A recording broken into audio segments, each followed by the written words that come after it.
Good morning and welcome. It is the Aaron and Brokeback Lady show. Did you destroy yourself by waking up this morning? I think it started yesterday with that rib that was going out. It finally tweaked this morning. God, you have the most delicate skeleton. Your ribs always go out and I think you fucked yourself up. It's not good. Well, yeah, I've been in car accidents. Yeah, I don't know, man. You need to get like a skeletal rewiring. Do they do those? I hope so. Because you are in constant pain. I mean, not constant. I mean, but now, yes. I live with you. Yeah. Every day you hurt. Cool. I'm just saying, you can't live that way. You're gonna destroy yourself. So you guys, basically, I had a rib go out my upper back, and now my back's tweaking, so I'll have to get up and stretch occasionally, but I'm going to do the show. You're going to have to get, what do they call it, a fusion surgery. You're going to have ribs fused together. Can they do that? No, they're free-floating on cartilage. What do you mean? You can't do that then. We're going to have to figure out a different operation. Need to get, because you're 27. My hair's still wet even. I couldn't dry my hair, but really. you're 27 years old. You're falling apart physically. Yep, that's fine. You can't, that's not fine. I don't want to talk about it. It hurts. Well, I have to talk about it. I can't have a co-host sitting here going, and not talk about it. How am I supposed to put yourself in my position? I'm sitting very pretty right now. Put yourself in my position.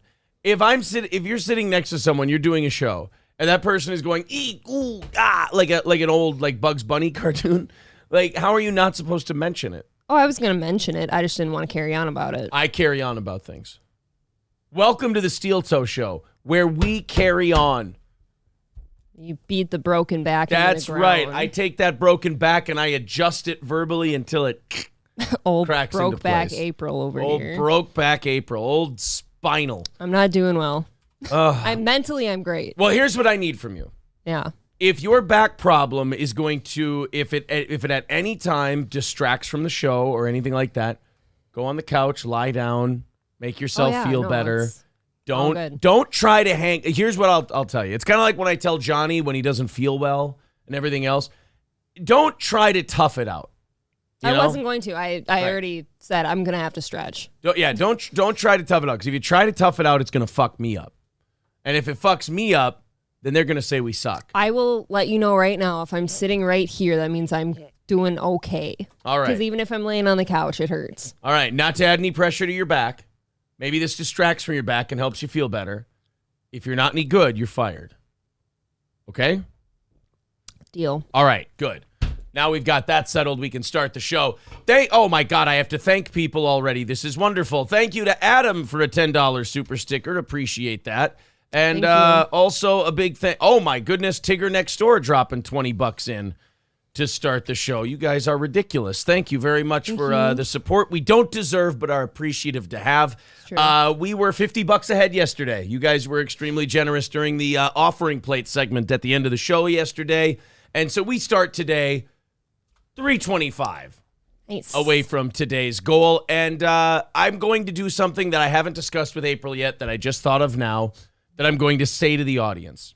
So we had the two shortages on Monday and Tuesday. We missed the goal. So once we hit today's goal, which I'm confident we will, I am going to offer a secondary bonus to this audience. And what would that be? If in overtime today, granted we're lucky enough to have overtime, if we knock out the 150 we are now behind from Monday and Tuesday, I am not going to commit you to this because I have not mentioned this to you. At least I will do a 1-hour show from 6 p.m. to 7 p.m. Central on Sunday for everybody before we go to the 7 to 8 p.m. members only show. All right. Does that sound good? Nice for them. All right. So that's the deal. We wiped out that 200, so we're not adding it to any of our goals. All that can do is get you extra content later this weekend. So that's where we're at today. Let's get into the chat and talk to everybody. It's a Friday, but, usually Friday shows are very chill and laid back. God, I hope so. It's going to be aggressive today, man. I got a lot of stuff. That's fine. You and I might have to talk to, going into next school year, you and I might have to talk to the other group of parents about schooling. I don't like the sounds of that. I don't know if you saw the CDC thing today. I didn't this morning. yet. I haven't had time for anything. The CDC has officially recommended the COVID vaccine as part of the school list of vaccinations. That's and good. I guess now it's up to states to decide if they're going to mandate them.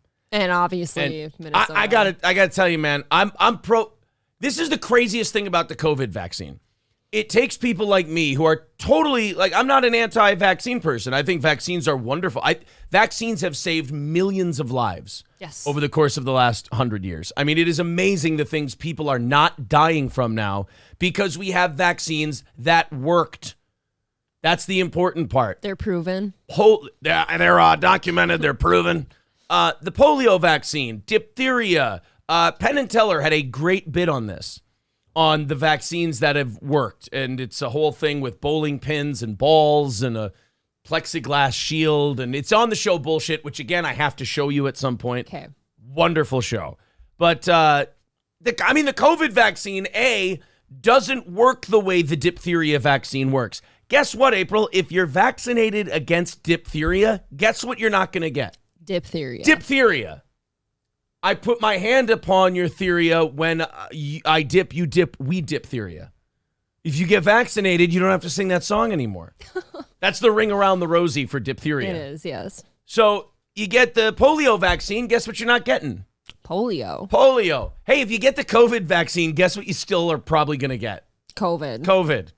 And that's not speculation. That's just a fact. Now. That's documented. It's proven.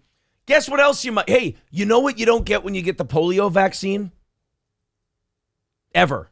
Pertussis? I don't know. No, not pertussis. You're thinking of myocarditis. Oh, myocarditis. You don't get a swollen. You don't get a swollen heart when you get the polio vaccine. You know what you don't get when you get the diphtheria vaccine? Liver problems. Jim Ross face. Oh. You don't get Jim Ross face if you get the diphtheria vaccine. So I don't want to be lumped in with the people who think all vaccines are terrible and awful. I think 99% of them are godsends that have saved humanity in many cases. However, we never again do we have to have a polio wheelie president ever again. We had one of those. Oh, yeah. You know, the neighborhood in New York City right now that's been having problems with polio, you know what's in common with all of them? Can I guess? It's either illegal immigrants or Orthodox Jewish people. Not vaccinated, any of them. Against polio, right. So, they haven't said whether or not they're chances. I don't know that part. I know that they're not vaccinated. I know that when we get outbreaks of like TB and shit like that, it's usually illegals.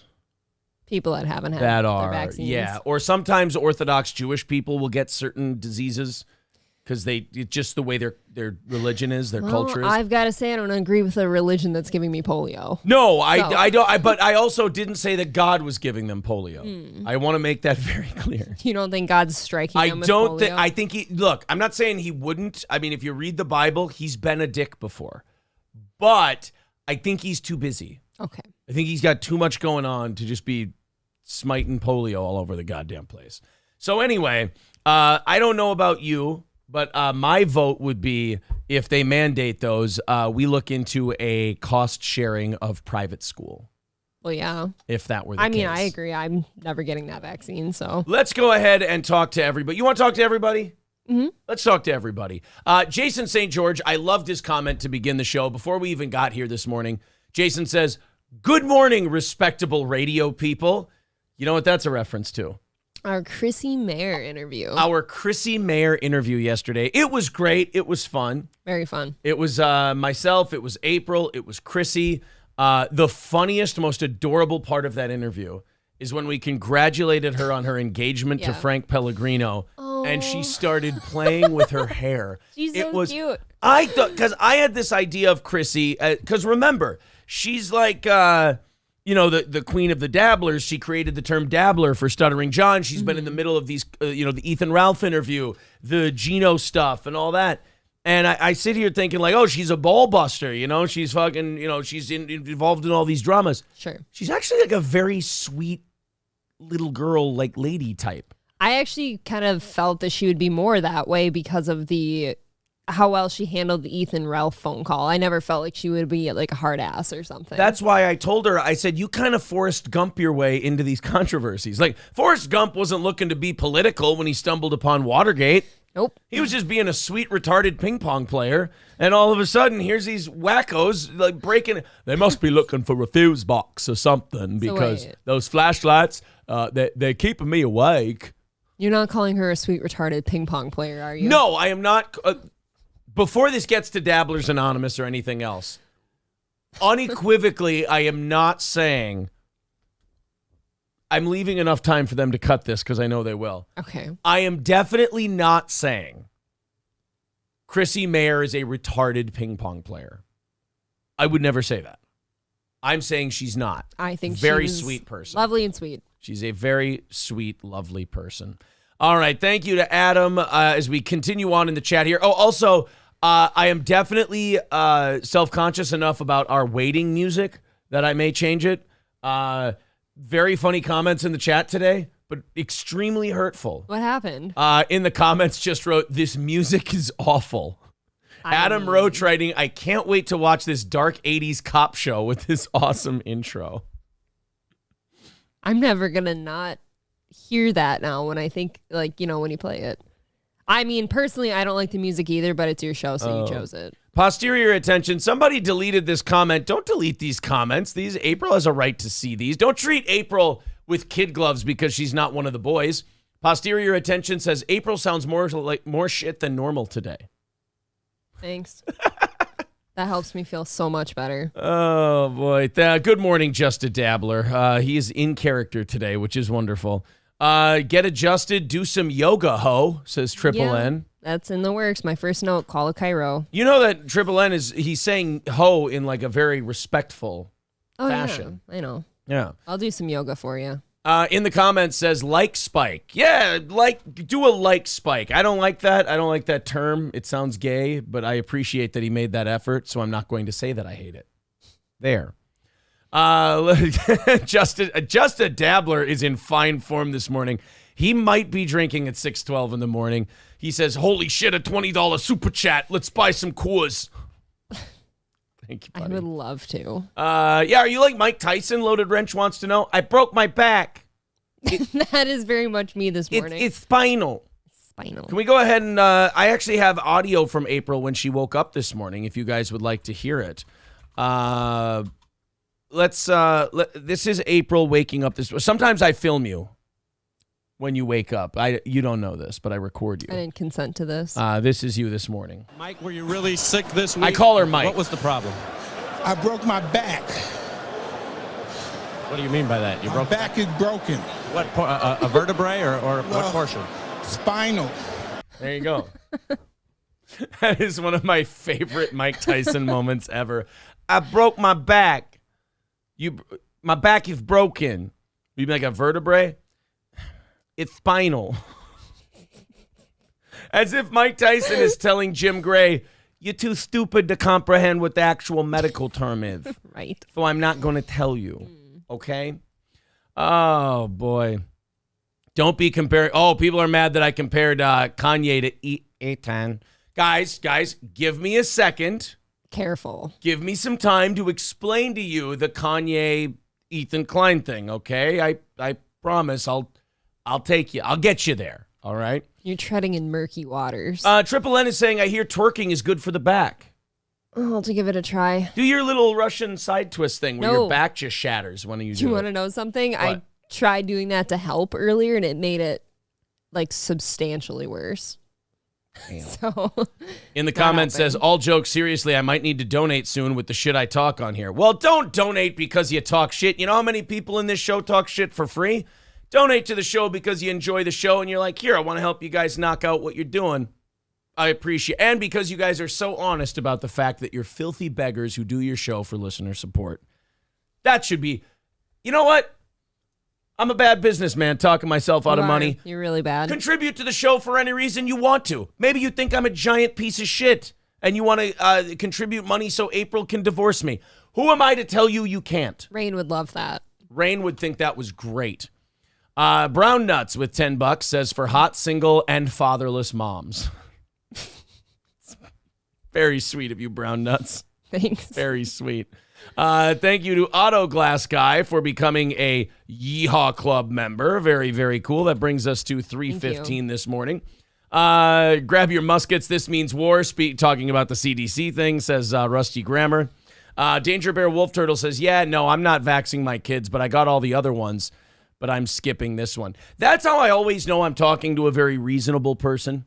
Right. Like Instead of a conspiracy theorist, they're like, yeah, this COVID vaccine, juice not worth the squeeze. Nope. It's just, to me, my criticism of the COVID vaccine is like the criticism I would have of like a product I don't want to buy. Mm-hmm. It's like, hey, the thing I'm looking for this product to do for the price you're charging me is not doing what I need it to do. So I'm going to pass on this product. I don't think it's a good product. Meanwhile, if you say, hey, what about the diphtheria vaccine? I'm like, shoot it into my asshole. I don't care. I'm terrified of diphtheria. Don't need it. I don't want diphtheria if I could. Three Diddy says, wife got 2 vax shots and booster, got COVID and felt bad for 2 weeks, still has a bad cough. Yeah, I mean, you got to get to the point. Like when the Moderna guy said, yeah, we never really tested it against spread. That's not good. And then you just want to look at the news and everyone else at some point. And I want to get a regular guy on there, like not a crazy guy, just a regular guy.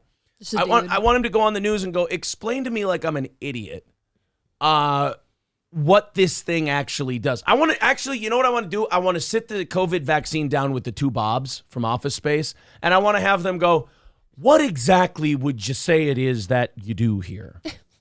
And just have it answer me. I mean, maybe an old person won't die if they get it, ? Because the other answer I would have if it's not that is it just allowed a lot of executives to make billions of dollars. Yes, I'm a moneymaker. That's about it. Jack Floyd saying he enjoyed the interview. I forgot to tell Chrissy that we played that clip of her as Frosk, and we didn't realize it wasn't Frosk for a second. Oh, yeah. I forgot about that. Something always looked off, but we didn't buy it. We just thought it was her. Yeah, right. Pavel says, have an update on the lady I work with who wears a strap-on to work. I forgot about this, Pavel. What? Management told her to tone it down. She showed up yesterday wearing a skirt, and the tip of the strap was showing. Do you work with Chad Zumach? Is he just completely losing his fucking mind? This seems like a fireable offense. This does seem like something you could... Well, I think some people are just testing it, you know? Wings of Winter says, Ethan can't believe anti-Semitic. He's a Jew, too. It's almost like I made that title to be funny. I didn't see the title. What was the title? Ethan Klein, more anti-Semitic than Ye. Uh-oh. I mean, answer me this. Has Kanye advocated gassing a single Jewish person? No. No. What Ethan Klein has. So technically, would Ethan Klein not be more anti-Semitic than Kanye? That Just asking. definitely would be. We'll play the clip a little later. Thank you very much to Cerberus.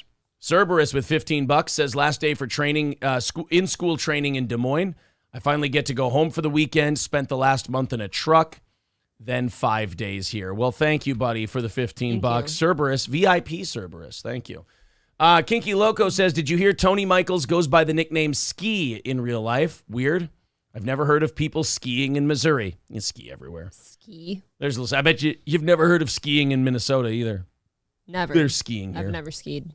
We don't have any mountains, but we just go down hills. We got true. Solid hill. We pay a fucking fortune to go skiing down a hill. It's literally, it's a hill that in the wintertime turns into an alpine slide. Yep. So we ski on those in Minnesota because we don't have a mountain. It's a pretty good size hill, though. That is something a Midwesterner would say. I found a hill in Darwin once. I used to sled down it like 25 years ago. Quit begging with some medical advice for you. April, just remove the rib. Easier to suck your own dick. Do you know that I've actually considered that before? Having a rib removed so you can suck your own dick? I've had doctors theorize that I harmed one of my intercostal muscles or whatever, so the ones between the ribs in a car accident. Yeah. And I'm like, can you just cut that one out then? Because that one's always the problem. Yeah. You know, I have a similar. You have you said intercostal. I think that's the word. Intercostal. I'm probably going to get butchered for it. I think Chris Jericho has won the intercostal title more times than anyone. So maybe you could talk to Chris Jericho about it. Oh, okay. I tell Chris Jericho I'd like to get him on the show. Look at me calling shots over here. I have a rib out that when it's out, I start singing religious hymns. Okay. Yeah, it's my Pentecostal rib. I'm here all day, everybody. It made it hurt worse. My Pentecostal rib. Can we get an update in Aaron gay moments? Ooh, are you still gay? Check it out, still gay. Last night I was playing Madden, and I was listening to music while I was playing Madden and also playing fetch with the dog. Mm-hmm. And you know what song I was listening to? I'm like, I haven't heard this since I was a kid. I love this song. I'm listening to it 2 or 3 times. This is going to be bad. Better just say it. Randy Travis, Look Heart, No Hands. It's Randy Travis. Everyone loves Randy Travis. It's gay, though. Go ahead and listen to Look Heart, No Hands. Super gay. Super gay. Well, if that's gay, I don't want to be straight. That's right. If that's gay, then I find me a dick. The Fire Ginger with $5 says, Aaron, you're a piece of shit. It's YOU''RE, excuse me. No. Here, April, start saving for a lawyer. That's Thank really you very much. Remarkably mean-spirited. Here I am trying to empathize with April over her rib pain, and now I'm a piece of shit. I've been meaning to set up a separate lawyer account. Oh, it's yeah. like a savings account, but for divorce. I'll set you on fire then. Just a Dabbler says, leave Ethan in a room with John. That's worse than being gassed. Well, you might be gassed too. Just farts instead of Cyclone B. God. Three Diddy becoming a Yeehaw Club member. Thank you, buddy. Wow, you guys are fucking generous this morning. Holy Christ. Can you imagine the stomach problems between the two of those people? Ethan and John? Oh, my God. At least John is owed to like 30, 40 years of alcohol abuse. Ethan just eats a lot. Yeah, that guy toad burps when he's trying to talk to somebody. Those are, you know what? That's a great way to put it. Those are toad burps. It's like he tries to keep his mouth shut as if nobody's going to notice that he's sitting there like croaking. Wow. Yeah, it's a croak. Yeah, he does. He's bullfrogging. Yeah. Dame. He's such a fuck. Dale says, don't use my real name, Aaron. Thanks, Turtle. Last donation I can do for a long time. Keep this show going, chat. Well, I mean, look, $20 in our opinion keeps you good for what, 3-4 months? So I think you're okay, buddy. Thank you. Bjorn with $25. God damn it, I keep saying names. And Stacy with $6. So knock another 50 off that goal. You guys are. I know I'm fucking terrible with this. There's nothing I can do to help you guys. I've got to get better. 240 away from today's goal. Thank you very much. What if people just don't donate sometimes because they don't want to get dead named by you? I guess super chats would be your option. Turtle says, Daddy Aaron, look at PayPal. You shamed me for my VIP. I did what I needed to do to get back my family. I do not abduct anyone's family over contributions to this show. This is a terrible joke that's being played on me. Don't believe these lunatics. I told you we didn't need more kids. It's too many. Yeah. Now,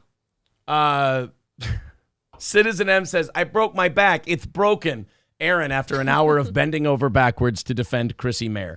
Now, Citizen M. Oh, no. Why does he hate her? Look, there's Citizen M and one other guy. Look, we got some recovering Red Bar people that are fans of our show. I love them. They're great.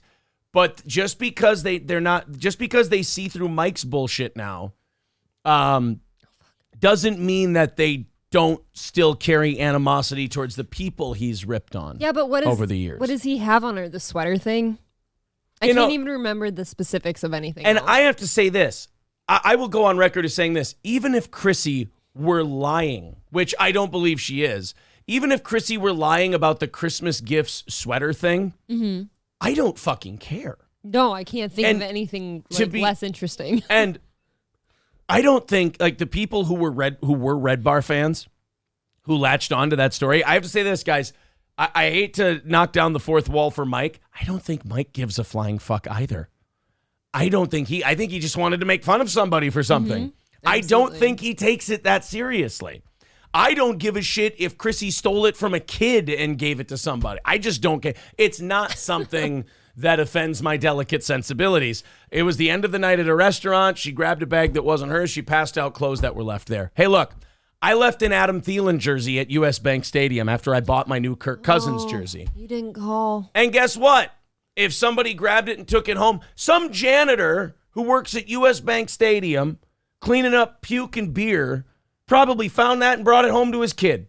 I mean, a really fat kid, but... Unfortunately enough for them, it reeked of Aaron. It smelled like onions. I did stink at the time. But what do you want? Hopefully they didn't get a disease. Well, look, I can't. Pertussis, maybe, which is whooping cough. Thank you very much to the Tigger next door with $5. He says, did you see Ethan's new hairdo? He posted on Instagram 2 days ago. Yes, I saw Ethan's pathetic cry for attention. I did see it. Gray Duckling with $1.99 says, I don't give a shit if you use my name. All right. Well, thanks, buddy. That's good. Citizen M says, it's that she called Mike a liar, but entirely admits to everything he said. I think that's because he blew the story out of proportion. He did. I mean, you got to admit, he was really weirdly, autistically obsessed with it. And again, I don't think he was legitimately. I think he was just fucking around. But his audience got autistically obsessed with it. Who gives a shit? I don't care. I couldn't care less about a couple sweaters. I will say that there were two people. There was Clay, who was happy that I asked about it. And there was Citizen M, both, mutual fans of ours in Red Bar. And they were like, you had Chrissy on your show. Like, I'm sorry. I'm not the kind of guy who, because someone else dislikes someone, I too now dislike them. I think that's a really dumb way to live your life. Chrissy was nothing but wonderful on this show. Chrissy was nothing but very sweet to us and also very funny. And it was a great interview. I think if you let go of that animosity, that gang mentality, you actually enjoy a lot more things that you listen to. Like, you could listen to that totally objective and go, I really enjoyed that. That was a nice way to kill an hour. Sure. And that's what we're going for. Yep. In the comments says, I'll give Mike this. He called out Brendan Schaub before anyone. That's all that's worth of mentioning about Red Bar. Oh, I didn't know that. Lemmy says, I hear sharing jerseys is how you get herpes. Well, we're about to find out. If you see janitors walking around U.S. Bank Stadium and all of a sudden they got red pussy sores on their face. What if you wipe your herp lip on your jersey? I don't have a herp lip right now. Then. I didn't have one then. Maybe. Oh, man. Joe Cruz says, did you hear those teachers that scared the... Yep, we're going to talk about them. Don't you worry. All right, we're caught up with you guys. Let's get into it. You got, first of all, remarkably generous, 235 away from today's goal and not even a half hour into the show. Thank you guys very much. All right, we got some... Oh, and holy shit, there's Dirty Major Woody says, love the show. Here's some money to do with as you need. $50 from Dirty Major Woody. I'm trying to start the show here, and everyone wants to throw us money, for Christ's sake.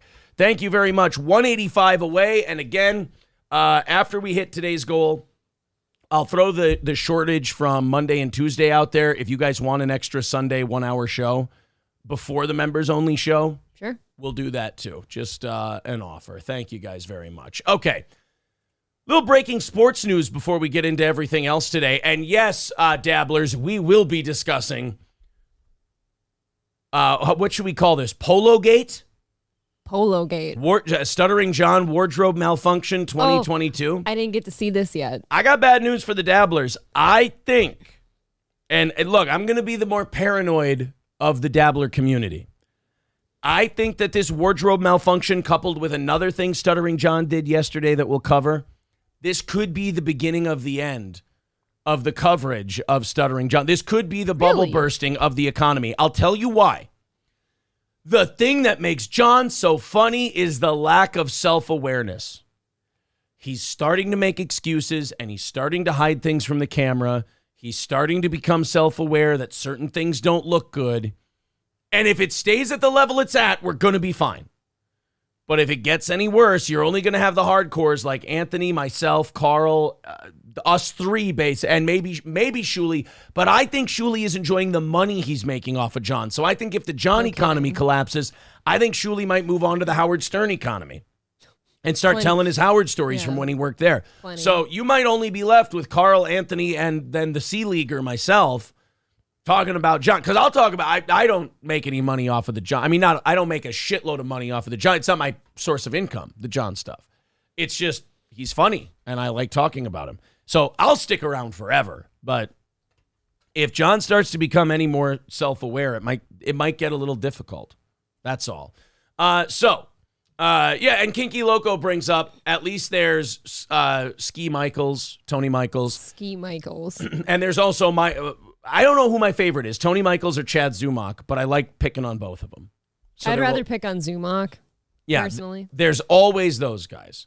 People are saying I'd watch a show ripping on what Howard Stern has become. Well, if I may plug this, listen to Monique from Radio Gunk. YouTube Radio Gunk. She does a show shitting on Howard Stern all the time. That might find you a new show. Turtle wants to know if you got his shipping info for his VIP. Yeah, I think so. All right. I think it's ready to go for the next one. Sounds confident. All right, so starting with a little bit of sports today. Sorry. More water, less Zevia, I think. Oh, no. It's getting colder out. It's getting to be fall. We need to put the humidifier in here. Aaron has sensitive throat. Joke's on you. It's about to be summer this weekend. That's true. What is it? 70 tomorrow and 80 potentially on Sunday. And then right back down to the 40s and 50s. Yeah. And we're trying to, and it's coming into Christmas gift season, and April and I have a goal where we're not going to spend anything extra on Christmas presents this year. So just when it's getting nice out and you can maybe get one more round of golf in, we're trying to scale back. So I don't feel like I have to go golfing. Good. I'd kind of put my golf clubs away for the season. Metaphorically, put them away. You haven't physically put them away. So you're saying there's a chance. Technically put away. All right, starting with sports today. Blockbuster trade in the NFL. I don't know how many San Francisco 49ers fans we have here, but you guys just made a nice pickup. I saw this. Christian McCaffrey has been traded from the Panthers to the 49ers. Woo. I think this is a great deal for everyone. As a matter of fact, if I were the Vikings and I were missing a running back and this were offered to me, I don't think I'd take the trade. I don't think I'd take McCaffrey. Number one, he's a running back. So what has he got? 2, maybe 3 good years left in him. Okay. Maybe. I mean, 3 is Fine. best case scenario. He's pretty good. There aren't any running backs over the age of 30 that are elite. It just doesn't happen. You get beat up too much. Also, the 49ers gave up a 2nd, 3rd, and 4th round pick in next year's draft. It was a good pick for them. Plus, I think if you're Christian McCaffrey, you want to get the fuck out of the Panthers. Yeah, and look, if you're the Panthers, you want draft pick equity because your team's fucking terrible. It's not like Christian McCaffrey's helping you win games. No. So he needs a good team around him. Trade your running backs. If you can get, dude, a 2nd round pick for a running back is remarkable. This is not a running back league anymore. They got a 2nd, a 3rd, and a 4th. I wouldn't give that up for Christian McCaffrey. So I say good for the Panthers. And if there's a lot of teams nowadays are doing like what the Rams did last year, where they're just like, fuck it, we're loading up for a season. Yeah. And we're making our run. And then we'll rebuild from there. Trading away all your draft picks and this and that. The 49ers look like they want to do that. They think with Jimmy Garoppolo and the team and the defense they have, that if they have Christian McCaffrey and Deebo Samuel, they're going to be aces. Looking good? I don't know. I don't know if a running back makes that much difference anymore. But a 2nd, 3rd, and a 4th round pick this year, a 5th round pick the following year. I don't know. I value draft picks a lot. Maybe I play too much Madden, but I value draft picks a ton. I don't know. I think that was a pretty epic trade, though. That's a lot of draft picks. And then if you're Christian and maybe your career, like you just said, like he's like at the end of his good years, I'd rather spend it with the 49ers than the Panthers. Well, no, if you're him, you'd much rather go there. But, I mean, if you're San Francisco, I mean, in my opinion, trading away the guts of your next draft, you better win a Super Bowl with this move this year. I think this was a bad move. I don't think this makes them better than Philadelphia. I don't think it makes them better than Buffalo. I don't think it makes them better than Kansas City. So I don't know. I don't like the trade if I'm San Francisco. If I'm Carolina, I love it. I just got 2 2nd round picks, 2 3rd round picks, 2 4th round picks this year now. I've got my 1st round pick, which is going to be very good. And now I've gotten rid of a guy who's going to cost me a fortune, and he's going to devalue over the next few years. And they'd probably already written off their season because they need to work on their team. Absolutely love it. For me, I'm not giving up a 1st round pick unless I'm getting a starting quarterback or a game-changing pass rusher. That's what I'll give up a 1st round pick for. 2nd round pick, I give that up for a playmaking wide receiver. When it comes to a good running back, I'll start at a 3rd round pick and we'll talk from there. I just don't value them very much. I mean, the Vikings have 2, maybe 3 good running backs. We have Cook, we have Madison, and maybe Kenny Nwangu. I mean, we have talented runners. So I don't know. I don't like it. Well, we don't need any. Yeah. No way. Paul Allen doing segments this morning, says Squirrel Boy Q as he renews his membership. I just wanted to mention it real quick, and then we'll move on. Okay. People don't like sports. First round pick. Let's put it in terms of value. Our first round pick in 2019, 2020, 2021, our first round pick in 2020, you know who it was? No. Justin Jefferson, who will maybe become the greatest Vikings receiver who ever lived. He is pretty great. So so put it in terms of that. You can get a Justin Jefferson in the middle to late part of the first round of the draft.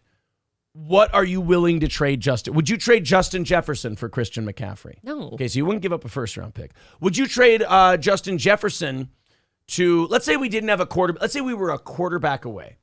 Would you trade Justin Jefferson for Tom Brady to rent him for a year?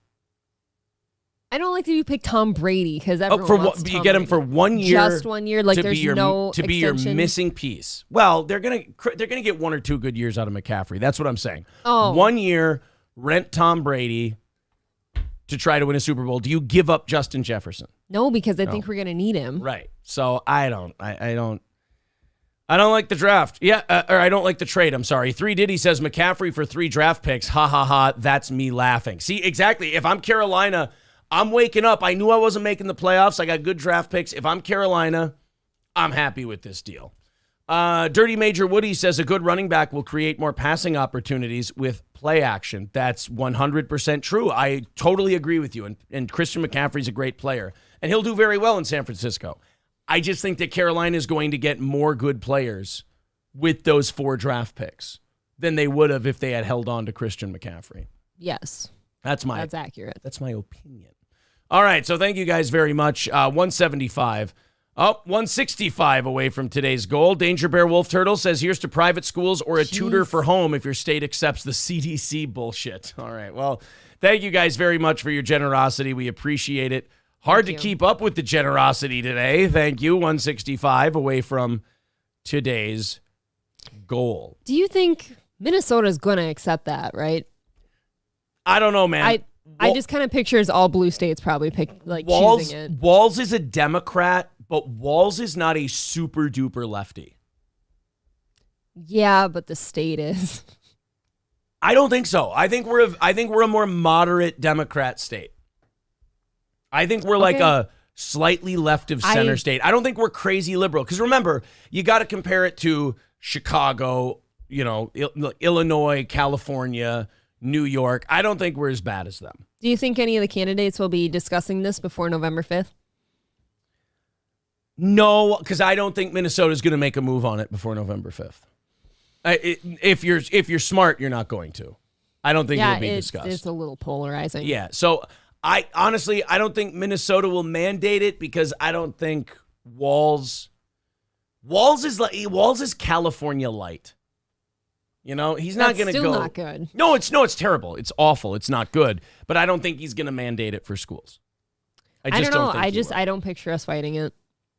Just a Dabbler says Chicago is the world's largest outdoor shooting range. I know, but everyone holds the gun wrong. Yeah, they're terrible wants shots. To tilt it like that. That's one of my favorite lines I've ever heard, I think. Schmitty911 with $10 says half-assed morning show is live from Treasure Island. Figured you would have made the trip. Oh, you know me. Big half-assed morning show guy. We could do a show from a casino. We've thought about it before on vacation, but then it's not a vacation. It gets and those kind of things, they got a big radio conglomerate behind them. If we gotta be more targeted when we spend $1 or $2 on something like that. We got to do all kinds of research. Is it good? Is it going to be okay? Is that all right? So we'll do it eventually, but for now, we'll just sit here and entertain you guys with a couple of jokes, if that's okay.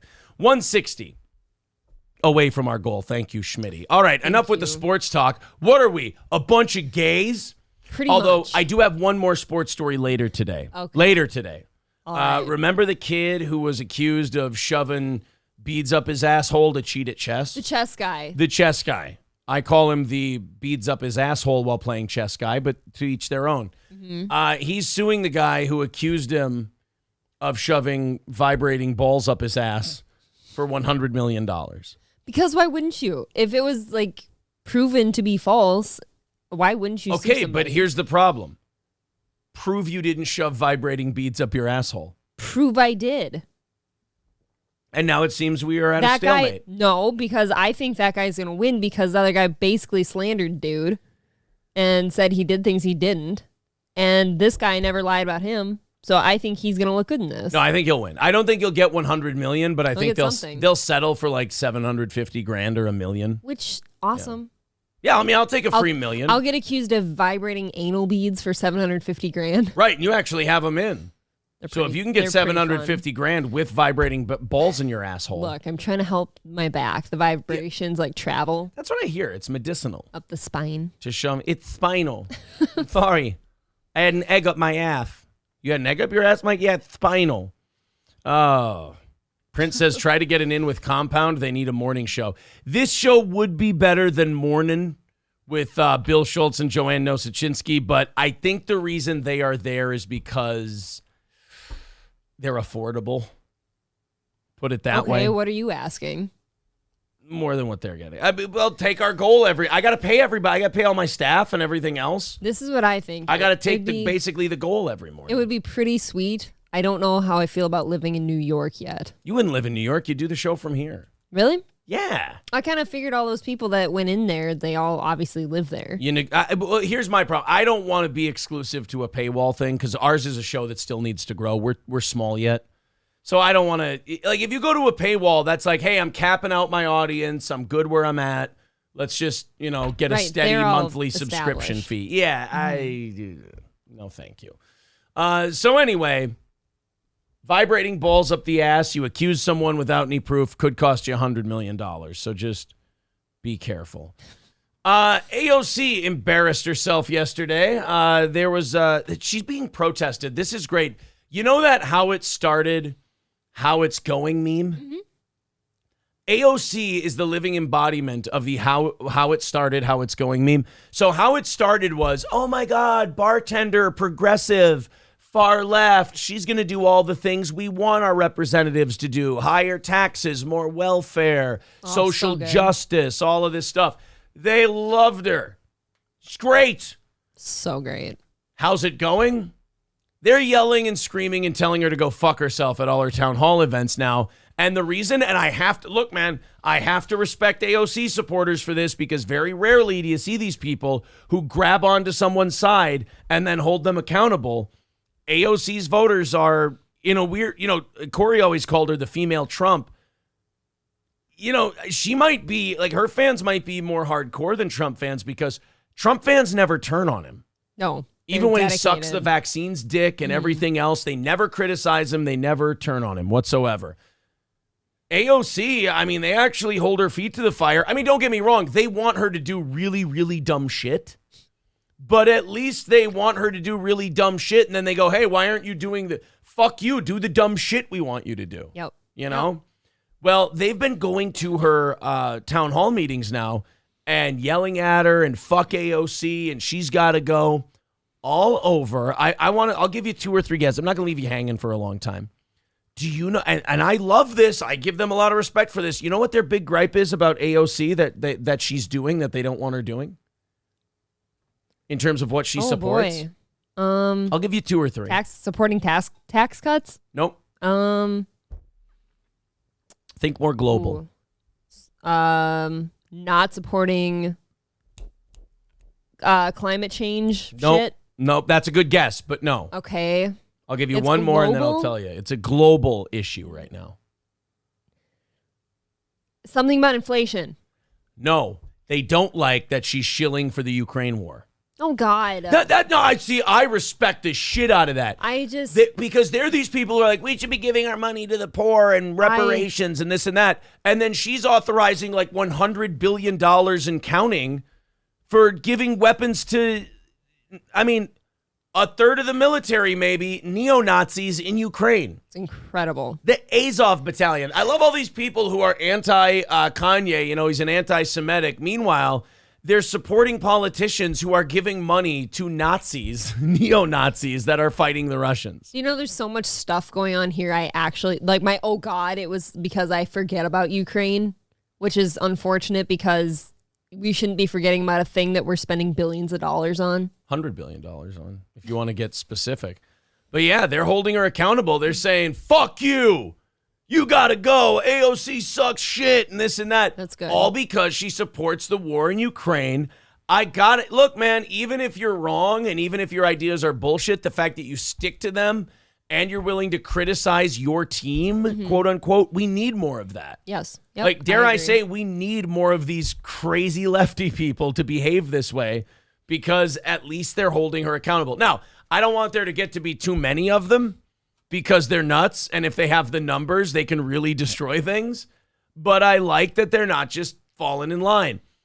AOC embarrassed herself. You know what she acted like during this town hall? Probably a child. She acted like a filthy bartender in Hell's Kitchen, New York. Oh. Because that's what she was. She was a dirty Hell's Kitchen bartender. Felt a lot of good that Boston University degree did, huh? Back to her roots. Back to her roots. So she acted like somebody who was dealing with drunks at closing time. Got it. Do you remember Hillary Clinton's, I ain't been a long ways tired? Like, and how embarrassing that was when she changed her voice? Yes. This might be worse. That's hard to beat. This might top, like in terms of fake voices, there's the Barack Obama, and I talk like this in front of black people. And then I talk like this in front of white people. There's that. And that's kind of bad. But then there's Hillary Clinton. I come too far from where he brought me. That's pretty bad. AOC going Rosie Perez on her protesters is fucking brutal. Let's check it out. All right, listen, okay, listen. She's obnoxious. She's unbearable. I've never liked her. I just want to That's point my out. initial reaction to I just that. want to point out, if this is like your local borough activist, all right, fine. They can make an ass of themselves. This is one of like 500 Congress people.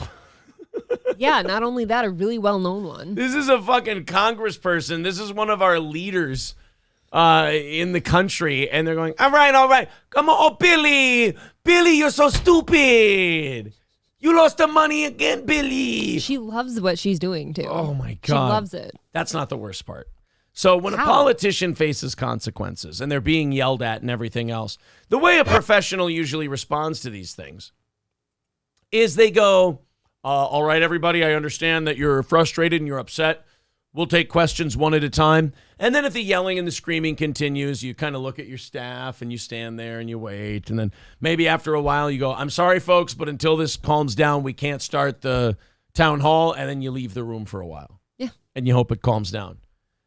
Let's watch how professional member of the Progressive Caucus, member of the Squad, Congresswoman Alexandria Ocasio-Cortez handles a protest. You know how I know that these are progressive protesters, by the way? Just what they're saying. They brought a fucking drum. Oh. Of course they brought a drum. Yeah, the drum was necessary. Yeah.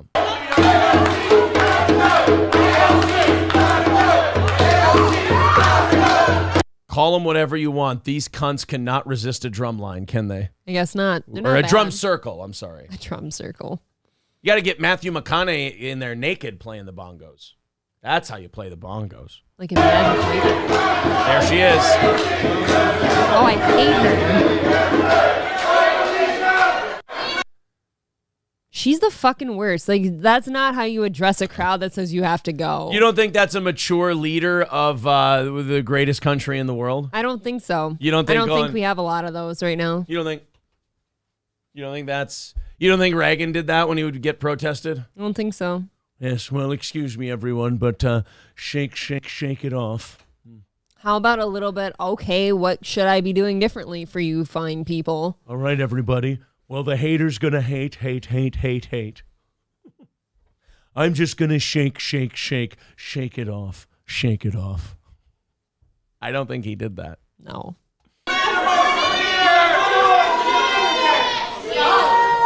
Mike Ehrmantraut is really upset at AOC.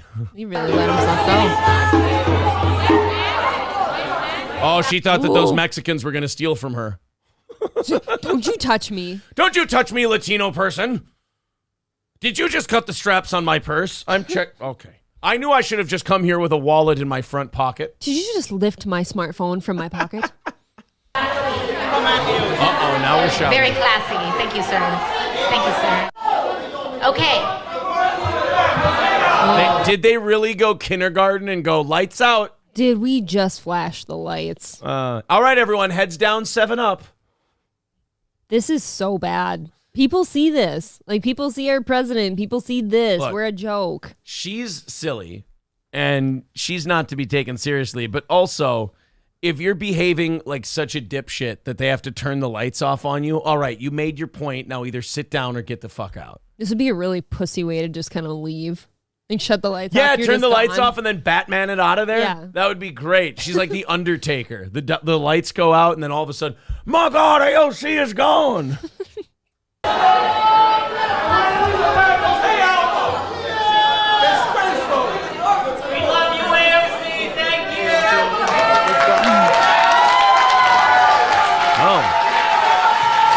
Well, oh my God, she did. She is did, leaving, She yeah. did Batman it. You're right. She Yep. dipped out while the lights were She's a off. bitch. She doesn't know how to handle this shit. Well, think about it, man. I mean, she has been beloved by this group of people. This is different. For years. But here's what happened. These people have never engaged in politics before. They voted for these fucking morons voted for her thinking she was going to go in and change things. And it is so fun to watch a young Are you okay? It is so fun to watch a young idealist morph into a globalist in real time. Isn't it fun? Like, I'm like the Grinch or the Joker, where I just love watching people lose their soul. I love watching uppity, smug bastards become what they swore they wouldn't in real time. I love people who are arrogant, getting knocked the hell down. AOC, I'm going to get in there and change things. I'm part of the squad. All these old people in Congress, they don't know what the fuck they're doing. Yes, they do, AOC. They're getting a fortune from backroom deals and massive corporations to do exactly what those people tell them to do. Then they get multi-million-dollar deals after they leave Congress, and they become filthy fucking rich. They know exactly what they're doing. And guess what? You don't think you're getting some Raytheon money? You don't think you're getting some Boeing money? You don't think you're getting some private security firm money after all the money you've approved for the Ukraine war? Oh, yeah. You don't think Raytheon and Boeing are going to be just aces on you? You made a nice business move for yourself, but you became what you swore you would hate. And I love watching you have to pay for it.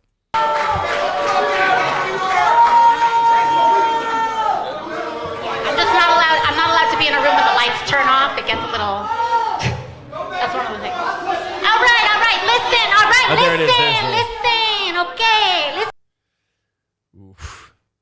It's not looking good for AOC. Would you say she did not handle that well? No. And I mean, I am sure that it's kind of jarring for her to have her supporters turn on her like that, because Yeah. I'm guessing it hasn't happened very often ever, or if ever. But I mean, that's certainly not how you handle people saying you've got to go. D. Gulag wanted the smoke bomb exit. I think that'd be very funny. He wanted the and then gone. Theatricality and deception, powerful tools for the uninitiated. But we are initiated, aren't we, Miss Cortez? Members of the squad. Oh, man. What is it? Corporatism has sapped your strength. Progressivism has defeated you. No. Oh.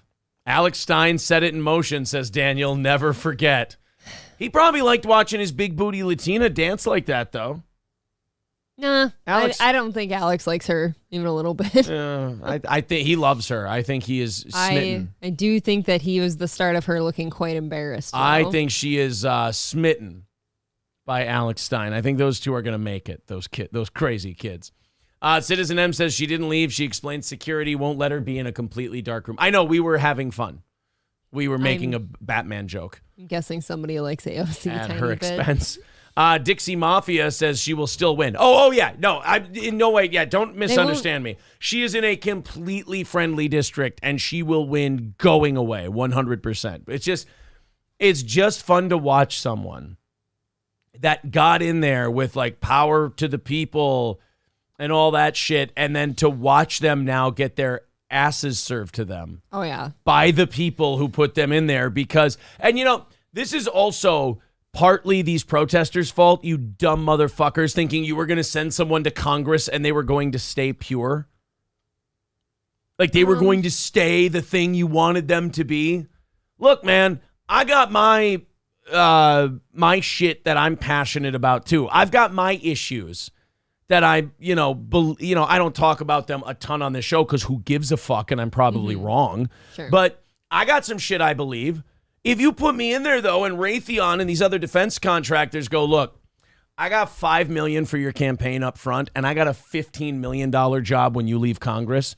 I'm like, tell me who we're bombing next. Oh, God. $20 million, right. You got yourself a goddamn deal. You can't pretend you wouldn't be that person. Right. But I think the difference is now, everyone's wallet is totally fucked right now. Yeah. So they're not going to seeing their person go support billions of dollars not helping them. I will say this. There's something I admire about left-wingers and right-wingers. I don't like how extreme they are. I don't like how unwilling to compromise they are. I don't like how stubborn they are. What I do respect about them is they know where they stand, they have their beliefs, and they're voting for you because they want these things done. And if you don't do them, they won't fuck with you anymore. Yep. So I do respect that. I wish Trump people would be a little more like AOC people. In that attitude of, hey, motherfucker, you promised some shit, you didn't do it. Hold him I'm mad at you. Right. I'm going to DeSantis because you didn't build a wall. You sucked that vaccine's dick. You fell right into the trap of Fauci and all that shit. You let him lead you around by your nose. So, it would be nice if more people were like that. If they said, hey, look, I don't care how much money Raytheon gave you. I don't care how, dyed in the wool in the system you are now. We're not going to support you if you keep pulling this shit. 160 away from our goal today. We're not even an hour into the show. Jesus Christ, guys. Wonderful job. Thank you so much for all your support. All right. I've got two things I'm going to clip out of today's show. Ethan Klein, Stuttering John. We don't have a Stuttering John segment so far this week. Really? We have not gotten to John. We've mentioned him in passing a couple of times, but we have not had a Stuttering John. We've had two Chad Zumachs. Yes. And no Tony Michaels. Wow. I needed a break from Tony Michaels. Did you? He's obnoxious. Guys, I've got one more Tony Michaels video. You want to do it for overtime today? Sure. We'll do one last. Acceptable. We'll do one last Tony Michaels today because I feel like my problem with covering Tony is that now we're going to have to catch up to the present day and cover him now because there's not a lot of depth to that character. No. He's very DSP-like. He's very much he could have been one and done. Yeah. It's all the same. He's a one-dimensional guy. Which is odd to say because he's tried so many different things. He's tried to be famous in so many different ways. And he found a 10,000 following deal with the politics thing. But there's not really a lot to Tony Michaels. He's kind of the same guy. He just looks every time. Angry and bitter and fuck this, fuck that, and fucking Cox and everything like that. That guy is he is an angry dude. Nothing screams angry, small dick, insecure than saying fuck everything, fuck this, and you fucking guys. Tony Michaels has the anger of a thrice broken up with in a year single mom. Yes. That's the bitterness and lack of humor he has. And that's the difference for me between him and Chad Zumach. Chad Zumach's kind of funny because he's having a mental breakdown. Is having a breakdown and he's stuck in high school. Yes. Tony Michaels is just angry. Tony Michaels is just a really bitter he's one of those guys, I hate to see this. He's one of those guys who's way too young to be as old and angry as he is. Mm-hmm. That's Tony Michaels. Andrea with $5 says, Aaron, my husband loves to watch you. Would April let you gift me a cream pie ready, set, build? What does that mean? She's asking if I can blow a load of cum in her vagina. Oh, well, that's nice of you, Andrea. April. I don't think that's really a woman. No, I don't Andrea. either. No, I'm guessing an Andrea, what is that? Would you... Sonikowski? Sosnowski. That's a person. Would you do me a favor? Would you answer her question, though? She did ask you a question. No. Okay. The answer is no. Unless you'd like me to be gone from the show for good, then in which case, yes. Maybe that's her whole mission. Probably. Could be. Plus, I don't do, let's just say... What are you doing? I don't do... What is this? I don't want to be mean. What is that? So, like, here's something. And then, you know. Blooming? What are you doing? Widening. You don't widen things? I don't fuck fat chicks. Okay, Jesus Christ. I just needed you to clear that up for all of us. God damn it. I'm trying not to say it out loud, for God's sake. No, we want to hear it out loud. I'm not a pig sticker, okay? That's what I'm trying to say. I don't go hogging. You did give us one night you went hogging. I didn't fuck that girl, though. I made out with her drunkenly on a couch. You would have got there. I touched her gross, gelatinous body, and I went, I'm going to kill myself if I go any further than this. Sure. I have never touched a fat girl's vagina, and I am so proud of myself for that, because I don't want to know what it feels like. I just imagine like wet, stop, wet, soft cookie dough, but doesn't have to continue. You know in Better Call Saul where they do the flashbacks to the Cinnabon or the flash forwards to the Cinnabon, yes, and they're mixing the dough. I feel like putting your hand in that dough. That's like a fat girl's vagina. Sounds lovely. I think. But you know what? Actually, I don't want to know. Is your pussy like cookie dough? Do I want to touch to go? Please don't give me the real answer, 'cause I don't want to know. Good one. Is it wet and juicy?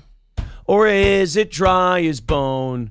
Is your puss like cookie dough? Don't tell me, 'cause I don't want to know. It's off-putting. I just do songs. I'm an artist. You have to let me create. All right, let's don't forget about the stank, says Joe Berger. Yeah, all that stuff cooks. Stop. You know all the thigh fat? I'm sure they keep clean. Bro, if you don't have a thigh gap, like all of that stuff just cooks in there like an MRE. I don't know. Lizzo seems to be happy. Lizzo probably smells like a whale's anus. In fact, Lizzo is Dutch for whale anus. Is that a fact? That's a fact, Jack. Okay. If you go deeper, you can find the chocolate chips, says Yags. What does that even mean?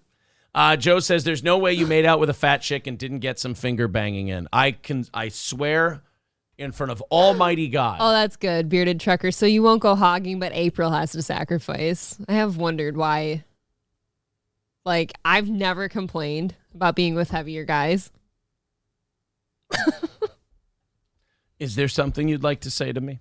No, I said guys, like multiple. I'm a fat guy now. I think somebody's being insecure, and I think someone's being very talking insecure. out loud about what's in his head. Yes. Is there anything you'd like to tell me or ask me at this moment? I've made out with some fat guys before. Am I on that list? I don't know. Do you think so? Please don't answer, 'cause I don't want to know. Am I one of your best guys? Or am I an uggo? But please don't give me the answer, 'cause I don't want to know. Thank you. I love me a heavy man, but hubby is a rail, says Brittany Boo. Oh, well, that's too bad. You'll have to become a feeder. Kane B says, calm down, Aaron. I'm sure their dicks were also of appropriate size. Wait, are you saying Brittany's fat? No, she'll have to become a feeder. She'll have to those are fat chicks that fatten up their No, that's men. just someone who feeds their partner. She's lovely. No, that's just someone who feeds their partner. Don't say that I called her fat. That That's is not really what a cruel feeder of you. A feeder is someone. They are a lovely couple. A feeder is someone who feeds their partner. I've always heard fatter. a feeder described as a fat chick who fattens up like really skinny men. No, because feeders, I always know feeders from my 600-pound life as the skinny guys who keep the woman fat. Really? Yes. I know because Fuck you. Go ahead. State Well, your you're opinion. calling one of them fat then because she said that she has a skinny husband. And I said she needs to become a feeder so he can fatten up. Now Here. he's promoting fatness. What is a feeder? They're going to tell me bird feeder. A person or animal that eats a particular food. No. What is a feeder in a relationship? A practice often carried out by fat admirers or chubby chasers within a sexual relationship where sexual gratification is obtained through overeating and increasing girth. See? Oh. You're a chubby chaser. You're not a chubby. There. How do you like that? Yikes. Gray Duckling with $9.99. He says it's for April's feeding fund. Thank you very much. 145 away from today's goal. Thank you. Last Bonanza standing. You want to go there for lunch today? Do we have time? Probably can't pull that off. Probably can we? not. Nope. Should we bring the kids to Bonanza? No, because I don't want sick kids all weekend. I don't want that's to make true. the kids sick. That is. Oh, so now I'm care more about the kids' Now you're a health than better that. parent than me because you won't take them to Bonanza. I am a caring step parent, and that's all I have to say about that. I don't know what we're going to do with them today because my vehicle has to go in at 2:30. They play like kids. We promised them the trampoline place. You promised them that. They've got neighborhood kids. They can play with them. It's nice out today. Oh, that's right. It's going to be super nice out today. Yeah. There you go. We'll manipulate them and tell them, hey, it's one of the last nice days out there. Wouldn't you rather be outside? We can go to Air Max anytime. I see what you're doing. I've never done that, hey. but I do think that Air top. Max could be saved for a shitty weather day. People are saying Chuck E. Cheese. Dude, last time I got in a fight with a black guy, I got KO'd in 52 seconds. I don't feel like going to Chuck E. Cheese. I've objectively stayed away from Chuck E. Cheese my entire life. I actually don't think I've been in one. There are two kinds of communities. There are two kinds of cities. This will tell you what your city is. You're either a Chuck E. Cheese city or you're a Dave & Buster's city. I'd way rather have a Dave & Buster's. That's what I'm but saying. That's for St. adults, Cloud is though, a Chuck isn't E. it? Cheese. Well, you can do both. No, I don't think Dave & Buster's is a kid's place. I think kids can go to Dave & Buster's. I think I've only heard of like college age kids going there to drink or college age and up. Well, then somebody over here misread the room, and I apologize for that. I don't think we bring kids there. But then you have like that River City Extreme in Monticello. That's a great like arcade thing. It's better than a Chuck E. Cheese, if you ask me. I always felt People say like Dave & Buster's is both.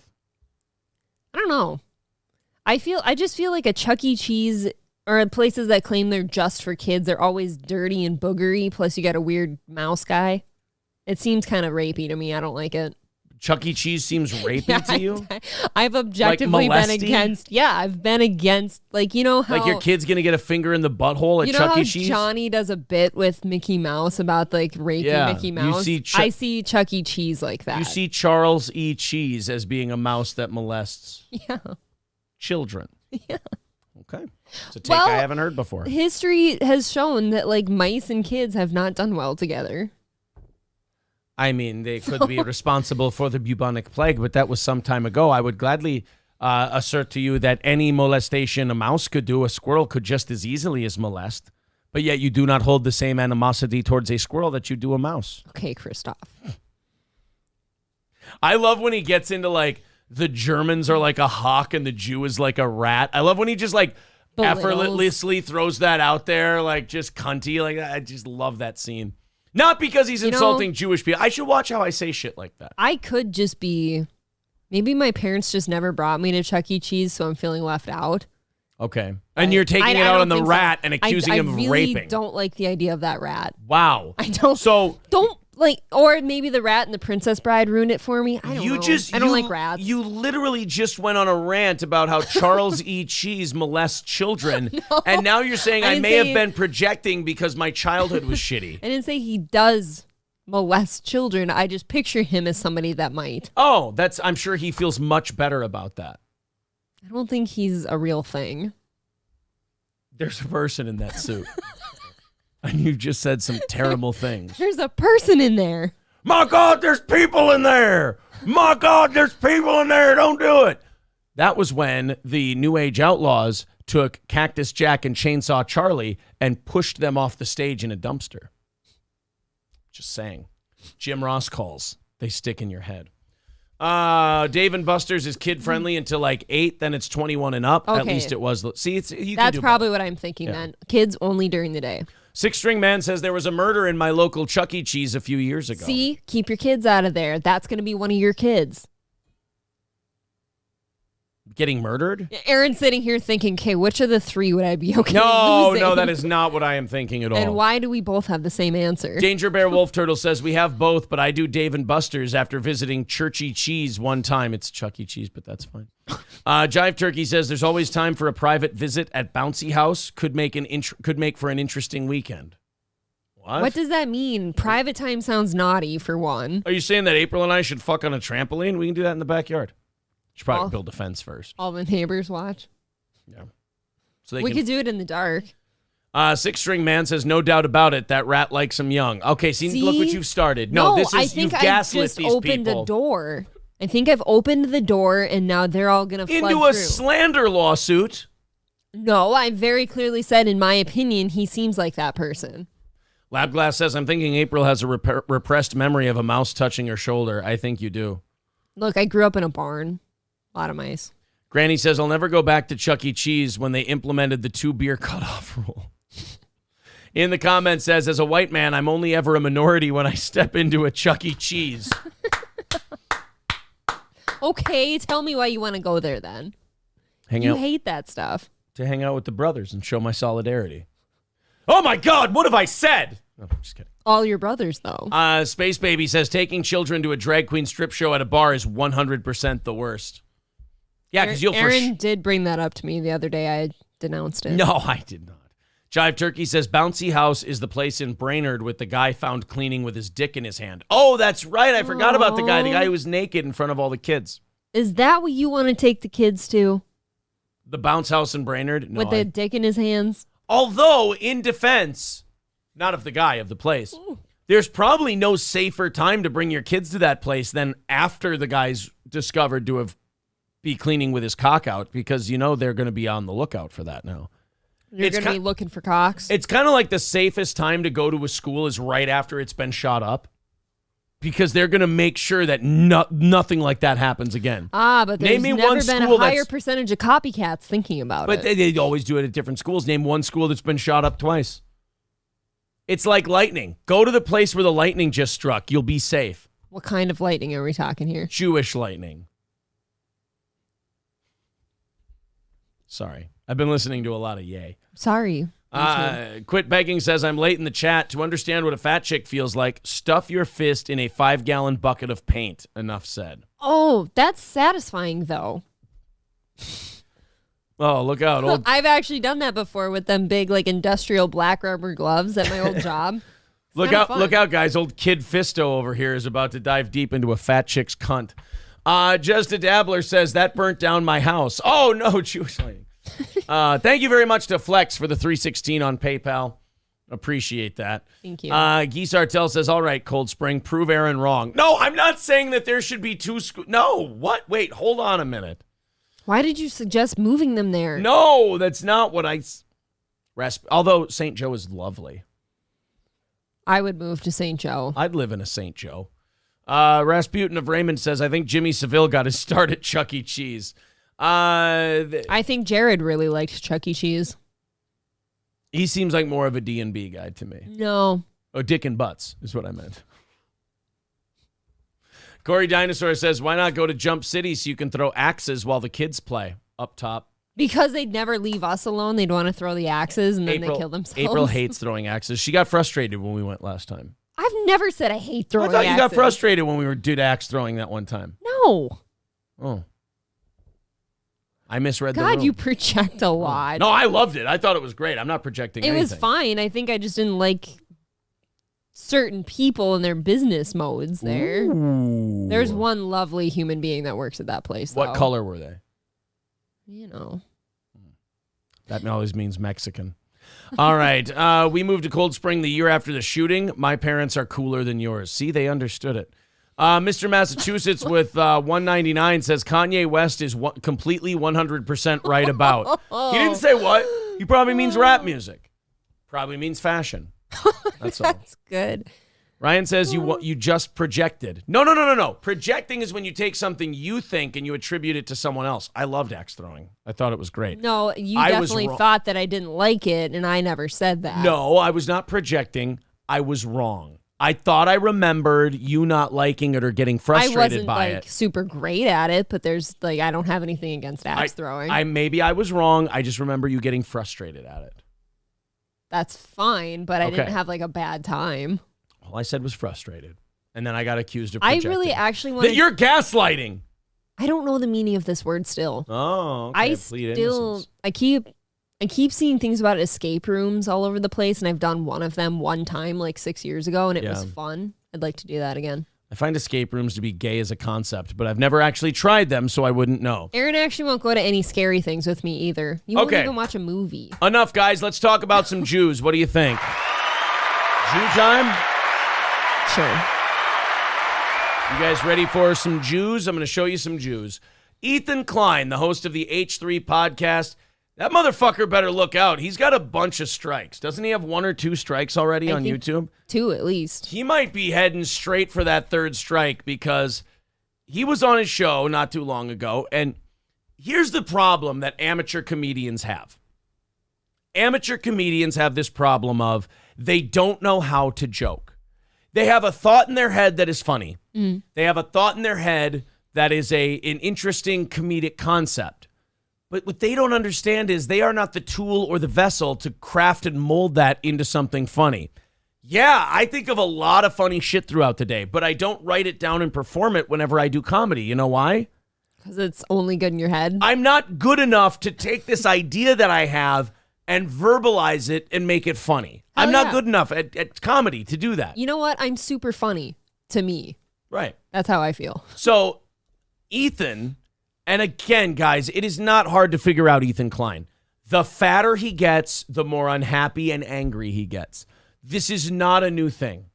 Skinny little Ethan was making funny, silly reaction videos when he was in his mid-20s, and then slightly chubbier Ethan started to get a little insecure, and he got a lot of mental illness problems and had to take a break from YouTube for a while. Then he came back, and then he was just fatter and more pissed off. And then Trump got elected, and he got a little fatter and a little more pissed off. And now by today, man, he is a runaway train of gelatinous anger. And disease. And just all kinds of shitting problems and stomach problems. And Bubble gut. I mean, he is a guy who has aged 30 years in 4. It ain't good. Gila, I believe, the other day posted, like, they had their wedding anniversary and they posted, like, a wedding picture from, like, 10 years ago. Yeah. Skinny as a rail. Right. I didn't even recognize him. I mean, he's the one guy who would probably, his health would be improved by a stomach parasite. A tapeworm. A tapeworm or something. It might help him a little bit. But Ethan Klein was on his show, and he was talking about Kanye. Now, Jews are very upset with Kanye because he has decided to share his perspective on Jewish management in the music industry as it pertains to black people. Now, this is an interesting one because whenever a white person gets in trouble for saying anything race-related or culture-related, it's get them, destroy them, blah, blah, blah, so on and so forth. Whenever a black person says something remarkably racist, as long as they're on the liberal side of things, it's you have to understand their anger, you have to understand the history from where this comes from. Oh, yeah. There's all kinds of qualifiers. When Kanye starts talking about Jewish people, they go full Mel Gibson on him. You no longer have to understand where he's coming from. You don't have to understand the history. You don't have to. When it's Jews, there ain't no understanding. You say it, you're done. Gloves are off. You're mentally ill now. You need to be canceled. You need to have your bank accounts taken away. By the way, we don't run entertainment and we don't run the banks. But if you keep shitting on us, we're not going to put you in movies, music, or let you be a customer at our bank anymore. So you can't have your cake and eat it too because you have a gluten allergy. But Ethan decided to go on a rant about Kanye, and this is what's funny about Ethan. In trying to go after Kanye West, he actually became more anti-Semitic than Kanye. Which I got a little preview here, but it's a little hard to believe, so I'm going to have to hear it. I'm a little shocked, I'll be honest. Ethan says this stuff about, it starts talking about Kanye, and then it gets into Candace Owens. And then it gets into who Candace Owens works for, Ben Shapiro. It is funny to watch one Jewish media person criticize another Jewish media person and then say Kanye's insane anyway. Anyway, I'm just pointing it out.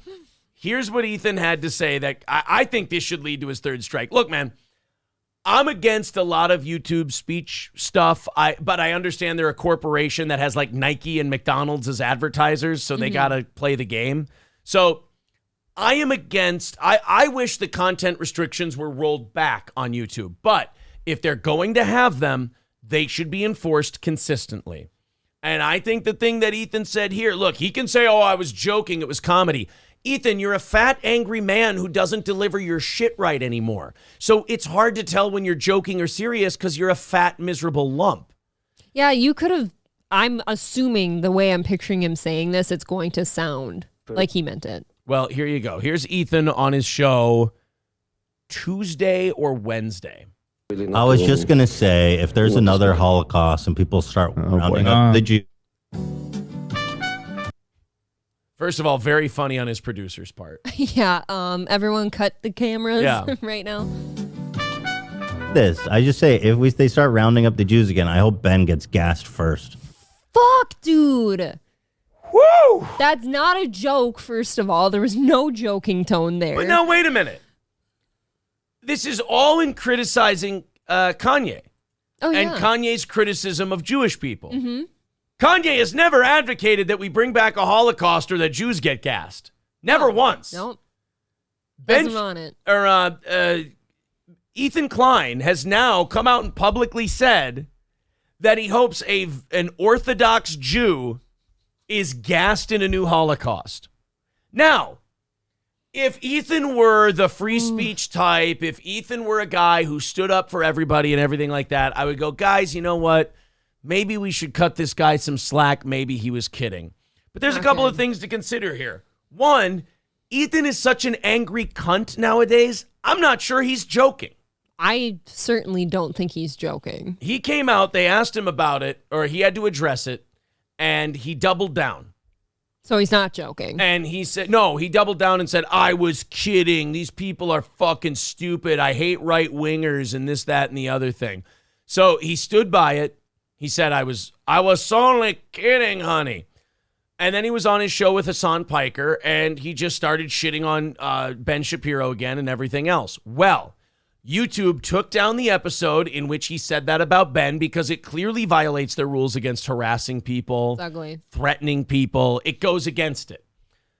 Then they took down the episode of Leftovers with Hassan Piker that he did because they talked about the Ben Shapiro thing once more. I don't know. If you ask me, this has got to, I mean, if I did this, well, I don't know about me. We have about 5,000-6,000 subscribers. Let's use a middle kind of a, 50,000 subscriber channel. This is a great example. If Royce or Mersch said this about Ben Shapiro, they're done. It's off to Rumble, you boys go, which I think they might be heading to anyway. I think they kind of really have fallen in. They're going to be the kings there. They've fallen in love with Rumble, and they really don't like YouTube anymore. I think they might end up heading there. But, Carlos writes, coming to Rumble on Monday, the H3 podcast starring Führer's Ethan and Gila Klein. Isn't that weird? But, it's weird for me because I support people's right to say shit. Mm.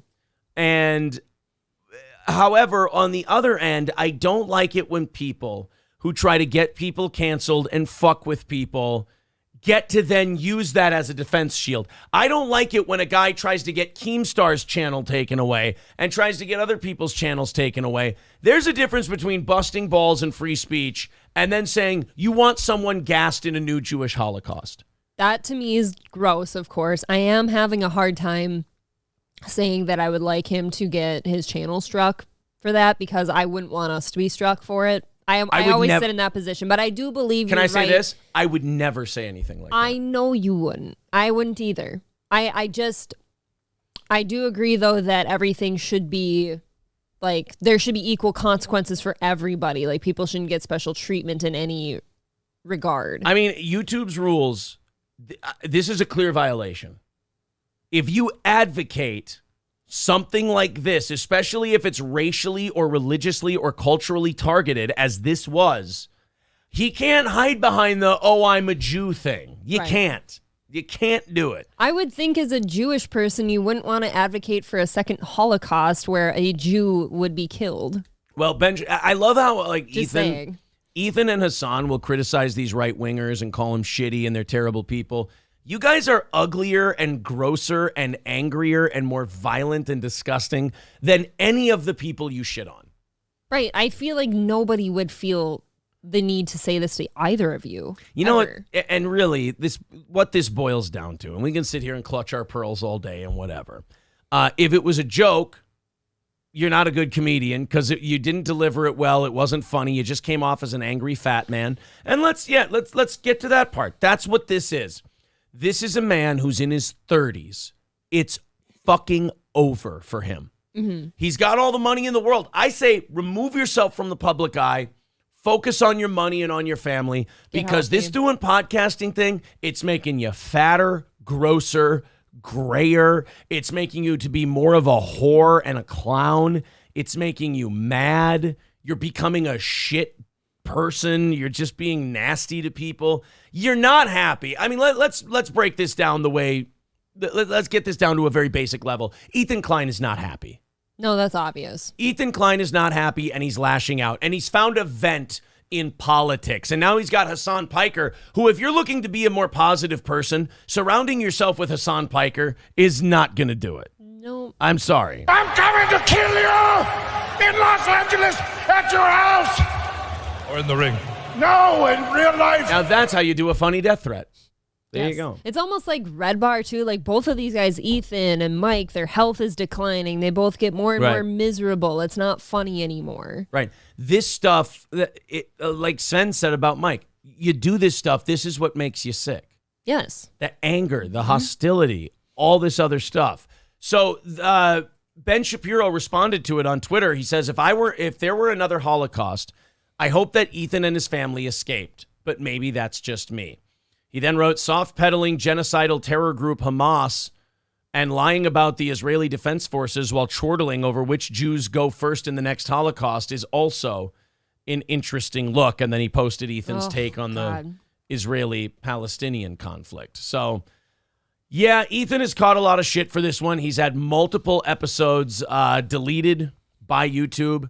I will say this. If I can give any advice to Ethan Klein, just stay away for a week or two. I would stop talking for sure. Because you are headed towards maybe your final strike if you keep trying to fight this thing. But again, he's a big fat slob who's angry and miserable, and I don't think he's going to be able to pull himself away. I don't know if he's going to be able to take the L on this one. God, I just wouldn't have expected that to come out of his mouth, I guess. I know he's not happy, but you don't advocate for people like another Jewish man to die in another Holocaust as a Jew, especially. We wouldn't say that. Again, it goes back to the title of today's episode. Ethan Klein is officially more anti-Semitic than Kanye West. Yes, countdown to somebody interviewing Kanye West here in the next day or two and him saying, why aren't you guys talking about this guy? Yeah, this guy. Why are you looking at me right now? Yeah, this guy actually said he wanted a Jew to die in a new Holocaust. I think I'm okay. And Kanye's like, I just want to be treated equally. Yeah, I just want to talk about my experience with my management and my accountants and my lawyers. This guy's talking about. It'd be funny if Ye came out and said, "I've met Ben Shapiro. I like the guy." I know. I don't know why this guy wants him to die. Oh boy. Well, guys, that's enough Ethan Klein for me for one day. Oh, really? I don't know about you. Yeah. Is it a little rich? I can't do much Ethan. Yeah, like his diet. Yeah. Old Capitol Tavern, 2 North Benton Drive in Sauk Rapids. OldCapitolTavern.com. Our friends at Old Capitol Tavern, Salzer and the team have a great menu. Try the pork belly mac and cheese. The mahi mahi tacos are great. They have 50 beers on tap, 240 different bottles of whiskey from all different ranges, all different price points, all different qualities. That is Old Capitol Tavern, 2 North Benton Drive in Sauk Rapids, oldcapitoltavern.com. And Stoney's Bar in downtown Rockville.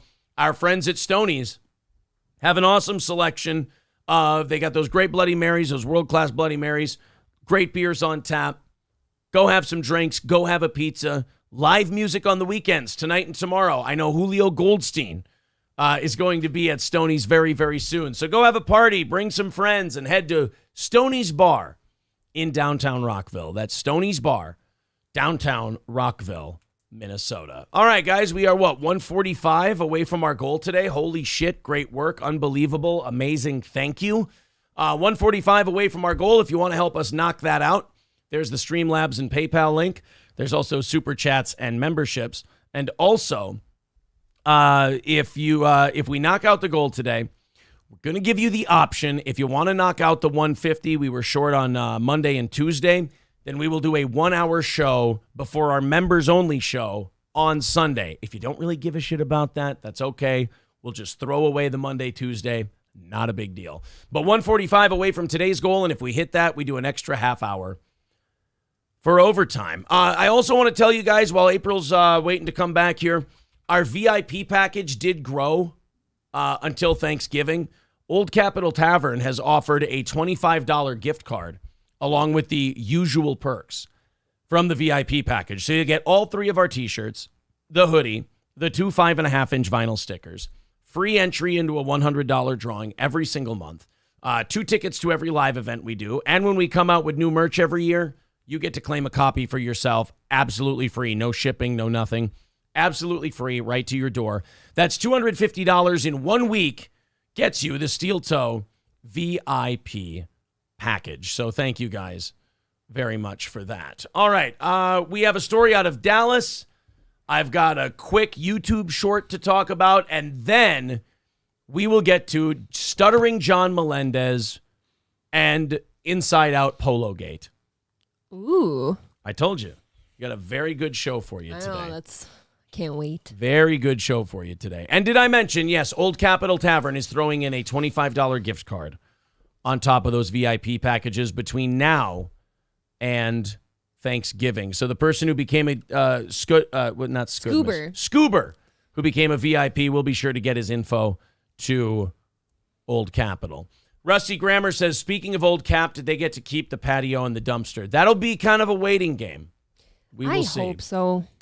I've been craving them lately, by the way, so if you want to go somewhere. Not this weekend. Dallas man arrested. Okay, you know what? I'm not even going to read you the headline on this one. It'll give it away. Let's just fire it up. Dallas police say a man settled an argument with a woman by shooting her 4 times. It's a weird way to start. That's kind of jumping right into it, isn't it? I think it's effective. Not wasting any time in that news story. A man settled an argument by shooting a woman 4 times. Holy shit. Okay, well, not really anywhere to go with this story. Back to you, Jim, with the weather. Smooth segue. Yeah. Times in the chest. Cameron Hogg is now charged with the murder of Asia Womack. Police say he lost a game of pickup basketball earlier in the day. Then there was some trash talk, and police say he was so mad about it, he found her and then murdered her. Oh my God. There's so many things that get kicked off YouTube for right now. Oh, yeah? Where do you want to start? I don't go. Do your worst. Over a basketball game.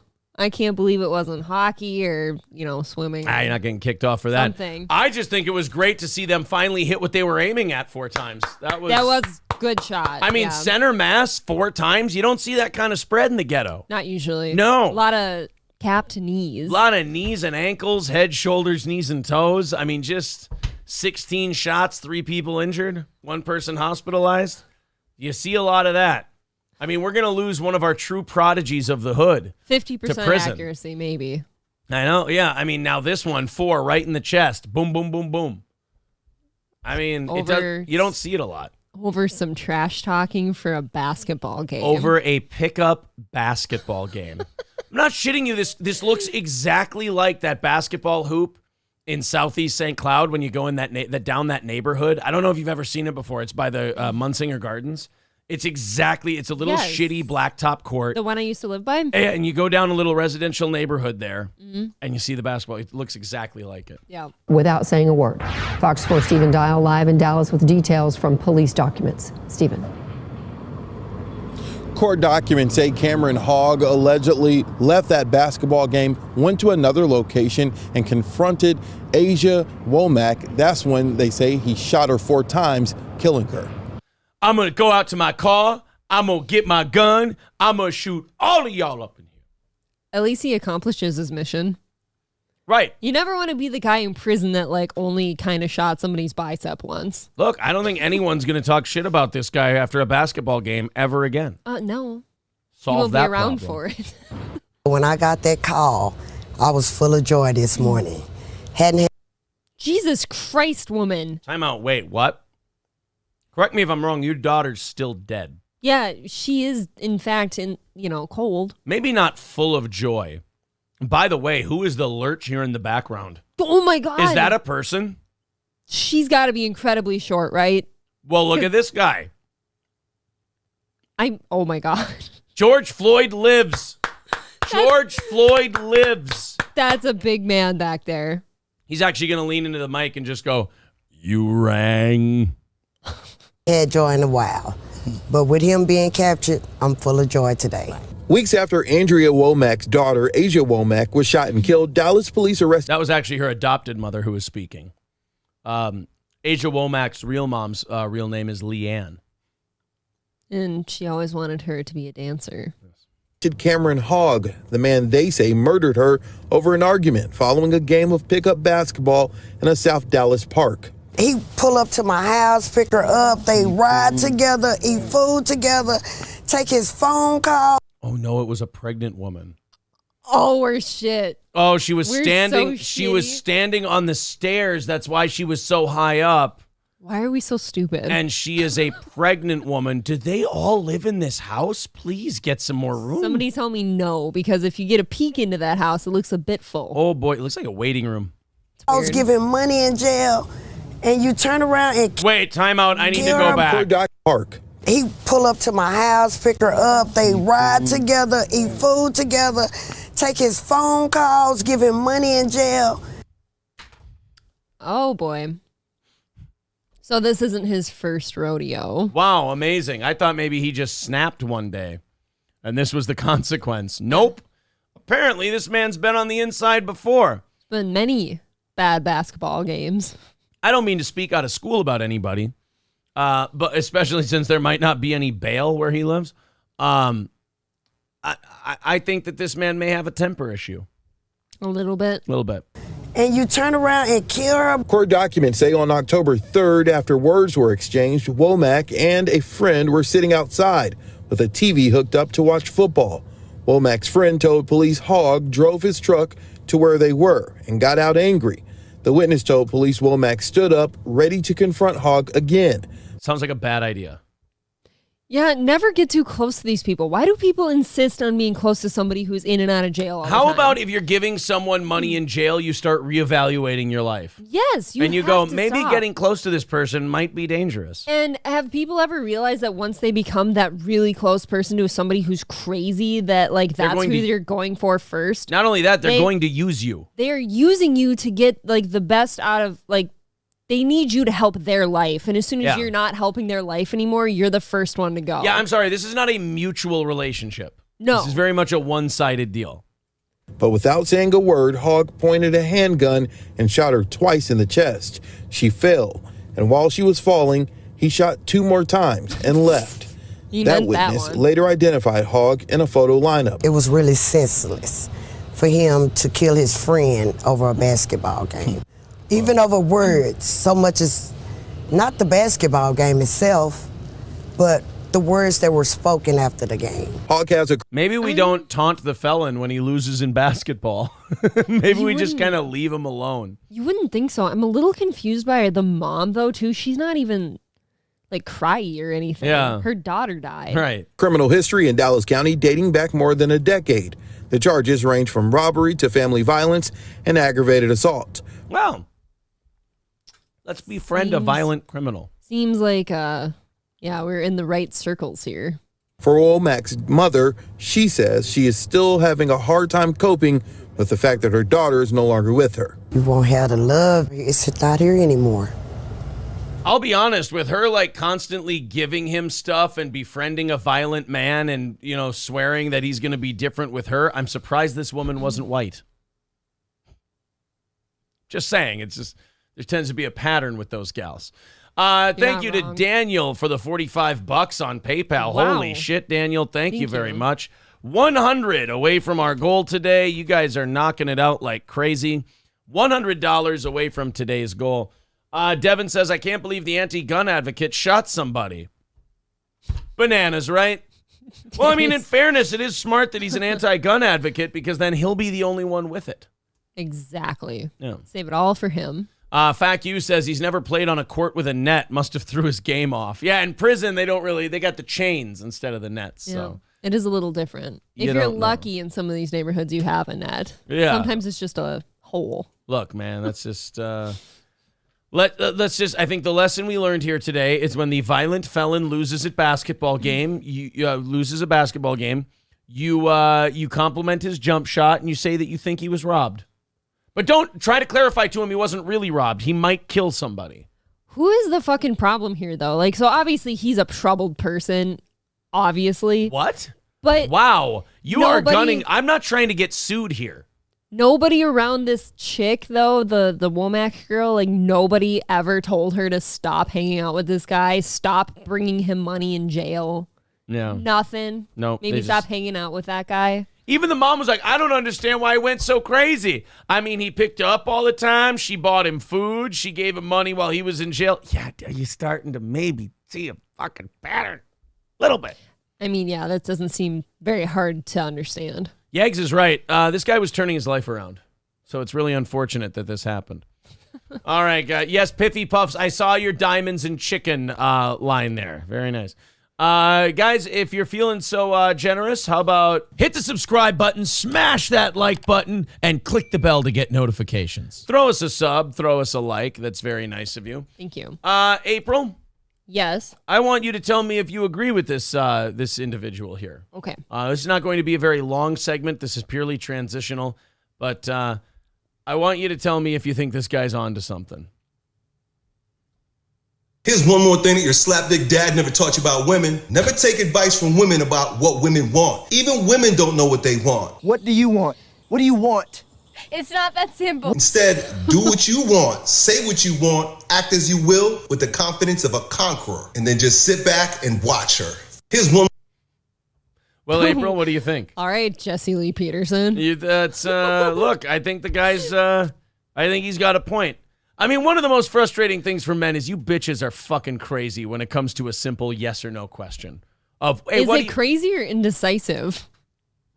Potato, meat, potato. No, I don't think that's the same thing. I think we're a very indecisive species. Right. And you don't but you never stop to think how that might be infuriating for everyone around you.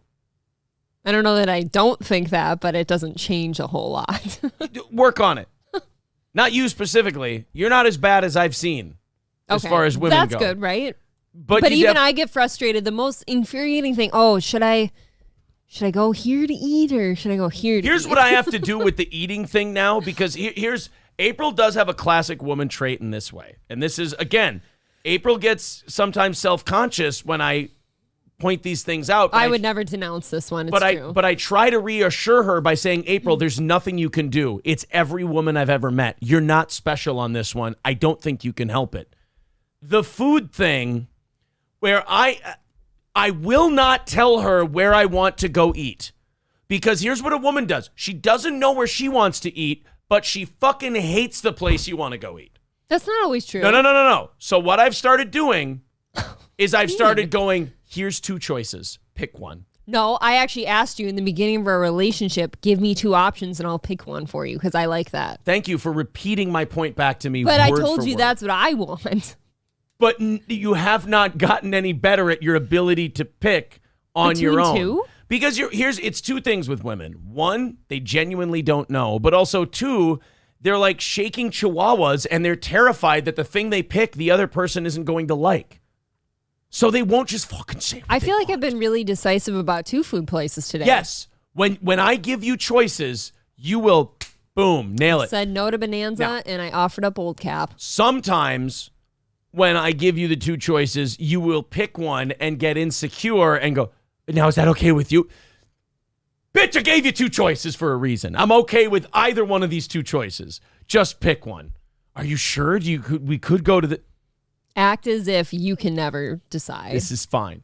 Oh, if you, the only problem I have with picking a food place is April going to like this, or am I going to say it and she's going to get that look on her face of, oh, I'm disappointed. I was expecting a different choice. I like most food, but when you throw out like a Bonanza or something shitty like that, seems ridiculous. So or Taco Bell. So when April well, don't say, hey, what would you like to eat? And if I go, hey, man, I'm in a weird fucking Taco Bell mood. I can't shake it for some reason. I know it's gross and disgusting and it's terrible, but I'm in a weird Taco Bell mood. Don't ask a person. Don't open the door unless you're willing to walk through it.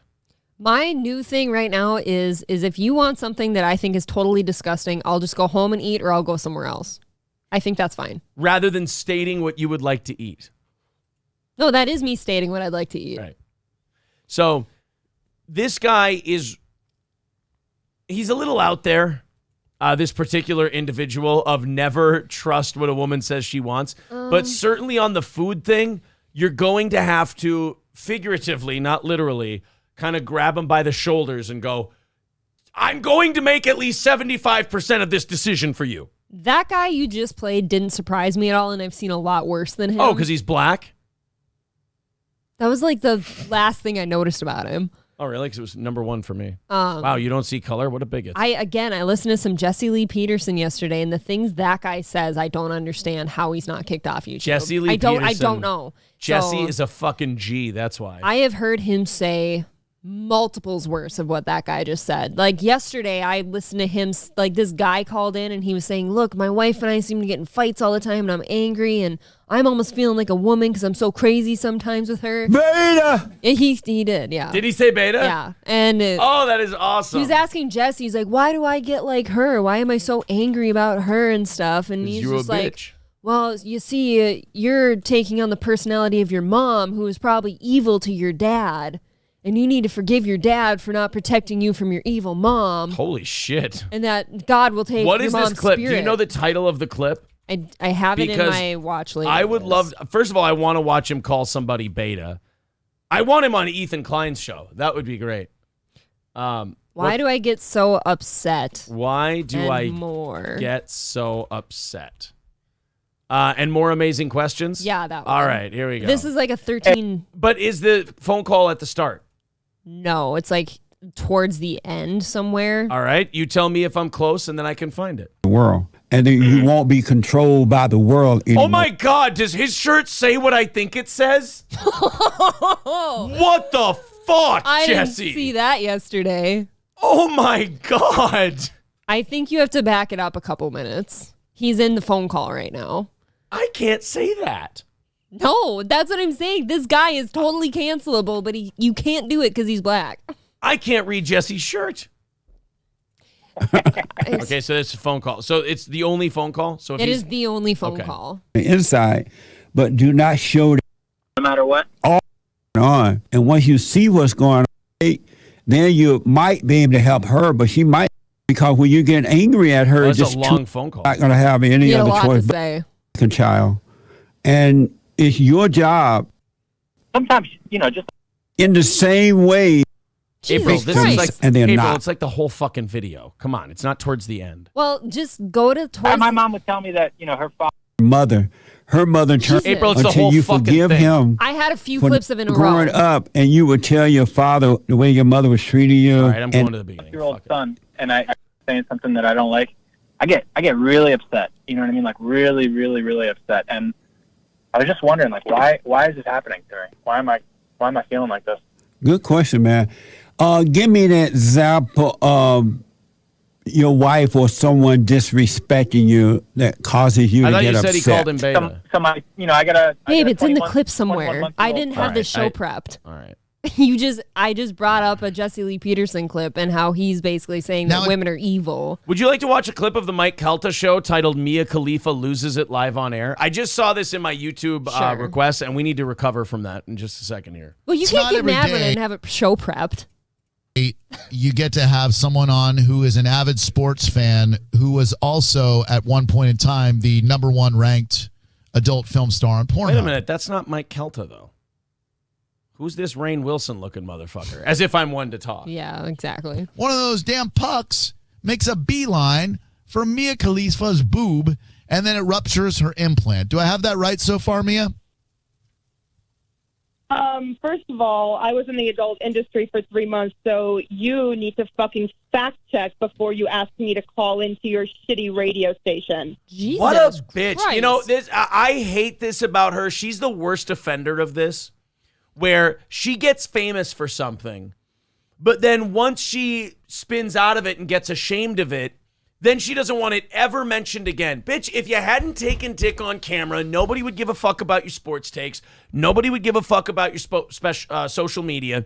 She's one of these, and she probably has an OnlyFans. You know she does. I don't like this shit where these uppity porn stars decide who the fuck they are all of a sudden, and now you can't mention that the reason they're famous is because they were in porn. Right. And that's becoming a common thread lately. Yeah. I mean, Mia Khalifa does this more than anybody, where you go, hey, she was in the adult films business. I want to be taken seriously for my sports takes. You know what I would do if I were this guy?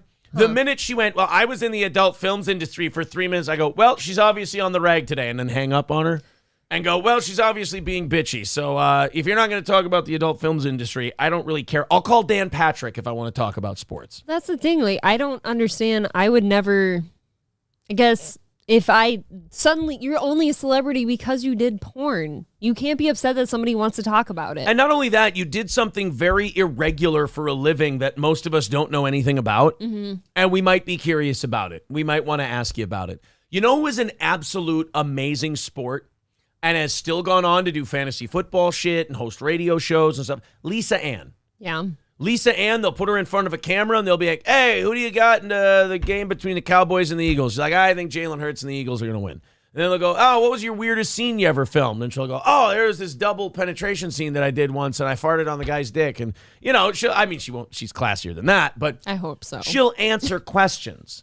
Whereas Mia Khalifa does this thing where you just like, I want one of these hosts, too, to have a set of balls on them.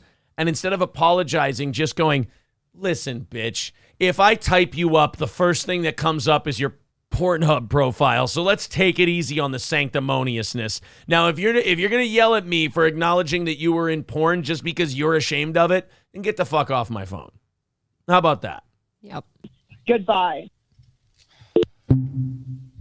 I love that they put a picture of her tits up right after that. We weren't supposed to mention that she was ever in porn? I guess not. Well, we weren't supposed to mention that she was... It is troubling that all of these guys in these sports shows and stuff always look the same. Very cut. It is. They're very chubby and man-titted and bearded and gay. Ever an adult film star? Then we got, of course, the music. Yeah, all right, so short and sweet. I just hate that. Lana Rhoades was really bad at that recently, too, like in the last year. And she was one of those big, nasty porn stars, too, that got really famous for only that. Which one? Lana Rhoades. She's pretty open about it, isn't she? No. Oh, she's ashamed of it and she doesn't want anybody mentioning it? No, we've covered this before where she got pregnant and suddenly had a baby and, nobody talk about my porn history. I don't want my kid to ever hear about it. Well, I got bad news for you. You better fucking tell your kid about it, or the minute they go onto a computer, they're gonna know. She's also single momming it. No one knows who the dad is. It's Mike. He never talks about it either. No, so, I mean, she's single momming it regardless. It's, in my opinion, it's Mike Malge. And it's, okay, it's Logan Paul's Bagman's baby. Yes. There, I think that's what I meant. And so she doesn't want anyone talking about her porn history for like a few months in a row. She's like, my kid. And then she gets right back to like basically posting OnlyFans type material all over Instagram and promoting like her lingerie and all that. Like, make up your mind. Please. Joe E says all porn stars deserve eternal shame and suffering. Right, but some of them take it like champs. You know, like Lisa Well, you should Ann. if you're going to decide to do that. They're saying Maitland Ward is very open about it. That's true. She talks about it a lot, and I think she's still in the game. And then I think, what's her name? The one that just broke her ass at TwitchCon. Oh, Adriana Chechik. Yeah. Adriana Chechik. I think she talks about it on Twitch. I don't think she's ashamed of it at all. You shouldn't be. If that's the thing you did, I don't think you can get into porn and be ashamed of it. I mean, because people are going to know. Right. And think of how shitty your life would have been if you hadn't done it. Yeah, you'd be a nobody. You'd have no money. Right. Think of how god-awful your life would have been if you hadn't done pornography. Because I don't think anybody, except maybe Maitland Ward, who did have a successful acting career, she kind of went backwards. I don't think anybody goes into porn from a really awesome position of strength. Not usually. Usually that means you probably had one thing to offer up at the time and you were really good at it. Or you went into a modeling thing and it turned out to be a modeling thing. Yeah. Mick Marshall says $5 on Blake Griffin being the daddy. They're saying it's Kevin Durant's baby. Oh, okay. See, I don't know who it is. That means she fucked Kevin Durant while she was with, what's his Never talks about it. Logan Paul's bagman. Labglass says if she wants to be taken seriously, why doesn't she use her real name? Why do you use the porn name then? Because it's so famous, nobody knows her real one. I don't want to acknowledge that I was ever in porn, but please allow me to use my porn name because I don't want to have to. I mean, stand on your own feet with your own name, not the name that the horrible porn industry gave you. Right. Why don't you just use your own name, build your own brand? I mean, if you're such a magnetic personality that could make it completely on her own, why not just use that name? Not your slave name. I've kind of thought that too. Like, oh, if you're so good at sports commentating or whatever, just, make it on that then. Don't ever. I mean, Lisa Ann uses the name Lisa Ann, but she'll also talk to you about her history in the porn industry. So I do feel like you have to do both if you chose to do that. Because the average person who doesn't do porn is going to look at a porn star and be like, curious at least. Yeah, right. Because we can't imagine that. Even an old lady would be like, oh my goodness, what was that like? At least you're getting dick. At least you're getting dick, young lady. Sometimes you're getting 2 from what I've seen. 3 or 4. Thank you very Herberts and Gerberts? Keep trying. Really? Yep. Not in an Herberts and Gerberts mood lately. Okay. We don't have a lot of time on Fridays, so we got to kind of think of something. Poseidon MGTOW with $5. Thank you very much. I'm a little behind. He gave that a while ago. $95 away from our goal. He says she made friends with a dangerous criminal. What could go wrong? That's from the last story. The shooting. People are saying it's DMX's baby. Wait, what? Oh, man. Oh, my God. It's Future's baby. What? No way. Dakota Skies is pretty open about it, they're saying. It's a Dubai baby, says Omega Dreads Gaming Channel. It is. Doesn't that just seem kind of weird, though? Like, she'll post pictures of her baby and all this shit with her tits out in the picture and everything, and, like, she'll never talk about the dad. Imagine that I know of. Imagine how much of a piece of shit you have to be to go, I'm going to raise this baby all on my own, and nobody's going to know who the dad... Do you think the dad even knows who the dad is? Probably not. What I don't know.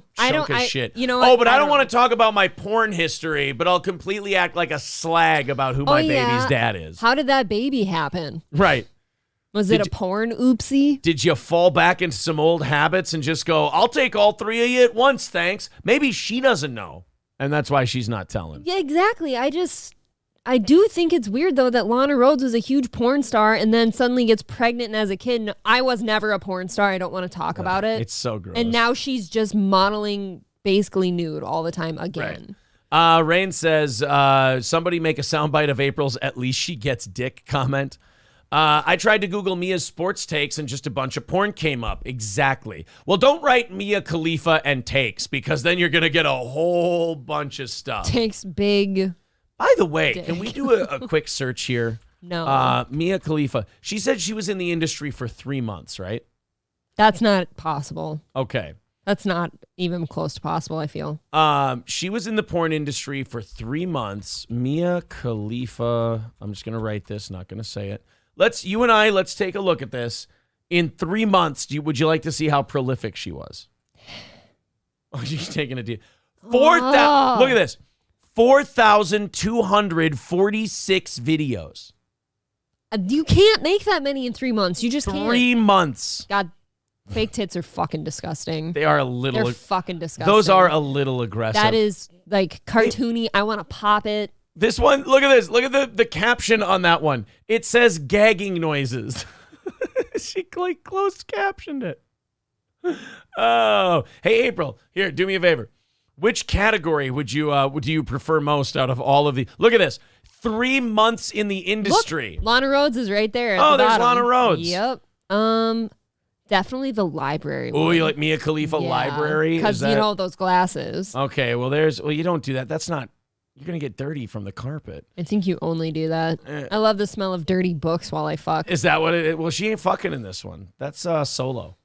There she is. She's just kind of getting railed out in a hijab. What happened to her chin? She doesn't have one. I think they took all of her chin to make her tits. Skin grafting. They skin grafted so they looked real.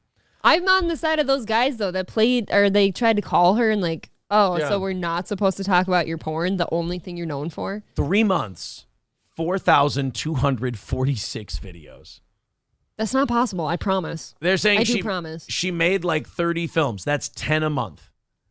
That's one every 3 days. Then somebody clipped the shit out of them to have 4,000 something views. Absolutely. Or videos. Yeah. Rain says, show us the video. Do you want to ever see us again? Not at all. I don't think Rain cares. Rain's an agent of chaos. He does want all kids, all olds to be dead. Yeah. He wants us to be divorced. Yeah, he's a bit of a... He's a bit of a, what do you call it, a nihilist. When I decide to blow up my entire life, I'm going to go to Rain for advice. Oh, okay. Well, that sounds like you're going to get some great advice then. Piffy Puff says, remember when Mia Khalifa said white guys raw, black guys condoms? Oh, wow, that's kind of racist. Yeah, Mia, why would you say such thing? Jeez, you're afraid of, not as afraid of getting the white baby, I guess. I don't know what she's trying to say there. All right, guys, I got a couple of Stuttering John clips. Are you ready for some Stuttering John? Let the Dabbler community know that Steel Toe is doing their first Stuttering John clip of the week. And the Stuttering John clip that we have today, we have two of them. One makes me a little nervous that the self-awareness is starting to creep into John's head. Mm-hmm. That he sees what we're doing. And by we, I mean all of us. Yes, collectively. And that he's starting to mitigate his behavior and change his behavior so that he doesn't get caught up in these things. Guys, if that happens, it's over. I mean, you're not going to see Shuley keep doing his John show if there's no money and no views in it. You're not going to see a lot of these guys. You think Cardiff Electric wants to sit there with a fucking puppet and make John videos for 50 people if this whole economy blows up? No. You're going to be stuck with Carl, Anthony, and me. Those will be the only people still making fun of Stuttering John. Because me, I do it because it's fun. Yeah, we had to give this warning on DSP once, too.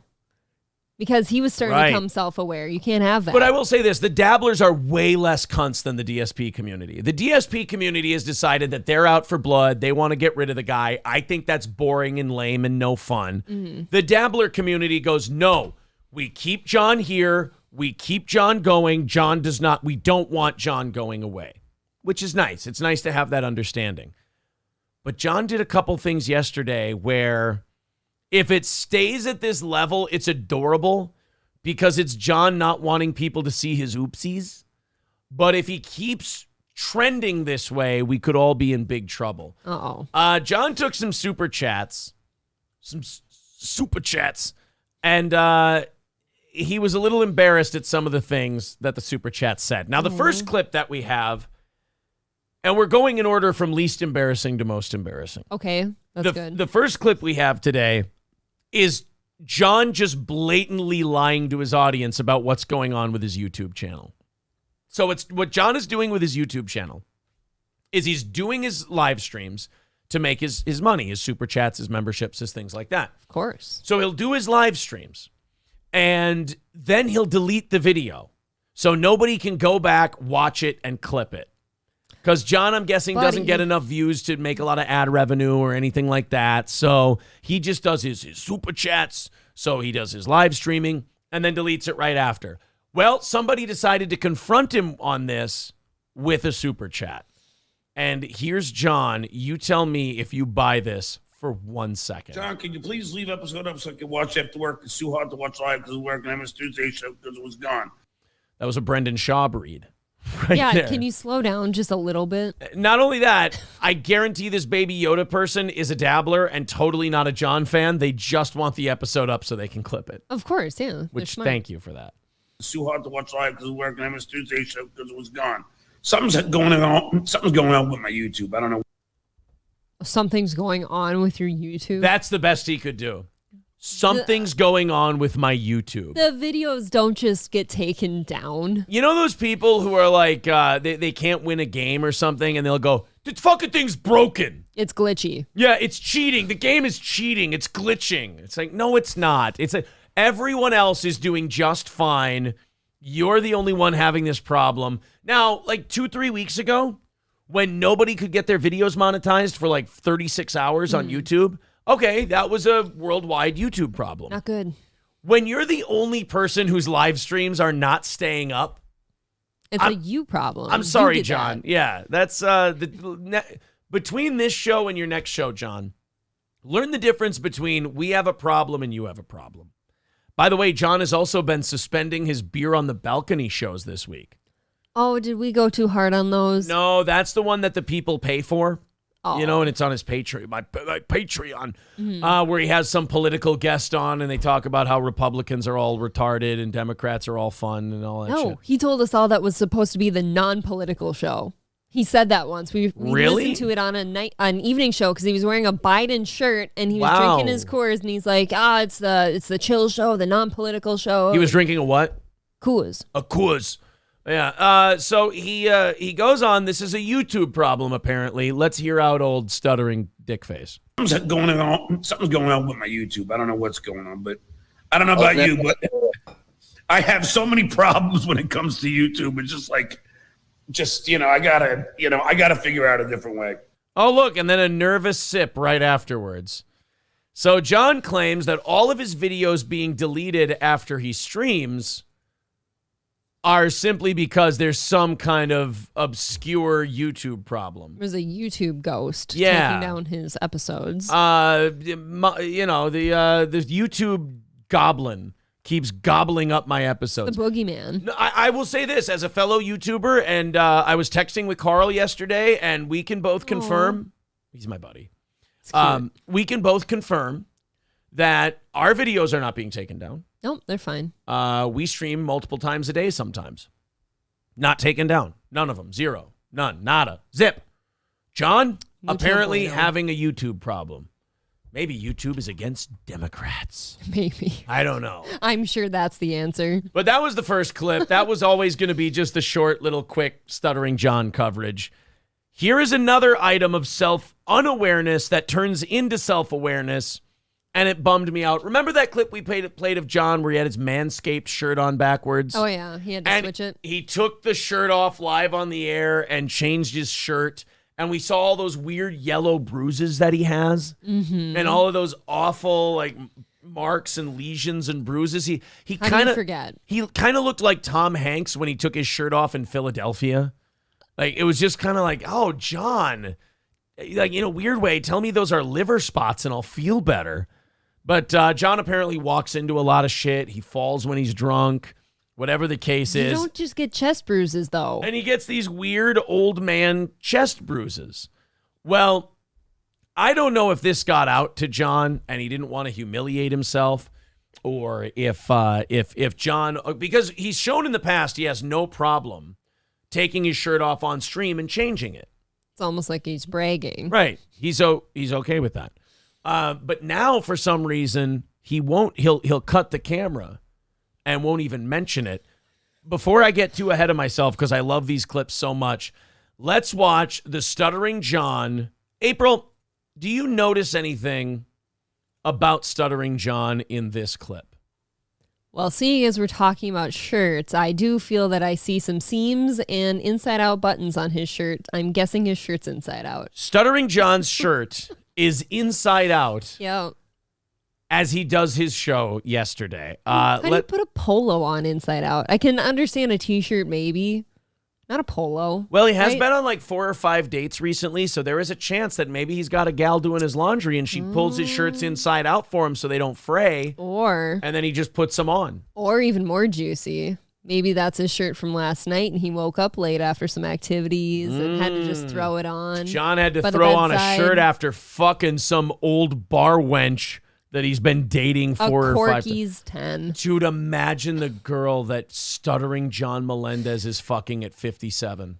What if he pulled something really hot, actually? Would we have to apologize? I'd hang myself in the bathroom. Why? What do you have? I can't live in a world where Stuttering John pulls pussy. I just can't. There's no God. Why stay? What are we building? What are we working You don't believe in God for? anyways. It's okay. But it would be confirmed. At least now I have a little bit of doubt. You know?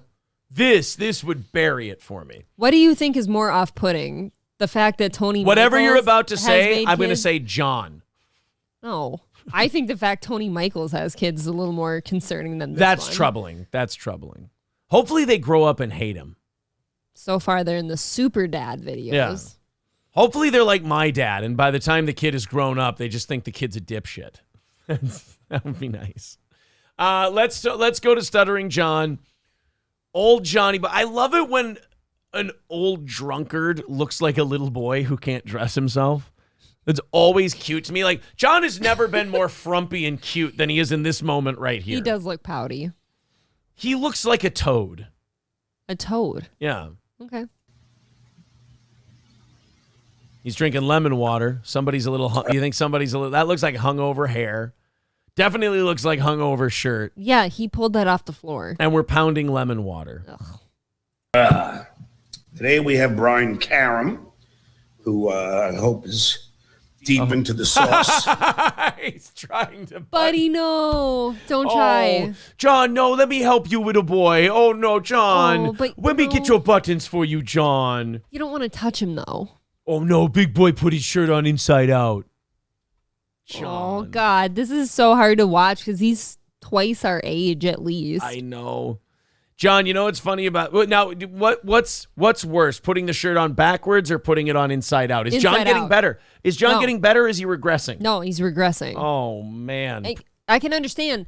You could put that T-shirt on backwards today, Right. and Yes. I would understand it because it's not that weird. But you have seams sticking out, man. You know right away when your shirt's on backwards because it's choking you a little bit. Right. We have Brian Karam, who I hope is deep into the sauce. He's always a hell of a lot of fun.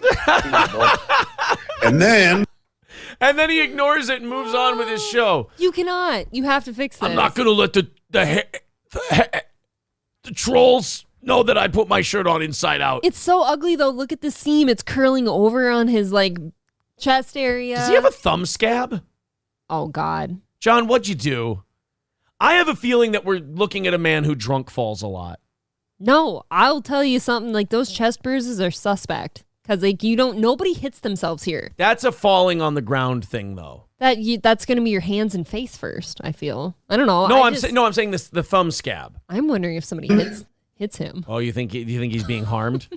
Should we The call chest protective things, services yes. for John? If he's got chest bruises, that's a hitter. So there's John with his shirt on inside out. How is he going to address this? How is John going to make this right on his show? By the way, those are not in the bottom right corner here of his view counter. Those ain't even Steel Toe evening show numbers. Not anymore. That he's putting up. Ooh, boy. So he should chuckle and be like, oh, look at silly me. I put my shirt on inside out, right? Would that be good? You think he should go, oh, well, look, I put my shirt on inside. The outside is facing in. You think he should do that? He should do that. What do you think he's going to do? I think he's either not going to mention it at all and try to pretend it didn't happen, or he's going to cut the camera and come back. Okay. Jules David. First of all, Mike David's wife, somebody using that as a name and tipping him through the David family is very funny. They were in our chat the other day, too. Who? Jules David. Oh, Jules David was there? Yeah. We got a Jules David, too. Did they throw us a couple of bucks? Yeah, they did. Oh, thanks, Jules David. Jules David. Yeah, I know. That's the new look. Wow, so now you know what's happening. Look at the look on his face. He's reading his chat. So he was going to leave the shirt inside out after he tried to button it, and he couldn't because of, the inside out thing. So people are on to you now. People are onto it, and he's reading his chat, and he's like, oh, the trolls. John is in his own head so bad right now at this point with all this Stuttering John economy that's out there. He doesn't know how to handle it yet. He's like Zumach and Michaels, where they go, oh, if I mention the person's name, does that show that I watch them? But then I also have to talk about them, so I have to, oh, God, like they work themselves into this lather. I don't know what to do. Yeah, they don't know what to do. So John's now reading his chat. He's seeing the people call him out for having an inside-out shirt. And he's like, oh, fuck, I don't want to look like an idiot with an inside-out shirt. But I also don't want the trolls to know that I'm a dickhead who can't dress myself and then change, and then my gut is out for everyone to see, and they'll make fun of me more. Right now he is having one of those episode of Dexter nearly getting caught moments. Yeah. Where he's like, how do I fucking Deus Ex Machina myself out of this whole inside out shirt thing? Where's Penn and Teller to make this magically disappear? They can make a cow disappear. They can make something slightly smaller disappear. Looks like he has a herp on his thumb. He has thumb herp. Let's go ahead and see how Stuttering John helps himself and see how we get to the conclusion of the inside-out shirt fiasco. Show today. Hey, Brian. Hey, how you doing? Ew. What's going on? I want to tell you what that was real quick, but here, we'll play the whole clip, and then I want to tell you you see where Brian came off the camera for a second? Yeah, I did. That was not it was an accident that Brian went off the camera, but it was not an accident that he was fucking around. Hey, Brian. Hey, how you doing? What's going on, bro? Nothing much. How you doing? You there? Oh, you left Brian hanging. I lost you. What do Poor you Brian. What do you think's happening right now? Well, he's obviously switching his shirt. But right? we saw when he put the Manscaped shirt on backwards, he just took it off, showed us all his bruises and tits, and put his shirt back on. I'm starting to feel like I personally caused this one now because I wasn't too complimentary. I know, you were really mean to Stuttering John about his bruises and his body. I could really go without seeing that ever again. I believe those are my words. Look, I know that the dabblers would crucify us if we took credit for this, but I think the question at least needs to be asked. This happened a day or two after we played the Manscaped clip where he took the shirt off, turned it around, and put it on the right way. I was appalled. And then John had an inside-out shirt, so we had no problem with taking off the shirt on camera. But then you, the pretty blonde girl, made fun of him with the shirt off, and now this time, yesterday, he's removing the shirt off camera, turning it around, and not even acknowledging that he knew his shirt was on inside out. Have I caused John some insecurity? I'm wondering if you might have bullied John into insecurity. I'm so sorry. And by the way, if a hangover had a face and hair. I know, it really does. His hair looks like, for me, I know, like, especially with blonde hair, it looks bad. Like, if you went out drinking the day before and you didn't shower the next day. You can see. My hair's flat. You can just tell it sits different. That is hangover facial hair. That is hangover hair. That's hangover facial hair. That's hangover wrinkle face. It's extra slicked back. It's extra slicked back. It's standing up in spots because he can't counteract the grease. That's his pillow spot, probably. Yeah, that's the pillow spot. That's how little Johnny sweeps on his pillow. So John is remarkably hungover, in my opinion, here. He's not feeling good. The trolls are busting his balls about the inside-out shirt. And fucking April the bully just made fun of his titty bruises, so now John doesn't feel comfortable doing his wardrobe changes on camera anymore. So dabblers, you may disagree with me, but I feel comfortable in laying the blame at April's feet for the reason why John doesn't take his shirt off on camera anymore. Okay. So if you're upset that John isn't stripping on camera, blame her. You should all be thanking me. If you're happy that Stuttering John is not taking his shirt off on camera, thank her. Is anyone else going to say that he was like a specimen or specimen? Specimen. Excuse me. He's a specimen. Like his pecs were like weird and tiny. He's a good-looking guy. Kind of looked a little schmeagly. Oh, when he took the shirt off. A little schmeagly. And Coors is his precious? My precious. How you doing? So now he turns off the camera. And this dumb Irish dickhead is stuck there wearing a gay-ass hat and staring into the abyss. Why is he doing this? He leaves his dipshit buddy there with his fucking 6 months before St. Patrick's Day hat. But look, Brian can put his polo on, correct? Brian dresses himself like a big boy. Is that a Pickle Rick in the background? It might be a Pickle I Rick. believe it is. You there? John. I lost you. Uh-oh. Poor Brian. Poor Brian is just sitting there staring. John's all he had in this This world. show is a fucking fever dream, man. I love it. This is like a TV show. This is like a sitcom about a shitty podcast. I know. It is weird. You're just sitting there, the guy's watching. If this is a sitcom, there's a laugh track right now doing the tittery laughs, the nervous laughter. Yes. Still gone. Oh, there we go. He did. Buddy, next time just bear it all. Do it live. I love how John acts like he just did a fucking magic trick. He didn't even put his collar down right. Look at that collar. Now, I want a Zapruder film this thing. Oh. What? Remember that cut he made at the beginning of the video? Yeah. Let's go back to it and realize what this was. Show today. Hey, Brian. Hey, how you doing? He was trying to move himself off the screen because he was going to do the remove the shirt, flip it around thing, and he accidentally cut off Brian. Yep. Now, do we want to do timestamps as to how long him leaving the picture was? I think we should. We should see how long it took him. Let's see. So John, and what a dickhead thing to do to your guest. Like, he could have texted him during the show and said, hey, when you come on, don't say anything. But I look like a fucking drunken idiot right now because I'm wearing an inside-out polo. I got to change it when you come on. Just don't say anything. I don't want the trolls to know. John is at this... Or you could have just laughed. John is at this weird point in his career where he is a complete buffoon. He behaves like a complete buffoon, but he has too much pride and dignity to mock himself.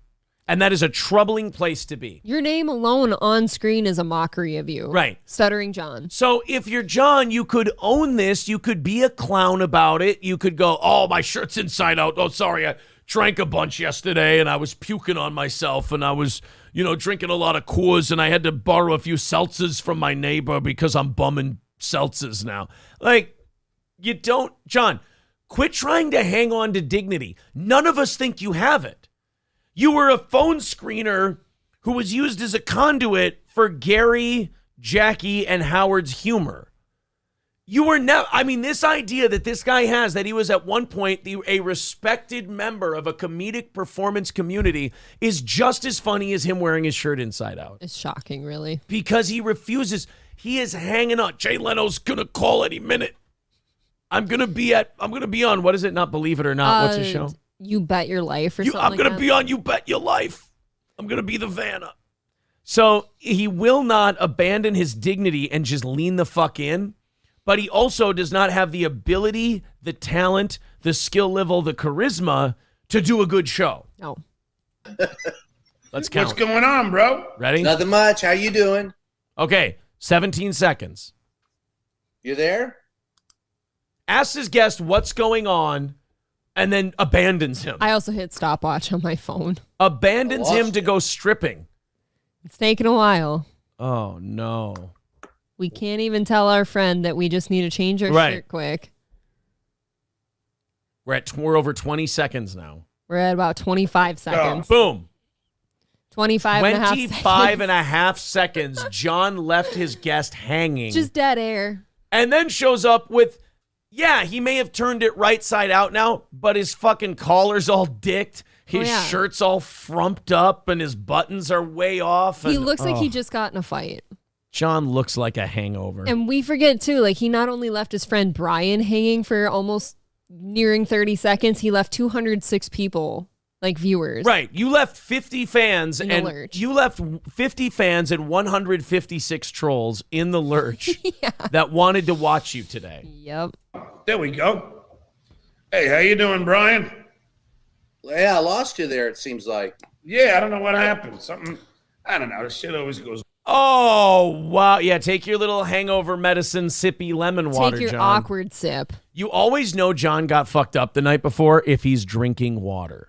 That, and you always know he's fucking lying about something if he takes the awkward sip immediately following. He said does, man. statement. He has a terrible tell with the YouTube thing. You're right. He took the sip after. You know, some people like look up and like away or something, or they look down. He just takes a drink. I don't know what happened. It's, I turned off, my camera had a malfunction, and then magically I had taken, while I was waiting for the malfunction to fix itself, I took off my shirt and turned it around, and now it's right side out, and I don't know what happened. I'm guessing he would just say, oh, he must have lost connection, much like his YouTube videos just magically get taken down. And again, this is the problem with John. He sucks. He's awful. But at the same time, like, if he would just own this, it would be totally fine. It would be funny, actually. You could make fun of yourself. But instead, it's now going to make the trolling worse. When you lie about what you clearly just did just because you want to have pride and dignity. The internet is currently trying to beat the pride and dignity out of John. And the more you struggle, the longer it's going to be beaten out of you. Yeah. Just surrender it, John. Because you're in the jaws of a python. You're being squeezed by a python. It's over. There's no getting out of it. The internet has decided it's your day for destruction. And when the internet decides that, you have two choices. Fight to the death, which you're going to lose, or embrace it, lean in, and they'll go away. Or some of them might even start liking you. Stop struggling. It's too late for him. But, like, dude. We've said this to so many people, though, and we covered it yesterday about Chad Zumach, too. It's like, if you would just quit fighting the thing you are, you could maybe turn this around. You could learn to have some fun with it. Thank you to Dylan for renewing his membership for a 5th month. Celtic Pride becoming a member for his 6th month. Says happy birthday to Wall Mounter. Oh, well, happy birthday, Wall Mounter. Thank you and happy birthday. By the way, guys, you are only $85 away from our goal today. Like Rich from Review Tech takes his shirt off on his stream all the time. Why? Because he's embraced that some people find him to be a goof. It's fine. And also, like, for how stupid it is to not realize before you get on stream you have your shirt inside out. Everyone's put their shirt on inside out before. Right. You could just laugh about it. Oh, look, silly fucking me again. Let's fix my shirt quick. And then to go, oh, I don't know what happened there. It was like he thinks he's hiding it from the people who would troll him and make fun of him. No, they've already called it out. Right, but you've made it much worse now, John. Riz Digga hates the Stuttering John stuff, by the way. I'm sorry, Riz. You're just going to have to put up with it once or twice a week. I think you'll be okay, buddy. He doesn't like me ripping on. He doesn't like the ripping on. He doesn't get it. He doesn't understand why it's good or why it's funny. It's just not his thing. What do you do? Just tap out for those. Just tap out for those moments, Riz. You'll be fine, buddy. Calm down. Jeff says, holy shit, damn cat just knocked over my bottle of Fireball. I think the universe is telling me something. To start drinking. Oh, boy. Well, the cat sure wants to. Yeah, why are we still drinking Fireball out of college? You should be, if you're under 25, you can still drink Fireball. That's allowed, but I think the second you turn 25, you need to upgrade. Yeah, you got to stop drinking candy whiskey.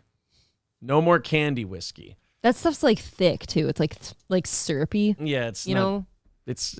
Are you saying that it's not made pure? It's certainly not made pure. Wow. Are you saying that it's not brewed by hand and nice stainless copper casks? I'm saying if you added like cinnamon to some kind of like methy drug somewhere and like watered it down, that's what I picture Fireball to be.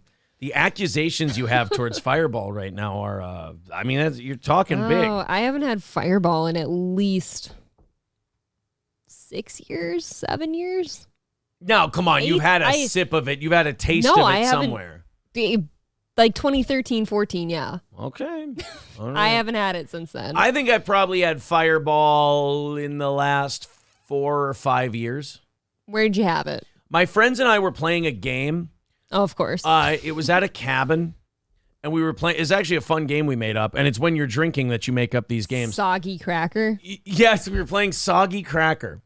So we were playing this game where at my buddy's cabin, there was a big bag of bubble gum. You know, the bag that has the little circles of bubble gum in it, the blue and red and green and yellow and shit. You mean like the elementary school shit?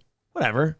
So he had that, and we started chewing it, and we were on the deck, the balcony deck, which was like 2 stories up. You know how those cabins, you have like a walk-in sliding door, and then you'll have a stairway to a deck, and then you go in, and the main floor is up. It's elevated. Yeah. Well, he had that deck, that balcony overlooking the lake and everything, and down below was a fire ring. You know, kind of exactly like the one we have.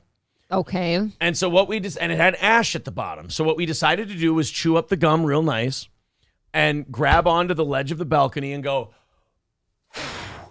and see if we could spit into the fire ring. Now, this is what you guys do in your free time. Yes. So this is what guys do. We create games and sports and competitions. So what we did was we took the rope for a boat anchor, and we made like probably a 3-foot diameter, 4-foot diameter circle around the fire ring. And we made the rule, if you spit and the gum goes into the circle, you get 1 point, and that can be 1 shot you can hand out to one person. If you get up to 3, you have to use it as a community shot. If you spit it in the fire ring, everybody else drinks. It was fucking awesome. We need to find a way to reinvent that game. We need I think one of our friends still has a cabin. Let's do it at his place. I think that's a great idea, because you just, you grab on. Same friend has a balcony.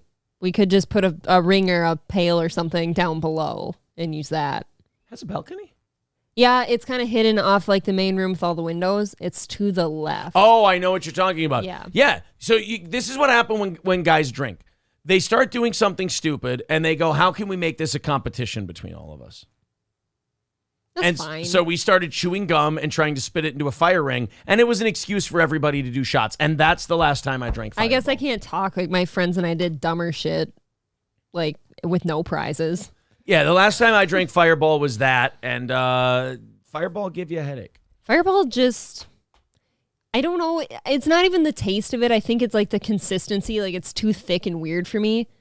Ironically, the only thick, cheap, shitty alcohol I'm okay with is that like Ice Hole, the plum stuff. Ew. Plum Ice Hole was pretty popular. Oh my God. Fucking. It has to be super cold though. Like put it out in the snowbank or something. Plum Ice Hole. I know. Ugh. A little bit of that, or like a shitty whiskey. And my girlfriends and I used to go over to my friend's house that also had horses, but she had like those huge like 50-gallon plastic drums in her pasture for like practicing barrels, you know. But we'd tip them over at night, and there was a hill in the pasture, and we'd drink, and we'd go in the barrel, and they'd push us down the hill with the horses. Men are so much funner than women. Cody says, this is what guys are doing when women think we are cheating on them. Yes, we are spitting gum into a fire ring for drinking. April does this too. She did it last night, where she will see me being quiet, and she'll think I'm having an existential crisis, and I'll be like, no, I'm just thinking of when I can finish that Richard the Lionheart Saladin documentary. And I need it to have... I didn't accuse you of cheating. You just didn't look happy. When you... No, like yesterday, there was an incident where April, she went... she goes, why are you being so quiet? And like, there's... Like, the way women ask questions, it's like an accusation almost. She goes, why are you being so quiet, thinking something's wrong? I had just gotten home from 6 hours of being away. And I go, my fucking tooth hurts and it's bothering me. Like when men have an issue, they need to focus 100% of their energy on that item. Well, so I'm so sorry it's an inconvenience. It's okay. It's your whole gender. You all do it. Because we're different. We think differently. Women think about 17 things all at once and never solve any of it. Men think about a minute thing for 10 minutes and then never think about it ever again. It's a very strange thing we do. But I will sit there and go, like, if we could be in the middle of a conversation, and if I start getting bothered, that's why I look everything up. I Google everything, actors, sports things, because otherwise I'm going to stop in the middle of the conversation. I'll go, God damn it, who was the Vikings quarterback after Wade Wilson? Fuck. And then you'll be sitting there and she'll go, hello, did you hear what I said? I'll be, no, I'm trying to think of who our quarterback was after Wade Wilson. I can't focus on anything else right now. It's the way we're built. Very cool. It's the way we're Very built.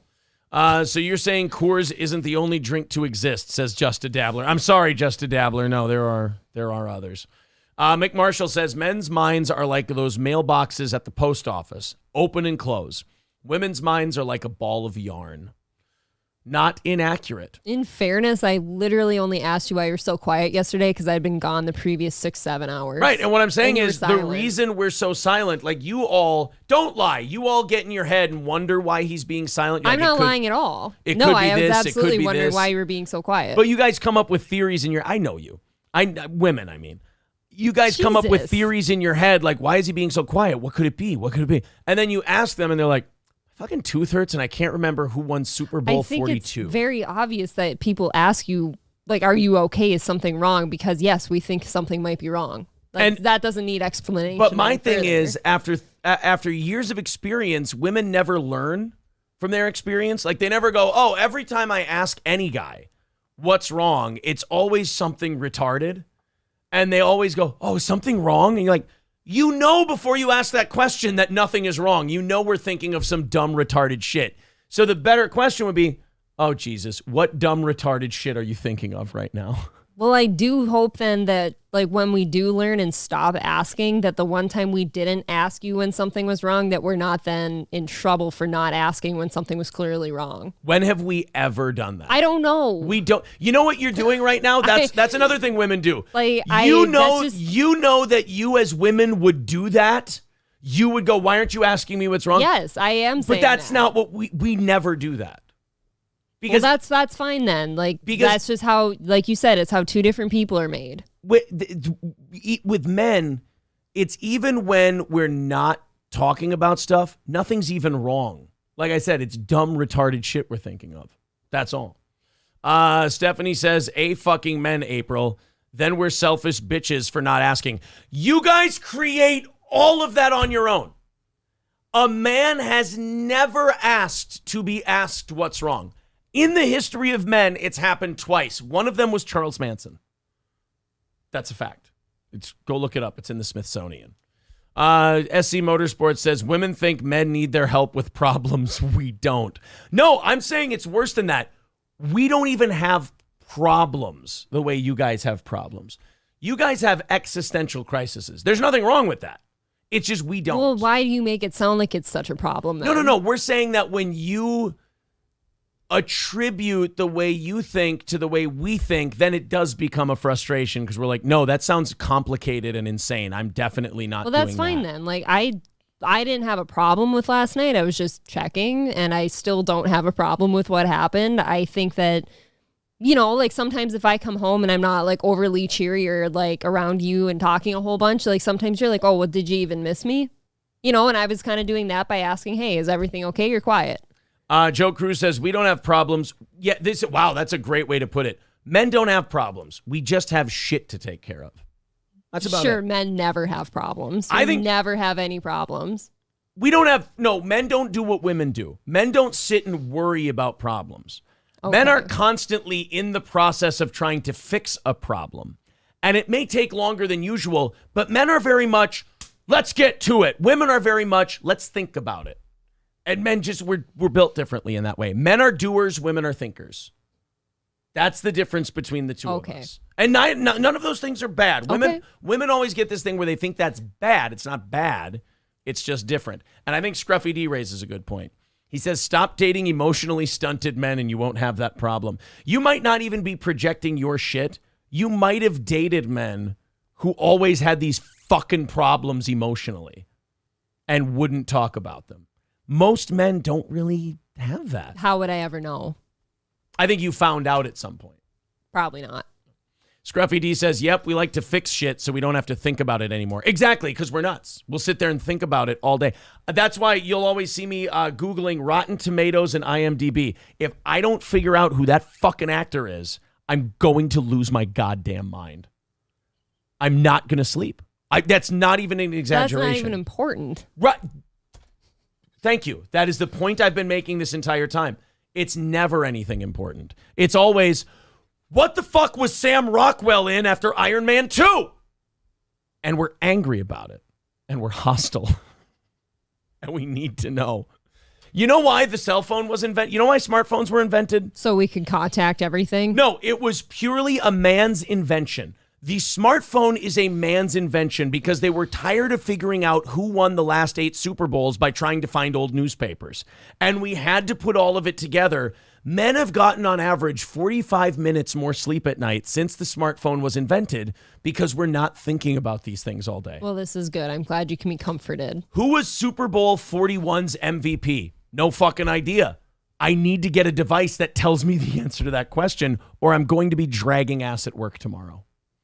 It is very weird. Women will completely worry about like a relationship with a family friend or otherwise, or like, what am I going to cook my family for dinner, or how is this event going to go? And you worry about that menial shit.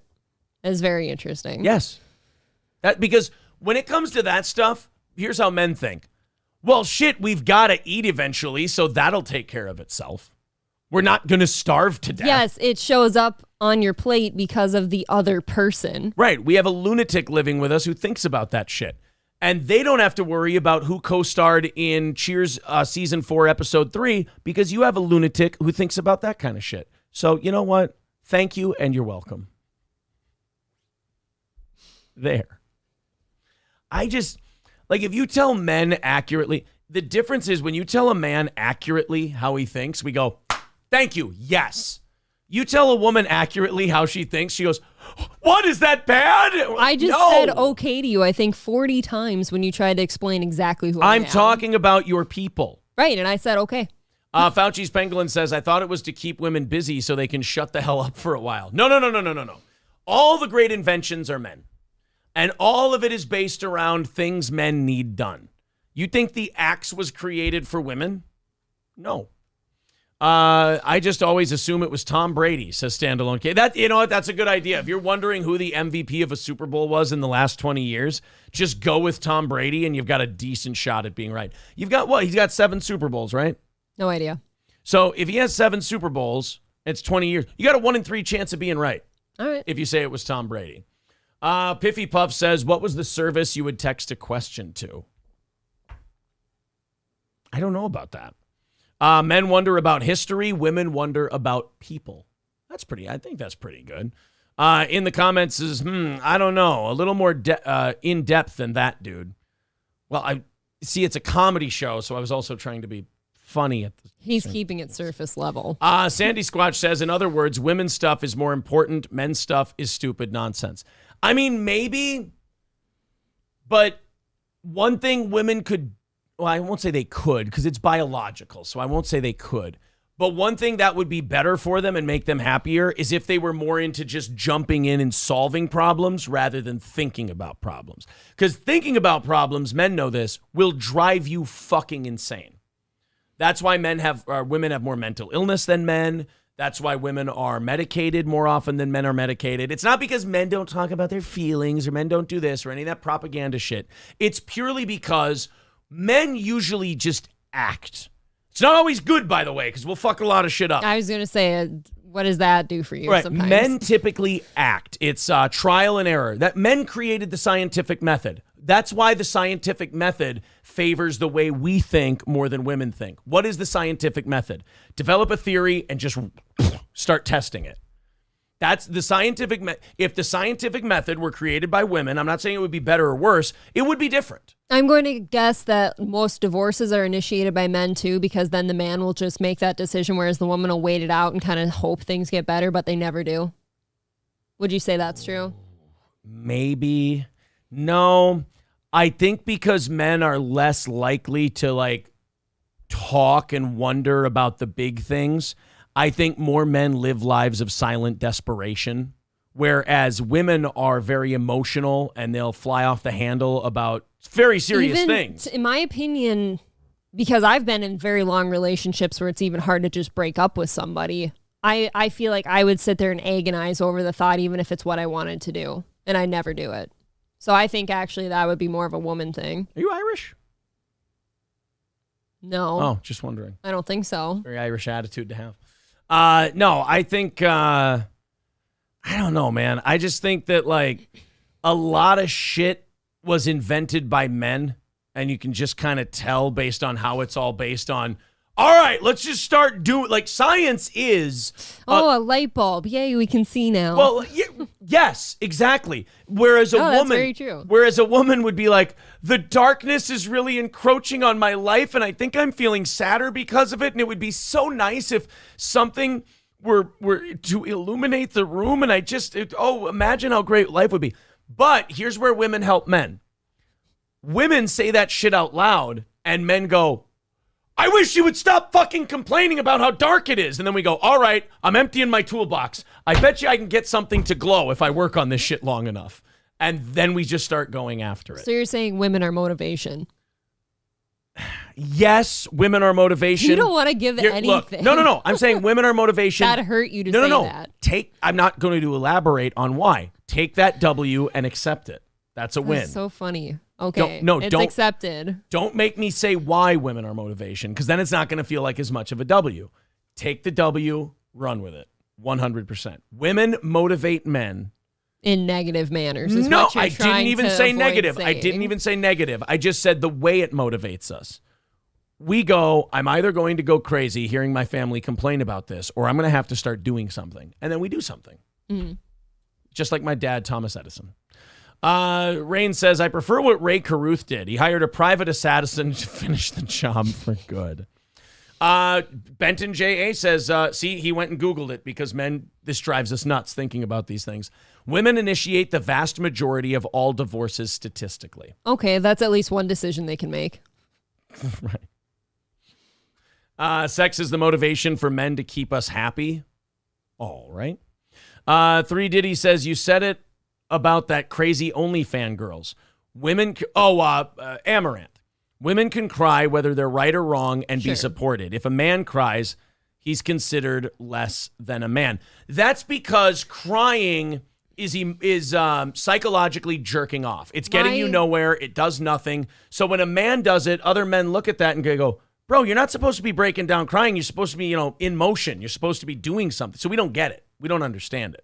We see crying as a wasted emotion. My entire existence, I have not seen like a man crying as, oh, wow, that's less than a man. For me, when I watch a guy cry, because I've grown up around a lot of really tough men, if you will, that to me says, wow, something really fucking got to that guy. That's kind of what I think too. I never think like, wow, what a bitch, he's crying. I'm like, ooh, something really, really fucked that guy up. If I see a woman cry, I'm like, oh, I wonder what argument she lost. No, I'm just kidding.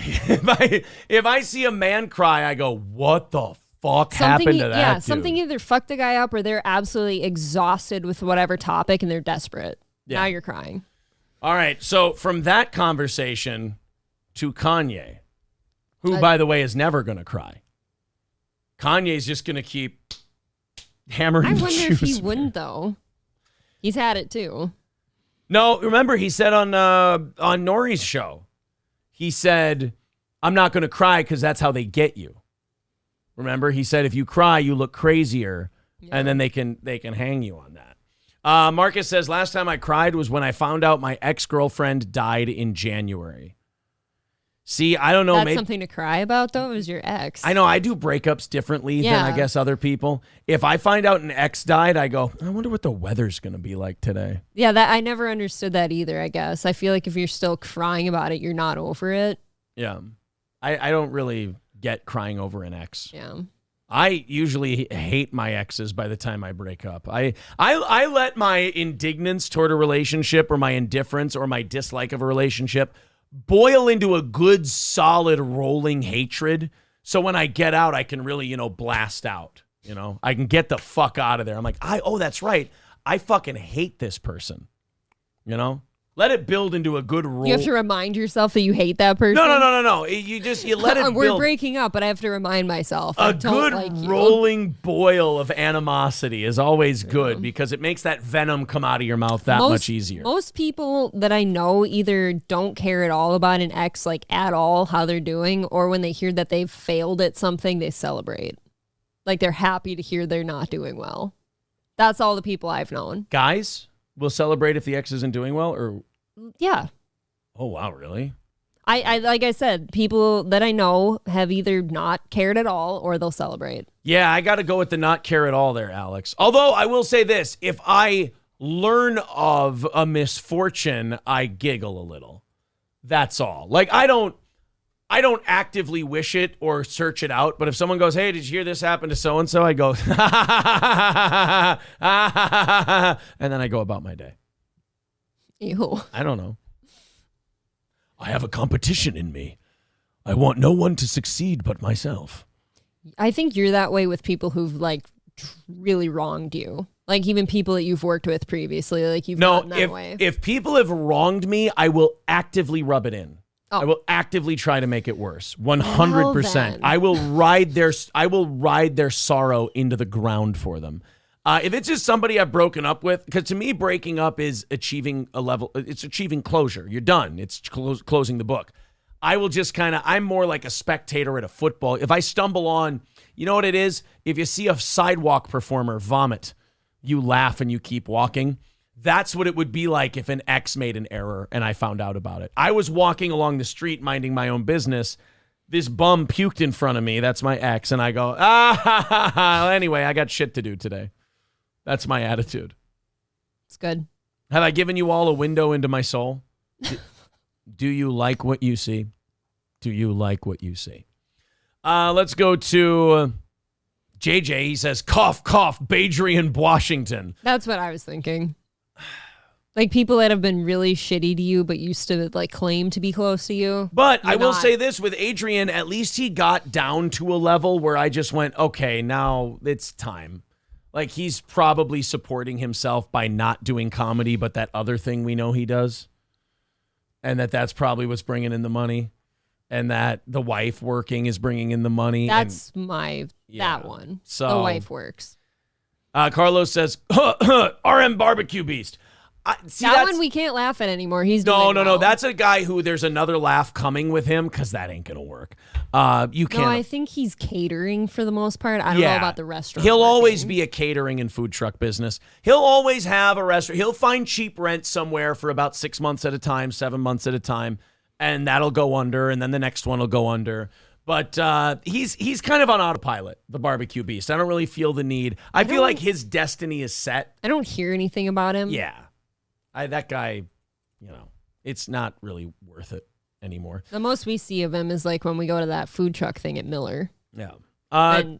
He's always like at another food truck for some reason.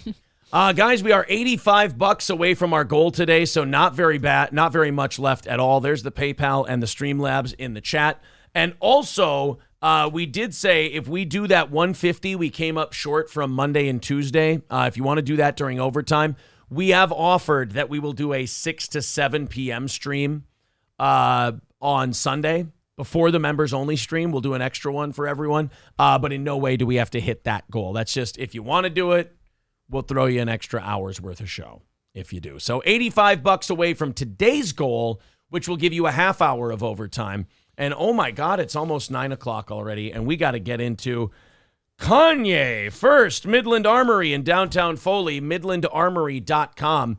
Our buddies at Midland Armory have a great selection of firearms, lower receivers, knives, optics, tactical gear, and so much more. That's Midland Armory in Foley, midlandarmory.com. Take a look at that selection of firearms. We've got it up on the screen now. You can scroll all the way down, see what they've got. They've also got national bestsellers. They've got different categories for you. And all of this can be shipped right to you. Take a look at some of their optic options and have it sent right to your door. The coolest part is, if you use the promo code SteelToe, you get 10 to 20% off your order, which is really cool. They'll send the firearms to an FFL dealer near you, so it doesn't matter where you live. You can have it sent. That's Midland Armory in downtown Foley, Minnesota, midlandarmory.com. And of course, if you live in central Minnesota and you go in the ditch, you have some car problems this weekend, starting to get cold out in many parts of the country, nobody is quicker at picking you up than All Care Towing. 320-253-5203 for All Care Towing of St. Cloud. That's All Care Towing, 320-253-5203 for All Care Towing of St. Cloud. I'm sorry for giving you AIDS, Rain. I apologize. All right, I've got a very funny story for you to start off the Kanye West coverage today. There is a CEO who's saying that all of his business partners should pull the plug on Kanye. I'm sorry, Ye. Anything specific about this CEO? Well, I will tell you, he is the head of William Morris, which is an agency. Mm-hmm. And I don't know what you know about William Morris, but it's called William Morris Endeavor. And William Morris manages musicians, actors, athletes. It's an agency. Sure. You know, William Morris. He says that Kanye's business partners should pull the plug on him and abandon him and just be done with it. His name is Ari Emanuel. All right, God damn it. I cannot make it up anymore. Thank you. I was waiting Son for of a bitch. I mean, stop giving Kanye points. Could you just, right. You could have just said nothing. For people who are in the PR industry, they sure are doing a shit. Maybe the thing is they can represent other people. They just can't represent themselves very well. I never understand this. Like, if nobody's talking, like, specifically to you, Ari, like, maybe just keep, like, sit this one out because you didn't have any of that attention on you yet. But it's one of those things where Kanye's going, man, all the Jewish managers in this business, they've taken advantage of black people, and if you criticize them, they'll try to tear down a black man. And then the Jewish CEO of a talent agency goes, you should all pull the plug on Kanye. You should take your money out of his companies and you should leave him penniless. And it's like, dude. No, maybe not. Read the fucking room, bro. Like, that's the weirdest thing about this Ye stuff is, like, in a weird way, I'm on the Jews' side on this. They're not. The Jews are like, I have an idea. Why don't we try to make Kanye's paranoia seem a little more reasonable each time we do something to him? And I'm sitting there going, guys, if he's this crazy, if he's this insane, and he's not saying something that nobody's ever said before, then just leave him alone and let him go crazy. That's kind of the thing, because he'll burn himself out eventually. But if you do the things he's accusing people of doing, he will keep going, and now you look bad. Right. So I read this article. I went, Kanye, now they're dead naming him over at TMZ. They're disrespecting him and dead naming him, and they're talking about his money all the time. They're obsessed with his money. I don't know why TMZ, owned by Harvey Levine, would do that. No idea. I don't know why TMZ, owner, creator, and CEO Harvey Levine, would disrespect Kanye so openly in their coverage of him. None? No, not even an I have inkling? no idea why TMZ, who's usually pretty even-handed when dealing with these celebrity stories, would be so biased and anti and disrespectful to Kanye West. Why would TMZ, owned and managed by Harvey Levine, do such a thing?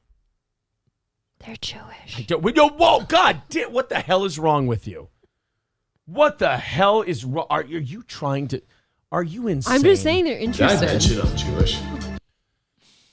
So anyway, Ari Emanuel, who they say is Rahm Emanuel's brother, Barack Obama's old chief of staff guy, and is the guy that Ari Gold in Entourage is based off of. The CEO of William Morris Endeavor has some stern advice for any companies still doing business with Kanye West, telling them to back out of their deals following his anti-Semitic comments. So Kanye is saying, Jews run the talent industry, Jews run Hollywood, Jews run banks, Jews run business, and if you try to speak about it, they will try to cancel you. To which Ari Emanuel, CEO of the William Morris Endeavor Talent Agency, says, all of you should pull your money from Kanye immediately. Do it now, I say so. Is anyone, like, I see all this. They don't care. I see all the words spoken about this Ye shit, and I just watch people either be angry and hostile at the Jews, or they're angry and hostile at Kanye because he's Hitler. Nobody is covering it the way we are, where we're just watching it and going to everybody and going, you're a big trash dumpster fire. I'm just sitting here going, look, what is that? Explain this to me. Like, I'm not even taking sides in this whole thing. I'm just I'm doing play-by-play of the Ye thing. And I'm sorry, but if I'm watching it, of the millions of words that have been spoken, Ye seems to be the only one making points. And I'm not going to comment on whether they're good points, bad points, whatever. As you shouldn't. He's the only one making points. And they're just yelling at him and telling him to shut up and telling him he's mentally ill and asking him to take his pills and telling him that he shouldn't have money anymore and all his business partners should abandon him and he's a piece of shit and all this. It's even like Ethan Klein to say that Ben Shapiro should be gassed in a Holocaust. I mean, which, by the way, nobody's ever going to talk about but us for some reason. They're not going to bring that up. They're going to keep trying to bury Kanye. I don't know. And then, you know what? I think it's excused for certain reasons, I guess. Did you and I talk about this on the show? Or did you and I talk about this yesterday privately? Notice that when Kanye is interviewed by Nori and Nori just lets him talk, everybody pressures Nori into deleting his podcast with Kanye, where he just let Kanye talk. Yep. Because it's not good to platform Kanye. You shouldn't platform Kanye and all this stuff he's saying. But then immediately after, the media makes Nori cancel his or delete his video. But immediately after, Piers Morgan gets an interview. Chris Cuomo gets an interview. A couple other people have gotten interviews since. Those ones are fine because those guys will interrupt Kanye and yell at him and scream at him, tell him to take his medicine and everything else. You should feel ashamed. Right. Again, we did talk about that. We talked about that on the show. I mean, it's just the Kanye thing. To have people do such a black and white analysis of this Kanye thing to me is so insane because it is more complicated than that. Yep, they forget all the little personal details and the fact that he's only saying this because of his personal experiences. And then they keep doing it. I'm sorry, but he keeps saying crazy shit, and then they keep going, well, let's do the crazy shit he's accusing us of. I feel like most people wouldn't say the things he's saying unless they'd been through something. No. Emmanuel issued the warning in an op-ed posted by the Financial Times Wednesday, urging companies associated with Kanye. I just need to look something up. Financial Times CEO. Okay, John Ridding. See, I have no idea how to tell. Look at him. He's very, very waspish, in my opinion. Okay. Okay. Hold on. One more question, just in case. You spelled it wrong. It's Ridding. Oh, R-I? Yes. Oh, well, I was thinking about my friend. Nope. Okay, so yeah. All right, just the Financial Times. Emmanuel issued the warning in an op-ed posted by the Financial Times Wednesday, urging companies associated with Kanye to stop working with him, including streaming services like Apple and Spotify that have his music available on their platforms. Yeah, because you know what Apple and Spotify wants to do? Pull everything with Kanye on it. People won't be mad at all. Lose money. Sounds good. People who listen to Kanye's music a lot of them don't follow the news this closely. No. And all they're going to see is that you took away their Kanye music. Which I'm sure is important to some people. Right.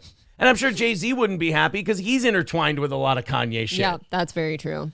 Emmanuel talks about Kanye's impact on society, writing, he is a pop culture icon with millions of fans around the world. Well, Kanye would like to, or Ye would like to hear that. It's true. And among them are young people whose views are still being formed. This is why it is necessary for all of us to speak out. Hatred and anti-Semitism should have no place in our society, no matter how much money is at stake. Boy, you don't hear him really speaking up for many other people, but when this Ye thing comes up, he's Johnny on the spot. Wow, let's be against hate and stuff, but let's totally bury this Kanye guy and destroy him. I mean, he's definitely touched a nerve, that's for sure. Kanye West. Oh, look at this one. Ye condemned for using R-word by Down syndrome and disability orgs. You know what's funny about that one? When he said that word to Piers Morgan, he went, okay, get ready. Y'all can come get me again. Here we go. Because he said Biden was effing retarded. Yeah. I said fucking retarded. Why would I say effing? Because they didn't even blurt out fucking. They just blurted out retarded. Yeah. Peter Rosenberg, a radio DJ. Mr. Rosenberg commented about Kanye. What do you think he had to say? Awful. Hate the guy. Never played his music in my life. Never will. Harvey Levin interviewed Peter Rosenberg so they could shit on Kanye. Seems fair. I'm reach out to you guys and want to come on, and you guys said no, or is this just a, baseless rant? No, I mean, he did not reach out to try to come on the show or anything like that. I think it was the perfect storm of, he's been going in on this whole Jewish media thing, which is He's going in on this bullshit about the Jewish media. Now, excuse me while two large Jewish media figures talk about why he's wrong.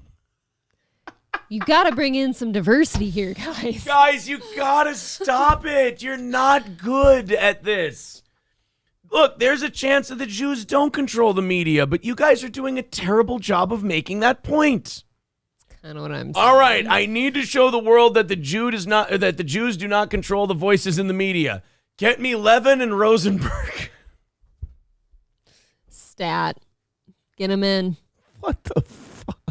Got all the financial people saying dump him, all your business partners out of here. Wait, get me Levin and Rosenberg and find out what Ari Emanuel has to say about it. I'm drawing no connections here. This is too much. You know, as you guys well know, a very dangerous thing that makes Jewish people get very, very nervous because... Right, especially all of them that are in the media. Whoa. Oh, wait, is this going to the Holocaust? Wait, I don't know yet. Okay, I'm going to set the over or under. 1 minute before they mention the Holocaust. Over or under? Under. Okay. No, as you guys well know, a very dangerous thing that makes Jewish people get very, very nervous because you're creating this boogeyman Jew, which is an image, of course, that has led to... As we're watching the two Jews in the media. Jesus Christ. There is no self-awareness going on here. Guys, hire a PR person and make sure that they're like a white Christian or an atheist or something because... Such atrocities in the past. Oh, there it is. Holocaust, 36 seconds in. 36 seconds in. That's epic. That is... Kanye's Hitler now. Record fast. And I think it was... Kanye's reminding... Or Ye, I'm sorry. Ye is reminding me a lot of Trump. Remember when Trump started shitting on sacred cows and then they started shaming him for it, but then he just kept going so their criticism kind of just fell off?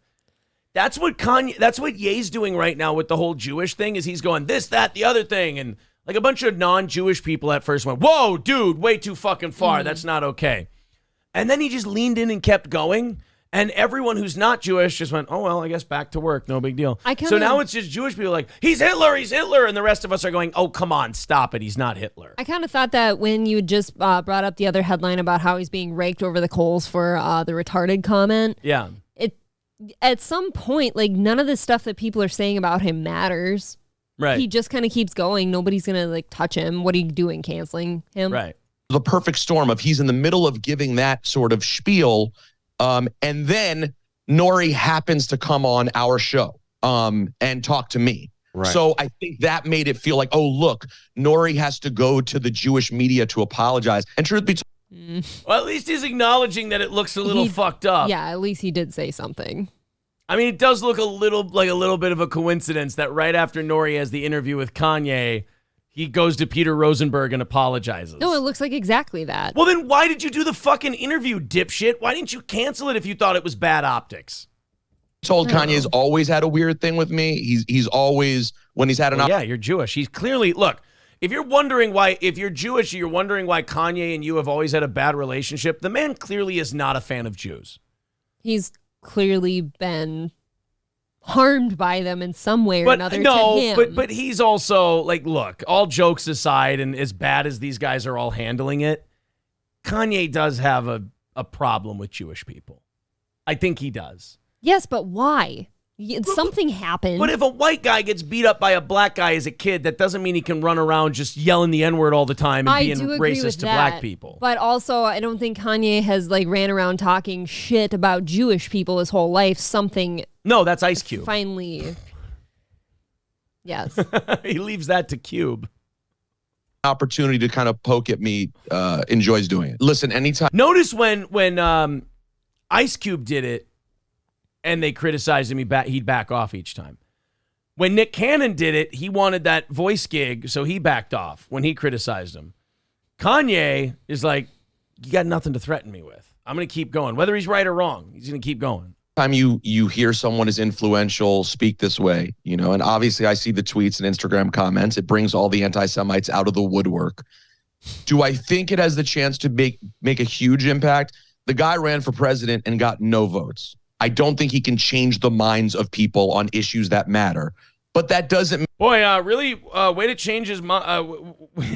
Way to really make him stop shitting on the Jews by just going, he's fucking no. Wait a minute, though. Which one is it? Is he dangerous like Hitler and it's going to be another Holocaust? Or is he a nobody who gets no votes and he can't influence people? Which day is it? Some Sven Stoffels would have a word for this. Make it less scary. Ye works with many Jewish people. He has long-term relationships from Steve Rifkin to Scooter Braun. The list goes on and on. Yet is he going to do the Adam Sandler Hanukkah song now? I don't know. But like, again, like Kanye has kind of came out too and people kind of wash these under the rug. But like he said, like I have specific problems with specific people. Yeah. Oh, and by the way, maybe not mention Scooter Braun, seeing as most people see him as the guy who fucked over Taylor Swift on her masters, on her material. So maybe not that guy. He chooses to label an entire group on a few other interactions. It's just absurd, basic bigotry. And I think most people, guys, see that. Right, guys. I think Kanye is completely full of shit when he says the Jews create an echo chamber in the media. What do you think, Harvey Levin? I don't know, Peter Rosenberg. I'm not really sure, but it's total bullshit. I'm not seeing it. Again, this isn't proof that like the Jews run the media, but it's also not a good look if that's the criticism you're facing. Right, you're not helping it, at least. It would be like if like a racist white, it doesn't make it okay if a racist white person goes, black people are more inclined to commit violent crime. Like that's still a racist thing to say, but you don't help if you go, I'm so mad I'm going to pistol whip that guy and shoot him. It's like, no, that's not the... Now, it depends on whose show you're listening to. Again, yesterday, Jesse Lee Peterson in his clip straight up said that God only put certain people on this earth to do bad things. And he said that. That was a quote. Jesse Lee Peterson is he's a weird black guy. man. Yeah. Okay. The reason I think his influence will come up short of where he would like it to is because at the end of the day, he's doing this anti-Jewish thing and oddly throwing in this pro-black thing while trying to suck up to white supremacists. Yeah. And so I don't think that the crowd that he wants will really embrace him. But yeah. Bro, if you want to look into, like, Jewish people aren't this weird group of white-skinned people who just all of a sudden escape all the criticism that white people have coming to them from black people. So if you want to say that, I don't think it's going to work for Kanye because he's trying to tell black people this about Jews, it's like, I'm sorry, Jewish people. I know you like to bail on white every once in a while, but when it comes to the things that were done in this country to black people, you were right there with us. Yeah. You were right there with us in a lot of the shit we did. So you can't, it's not, I know it's convenient to bail on white on things like slavery and the way we treated black people, but when it comes to whiteness, Jews and Christians were in lockstep on that one in this country for a long time. Yes, it does scare me. There is danger to it. And I see it in the comments that I get. There are a lot of raving, crazy anti-Semites out there. But I don't think I pray he will not influence the world in a global way. Uh-oh. Kanye went on another rant? Jesus Christ, he doesn't stop. Well, I can't keep up. He calls out Peter Rosenberg, Charlemagne, and DJ Academics. Okay. Really? Nori is my brother. He's under a lot of pressure. If you look at the first thing it says, Nori does an interview with Rosenberg. Uh-oh. Can't sneak anything by this guy, can you? Nope, it's on his radar. Fuck. But what's the exact thing I was saying? I said the Jewish media controls so many things. It's not all the Jewish people, but there's specifically Jewish people in media that are in power that try to have, they bought the black voice and they have. Oh no. Guys, I don't think the shaming is going to work. He doesn't seem like he's thinking about backing off of this one. He shrugs you off like fleas. Like he doesn't care. Whoa. The comments. Okay. What are you trying to say? I think everyone is lovely. Have this Jewish media, black media, trauma culture, trauma economy, the stuff that Charlemagne the God works for, the stuff that Rosenberg works for, the stuff that academics, the guys that academics, you got to understand all these people that y'all listening to out here, I'm going to tell y'all, they getting their checks cut. You know, and y'all, I need y'all to really respect what I'm doing, the stuff that I'm doing and I'm saying online. And love the fact, look, I got money, I got my songs. I could go off and just go to, Hawaii and live a nice life. That means that God has called me to sacrifice all of that in order to bring the truth. That's what I'm saying. They don't cut my check. He's bringing the truth. Do you know how jealous Mel Gibson is right now of Kanye West? Mel Gibson has a raging boner for Ye right now. Mel Gibson is stroking that crazy man beard he's got and going, I like the cut of this Kanye's chip. He at dinner parties, Mel Gibson's getting mad at people who dead name Ye. Now, what's the countdown? It's Ye! Go ahead. Jesus, what is it's Mel Gibson. What is the countdown until those two start hanging out and then they get in the news about Dude, it? if I can TMZ's get reporting. if I can get a fucking Mel Gibson Ye pick, I am buying it autographed. I don't doubt it. I kind of bet that Kanye is on the lookout for like people that might be sympathetic to his message that have a little pull. I'm gonna disagree with you there. I don't think he gives a fuck. I think he's on a one-man crusade. He cares, but when people don't sit and like support him, at some point he's got to look for somebody. Thermodyne Diesel becoming a member for his 6th month. Thank you, buddy. $80 away from our goal today, so we are very, very close. Thank you guys very much. If you want to go on one more little run here, thank you. $80 away from our goal gives us 30 minutes of overtime. If we do another 150 after that to make up for Monday and Tuesday. That would mean we're going to do an extra Sunday stream for you. We've made that promise for you as well.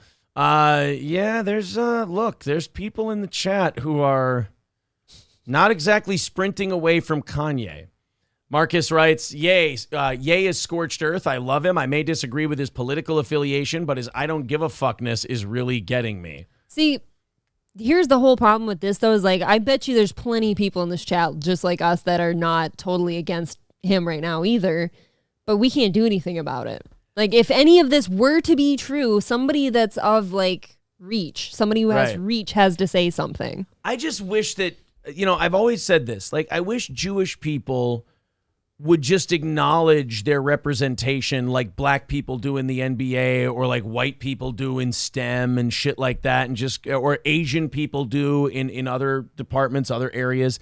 I wish they just, instead of fighting this and looking so silly, I wish they go, you know what? Yeah, a lot of us, for one reason or another, have this particular skill that we seem to be good at, and it serves us well in agencies, it serves us well in media, it serves us well in the movie industry, in comedy. We all have things we're good at. Culturally, it does seem sometimes certain cultures dominate a certain thing because they're good at it. I wish Jewish people would just be able to at least go, hey, yeah, like Paul Heyman did to Stone Cold. I always use that example. He goes, yeah, we're really good at it. Just happens to be what we're good at. I really don't understand why that's always like something people get defensive about. Right. Somebody's kind of complimenting you right now. Like, I gotta tell you, like, when it comes to like Jewish people, what are the stereotypes? You're good with money. Hey, dude, that's a compliment. Oh, what do you mean I'm good with money? Black people, you don't go to... What the fuck? You ever heard a black person? You ever heard the average black guy? You go, oh, yeah, the stereotype is you guys are way better at athletics than the typical white person. Like, fuck yeah, we are. Take a look. Scoreboard, bitch. I mean, some people do feel that way, but then again, the other half is like, well, what do you mean? There are people who are offended, but it doesn't seem to be at the level that like Rosenberg and Levin and all these people do when you mention that Jewish people may be, particularly better at something than other people. Why don't you want to be told you're better at something? I think it does. In fairness, it does go back to their history, and they're like, look, we're worried that if we start cocking off and we start acknowledging some of these things, it might invite some no pun intended, some bad juju onto us. There's some of that, and then on the flip side of that, though, I do think like they bring up the struggles from their history, and it's like, why wouldn't you want to be in a good spot and be acknowledged for that? Well, a little scarred. They're probably thinking, well, we don't have a good spot. We got to keep going. We're not in a good spot yet. No, absolutely not. So, I mean, the Israel stuff doesn't help. Insecure. We give them a spot, and then immediately everybody tries to murder them in that spot. So, I mean, there's a lot of things that go into this. But I'm just saying the way the people who are representing Jewishness in the media are responding to the Kanye thing, I'm just saying from a PR standpoint, they're not doing a good job. No. The fact that Kanye is still speaking out shows that they probably haven't handled this in a way that makes it go away. The guy probably wouldn't continue on if they would have just shut the fuck up. Right. People would have went, how long is it Kanye's gonna going last? crazy It's again. going to last a few weeks while people interview him on the nasty shit he said. Right. He's done this before. Yeah. He's done it before, guys. You just got to let him burn himself out. All right, guys, continuing on, $80 away from our goal and a half hour away from our offering plate segment. So as we're $80 away from the goal, there is the Streamlabs link. There is the PayPal link. If we knock that out, we're going to do 30 minutes of overtime for you today. And then after that, you guys will be, we'll see if you want an extra Sunday show. If you do it, great. If you don't, hey, we knock out today's goal. I'm a happy guy. All right, the Kevin Spacey news as we get one more kind of Hollywood type story out there. I was shocked to send this to you yesterday. I mean, did this just open up Kevin Spacey to like sue people? I hope so. I don't know, because I think he might have done what he's accused of. This was a lawsuit. This wasn't a legal case. This wasn't like a criminal case. I was going to say, if you're found not guilty of something, you sue. This was the lawsuit part. Oh. So, well, fuck then. I don't know, man. Like, if this was a criminal case and he was found not guilty, maybe you could sue some people. But I don't know. Kevin Spacey just scored a big victory in the sex abuse lawsuit brought by actor Anthony Rapp because he's been found not liable. See, that's not the same as not guilty. Well, then I was totally misreading this yesterday, and you must have also, because you're like, sue. And I think he's still. Thing. I think he could still look into it. I just think he probably wants to bury it and be done with it. I don't think he wants to go. Does this mean we get Spacey back? I don't think he wants to sue Netflix for kicking him out of House of Cards or anything like that. I don't think he wants to go that route. You take the W because you got away with this one? Yeah, and also I think Kevin Spacey has been doing movies, hasn't he? No. I think he hasn't been working. Not that I know of. I know Why would you be? I know he got kicked out of a few things, but Who would hire him? Well, I mean, has Hollywood really ever shied away from... When somebody's brought to light, I think so. That's true. Let's see. I IMDb. mean...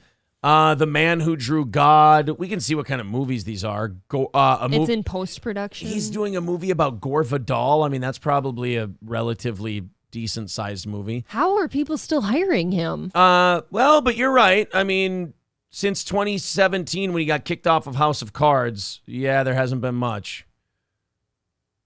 And Let Me Be Frank and KTWK, those were YouTube videos he did, so those don't count. Once Upon a Time in Croatia. So he's done, since he got kicked out of House of Cards 5 years ago, he's done 1, 2, 3, 4 movies. That's 4 movies more than I thought he did. So, but let's look at a 5-year period before that, 2012 to 2017. Oh. He did short. Wow, he didn't do much.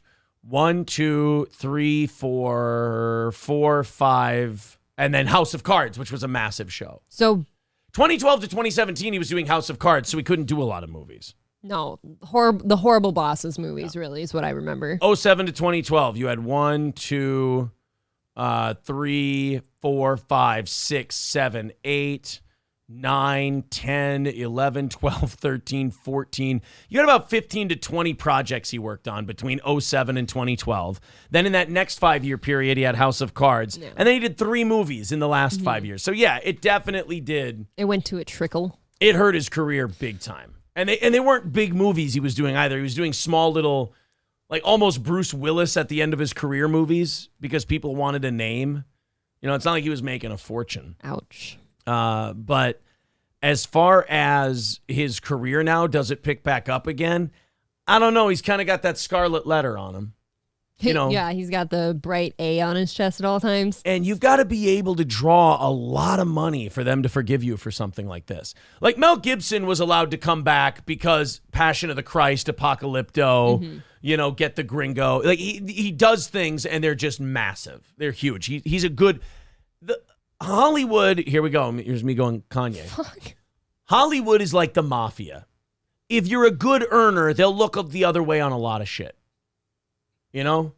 Yeah. No, what? I mean, that's not like, I'm not talking cultural or religious or anything like that. You did just get to say a little bit ago, too, that Hollywood, you know, it doesn't seem to care about the pedophilia angle. So. Am I wrong? I mean, the person has to be dragged out and indicted in front of them before they stop letting them work. I mean, how many Somebody's people... got to bring it up first. Was the Harvey Weinstein thing a secret before he got charged? I'm guessing in those circles it wasn't. No. No. Everybody knew. Everybody knew because everybody had a story. And did people go, hey, Harvey, we're not going to let you run this company and make movies. And Harvey, I'm not going to work for you as an actor anymore because I'm hearing some fucked up shit. If you can prove to me that's not happening... I mean, people who were friends with people like Rose McGowan and the women who were taken advantage of by Harvey Weinstein went and worked with the dirty, rotten motherfucker. Money. They sold their friends down. I mean, these people are dog shit, but you have to be a good earner. That's true. I mean, think about the people who, have done movies and then they cracked whip and they spoke up or they got caught doing some bullshit and their career went away. They weren't good earners. They didn't have much to their name. Right. Great example. Brendan Fraser. Brendan Fraser wasn't making mummy movies anymore. So the minute he goes, yeah, I've been touched. Yeah, there was some fucked up shit that happened to me when I was coming up in Hollywood. Oh, well, guess what? Brendan Fraser doesn't get any movies anymore. That guy's really been in the news a lot lately, though. Because he made a big comeback because Harvey Weinstein's gone and all these animals that were preying on people are gone. So they got to give Brendan Fraser work now because otherwise it looks like it looks hollow. Yeah, it looks bad. So Kevin Spacey was sued by Anthony Rapp for $40 million in 2020, claiming he met the disgraced actor in 1986 while performing on Broadway in Precious Sons. Rapp said Spacey invited him, 14 at the time, to a party at his home on the east side of Manhattan. Now, they were working together on a play, but still, I don't think you invite... if I was working in a play and I was 14, I would like to think that the adults on the play were like, the parties we have are adult parties. Don't let this kid come to our adult... You'd think Who so. wants a 14-year-old at a fucking party? You don't want to party with kids. No. You don't want to party with high schoolers. No. Or kids. college kids.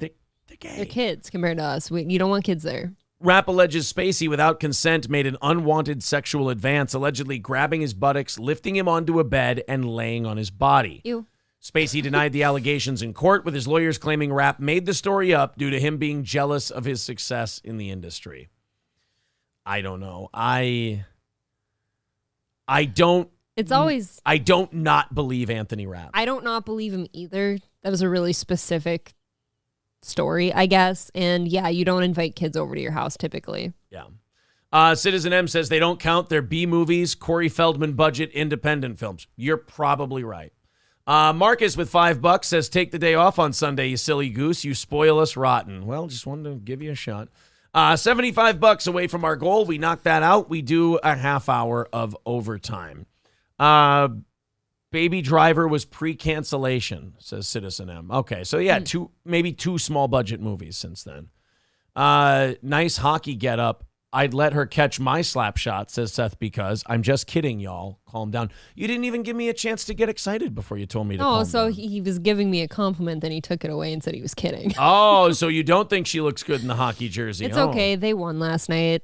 I want to see them do well. I've got to be honest, man. I so don't give a shit about Minnesota hockey and basketball that I forgot that shit was even starting up. I don't watch hockey too much anymore. I used to quite a bit, like college years. I watched a lot of hockey, and then my hometown's basically a big hockey team too. Yeah. Like hockey's a thing there. The Timberwolves have not been worth following for 20 years. I could give a fuck about basketball. Yeah, I just don't care. College basketball I like, but my Gophers are dog shit, so it's hard to watch. I like watching a little March Madness just because it's usually two really great teams and it's a fun showdown. College basketball is a lot of fun to watch. It's more fast-paced. It's a lot more technical or fundamental. Mm-hmm. You know, they don't let you travel. They call fouls, but you also get to play defense. I like college basketball more than professional basketball. The NBA kind of seems like watching professional soccer. At this point, you can look at someone and say, ow, they hurt me. And also, foul. They're all gigantic, even more so than they used to be. They're all like 6'9". They all shoot they huck up threes all day. It's like, oh, okay, so he's going to run up the court. That 6'10" guy is going to shoot a three. Now that 6'10" guy is going to shoot a three. Threes. I never understood. I know some guys that buy like season tickets to the Timberwolves games, and why? That's a commitment, man. That's 41 games in like 4 or 5 months. Mm-hmm. That's a lot of games. Well, anyway. And hockey, I mean, I've gone to hockey games in my life. They're more fun to go to than they are to watch on TV. I've but never made it to a Wild game. I've watched a lot at like sports bars and stuff, but never in person. I think I've been to one, and that's enough for me. I'm good. You want to hear some breaking news on Elon Musk? He hasn't made a lot of noise lately, but Elon's buying Twitter again. Come on. Yeah, he's buying Twitter. He's just gonna go back to the old deal so they can end the lawsuit and all that stuff. And he's already vocalized his plans for the new Twitter. Ooh, anything juicy? Pretty juicy. You're especially gonna want to know about it if you work for Twitter. Ooh, you're all fired. Just kidding. Coming out of the Washington Post that Elon Musk plans to cut Twitter's workforce by 75%. Oh, so I didn't just pull that out of thin air. 75%. You know that there's two kinds of people at Twitter right now. Well, three kinds. There's one like the ones like me who are like, yeah, I'll believe he's buying it when I see it. When he takes the keys to the building and they go to closing at the title company, then I'll believe that he's buying it. I am sick of hearing like, oh, he is, oh, he isn't. He loves me not. But there's two kinds of people at Twitter right now. There's the unrealistic ones who are like, maybe I'll be one of the lucky ones who survives. And then there's the realistic ones who are like, fuck, I better start looking for a job. You have to imagine, like, he probably doesn't like the majority of people at Twitter right now. I would fire 100% of the Twitter workforce. Wasn't his whole point in buying it that he wants to change it anyways? He wants to make it a total free speech platform. You cannot turn Twitter as it is today into a free speech platform with that workforce. You can't do it. You'd have to fire them all They're gone. or you'd have to clean up the blood from all their heads exploding. It would be one of those two things. One's going to be cleaner. Yes. Post reporting on documents. The dying one, you don't have to pay unemployment. I mean, just saying. It's also true. Detailing these plans to allegedly cut Twitter's workforce. Bitch, quit looking so nervous. You don't work for Twitter. What is wrong with her? I know she's losing her shit. Something's going on.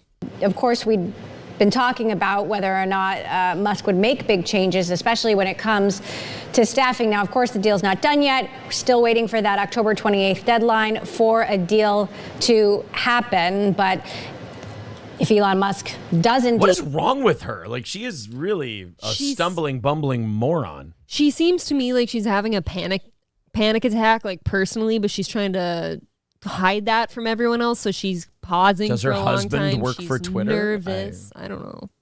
Close this deal to buy Twitter. Does indeed cut 75% of the workforce. You're talking about thousands of people. Twitter's workforce is currently at about 7,500 people. So 75% of that is a significant cut. We're going to continue to follow this story and bring you more headlines as we have them. She is losing her what the fuck is she going so nuts about? She's fucking going through a divorce or something. She's not doing well. The lead story here is not that Elon Musk is going to fire all of Twitter. It's that this lady is having a nervous breakdown on the air. She's about to start crying or something. I don't know what happened to her, but wow. Go back to where they show her again. 10% of that is a significant cut. We're going to continue to follow this story and bring you more headlines as we... That woman needs a drink. We have them. Maybe she would have a beer with me. Yeah, Stuttering John will save her. Yeah, Stuttering John will be. By the way, since I've gotten wrapped up in all this dabbler stuff, it is intimidating to go on my Twitter. Every time I log in, 50 fucking notifications, and it's all like likes and retweets of dabbler stuff, which I'm appreciative of. It's wonderful, but it's daunting. I'm starting to get tagged in a lot of the same stuff you're getting tagged in too, regarding the dabblers, or I mentioned I tried to bring up the word dribblers a couple weeks ago, I think. And they embraced that. And did they? I don't know, because I'm getting tagged in a few things dribbler related now, and I don't do this shit off air typically. I just don't, and I'm not on Twitter very often, so it's weird. Well, there's my Twitter, and I'm pushing 1,500 followers on Twitter, so go ahead and click that and follow on Twitter. And as far as the show goes, hit the subscribe button, smash that like button, and click the bell to get notifications. There you go. How many did you say follow you? I'm like 1460 something. You want to hear my modest number? What are you at? 517. Damn, you've gone up. Yeah, from 300. Yeah, you were at 300, and now you're at what, 5 something? Yeah, 517. I don't know. I don't take much stock in oh, I've got this many friends on Facebook. I don't know how many friends I have on Facebook. You're too modest. Oh, sorry, guys. I made a goof. So yeah. Oh, you know what? I would look like a complete dick if I didn't plug your Twitter. Stop it! I truly don't care about. I've had plugging it. My Twitter. What is yours? I don't know. People that follow you will see me retweet your tweets. It's fine. Hold on a minute. We're gonna get. I don't need my Twitter plugged. I'm gonna put the link to your Twitter. I like in living the chat. a modest existence. Oh, shut online. the fuck up! Until it gets to 1,000, and you're like, ooh, my Twitter's fun now. I feel like the difference between 500 and 1,000 doesn't make anything. Fuck you. Yes, it does.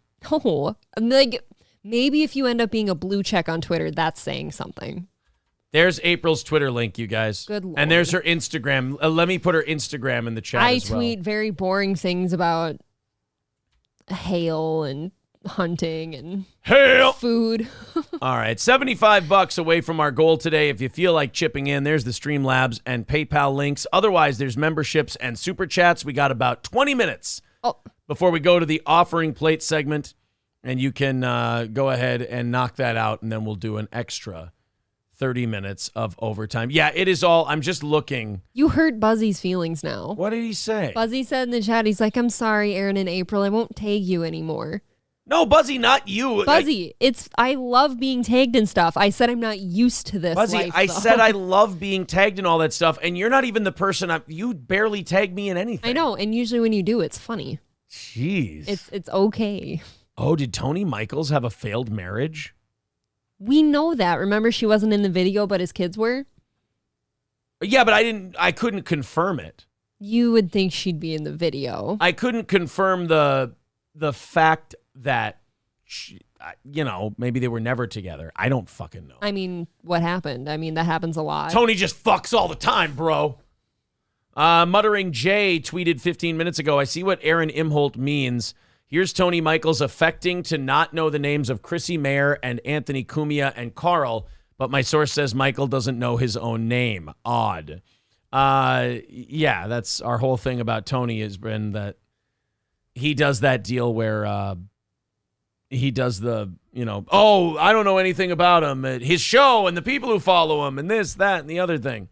Oh, no, that's not him. Now they're putting pictures of Tony Michaels. His nickname is Ski, so now they're showing pictures of fat guys skiing. Why is Ski? Wow, Muttering Jay really on a steel toe kick today.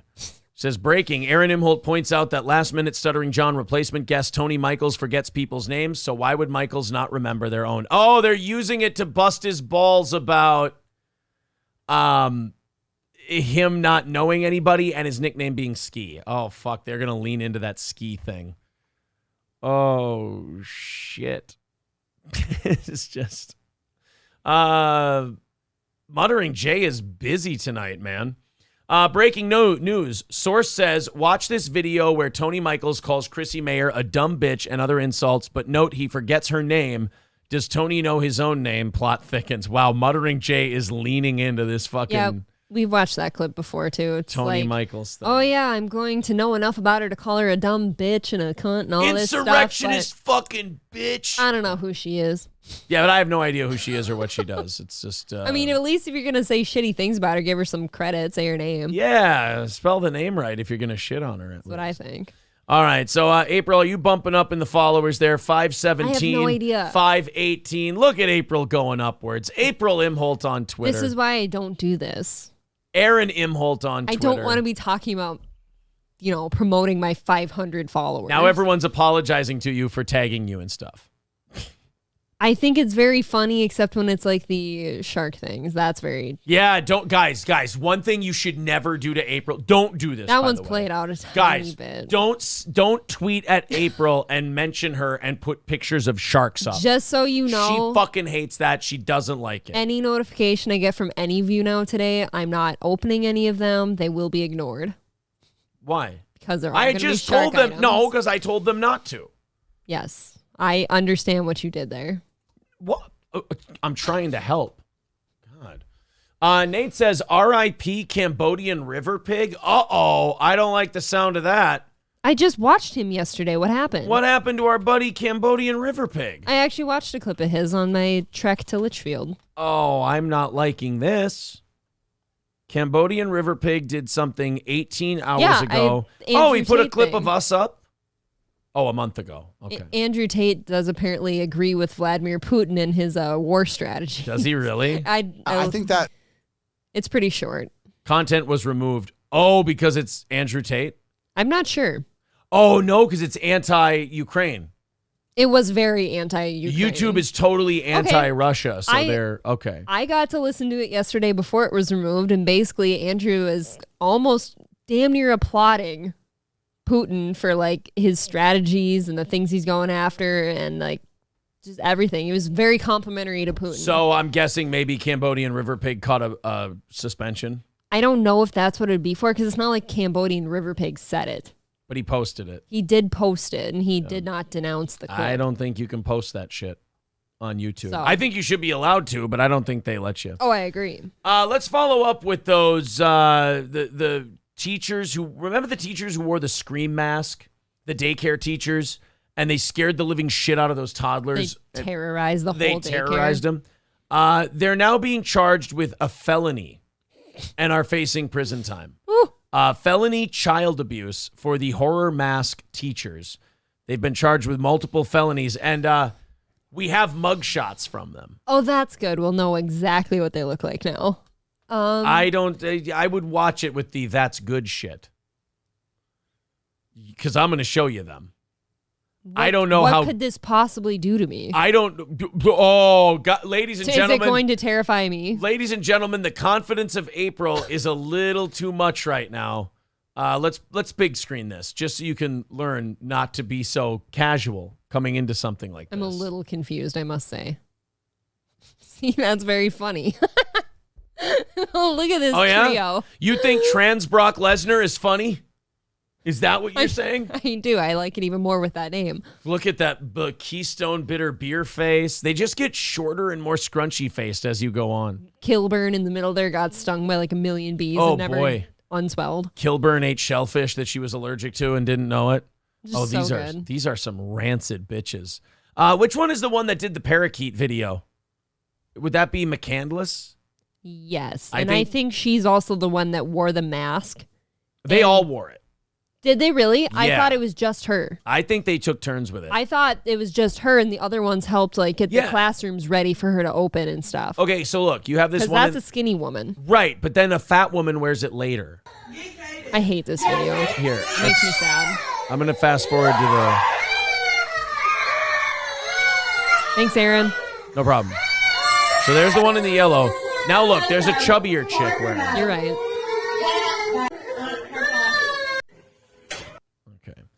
So yeah, they just terrorized those kids for a while. Look, and we don't even know how many times they did it. I'm not in favor of traumatizing children, of course. Oh, hot take. So, hot take, I know. I feel like you don't have to have kids to not be in favor of traumatizing kids. Like, that's just not something you do. But I don't know if it's felony worthy. Well, the 4 women are facing 3 counts of felony child abuse, as you see in the video, which has exploded online. One of the women in a horror mask terrifies the little kids. We all know the story. Should we vote on it? Guilty or not guilty? What do you think the results are right now? Well, guilty. Guilty but is how running much? away with it. How much? All of it. You think it's 100? Well, it can't be 100%. It's TMZ, for God's sake. Okay, 97%. You're going to say 97? I'm going to say 92% guilty. 89. I told you.